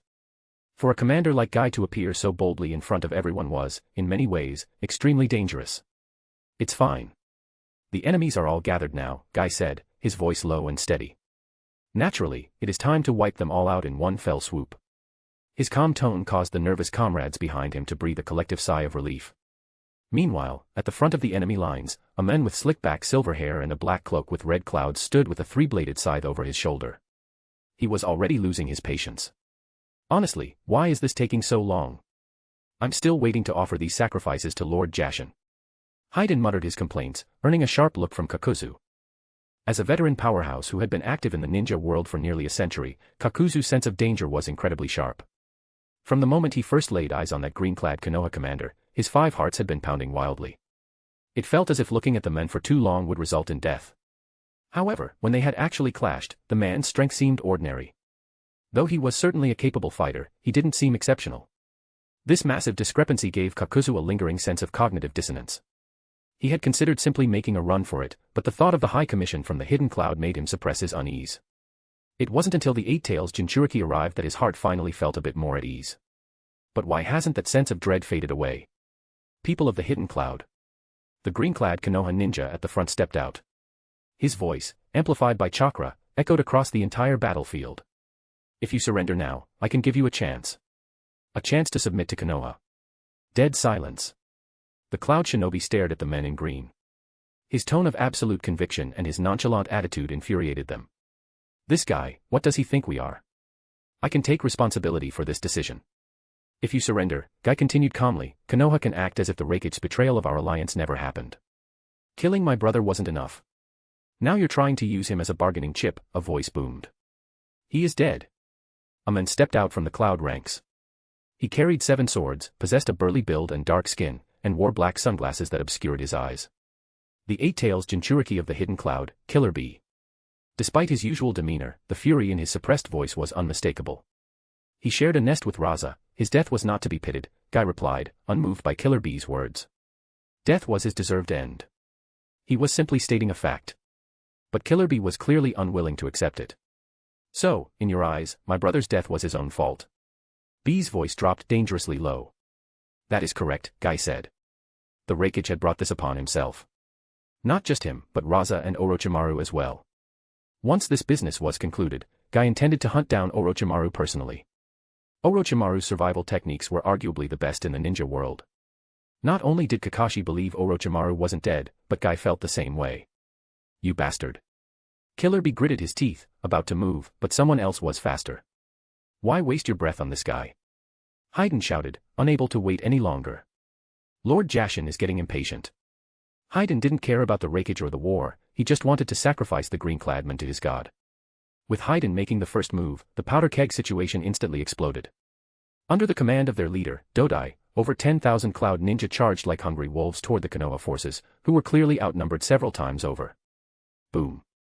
A familiar, deafening sound erupted from the rear of the Konoha lines.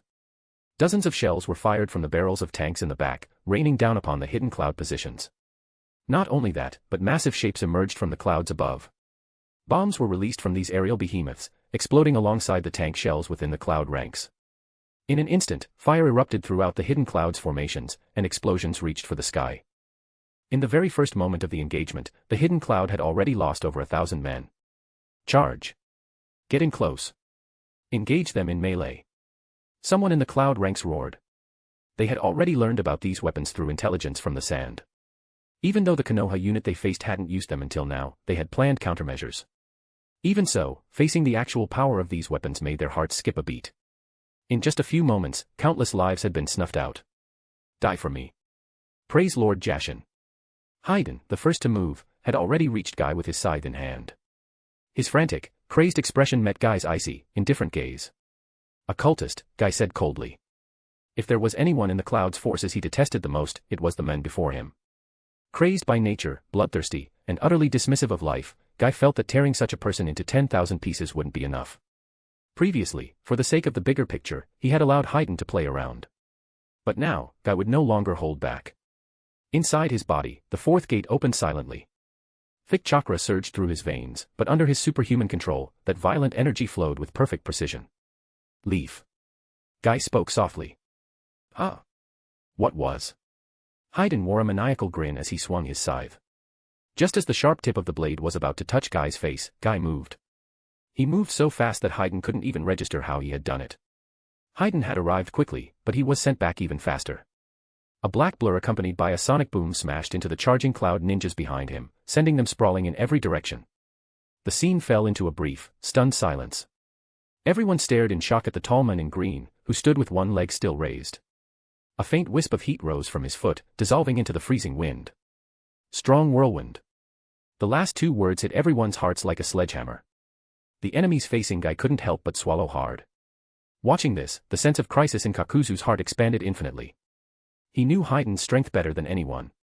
While Haydn wasn't the brightest, his taijutsu was formidable enough to command respect. And yet, against this man, he couldn't even last a single round. He was hiding his strength.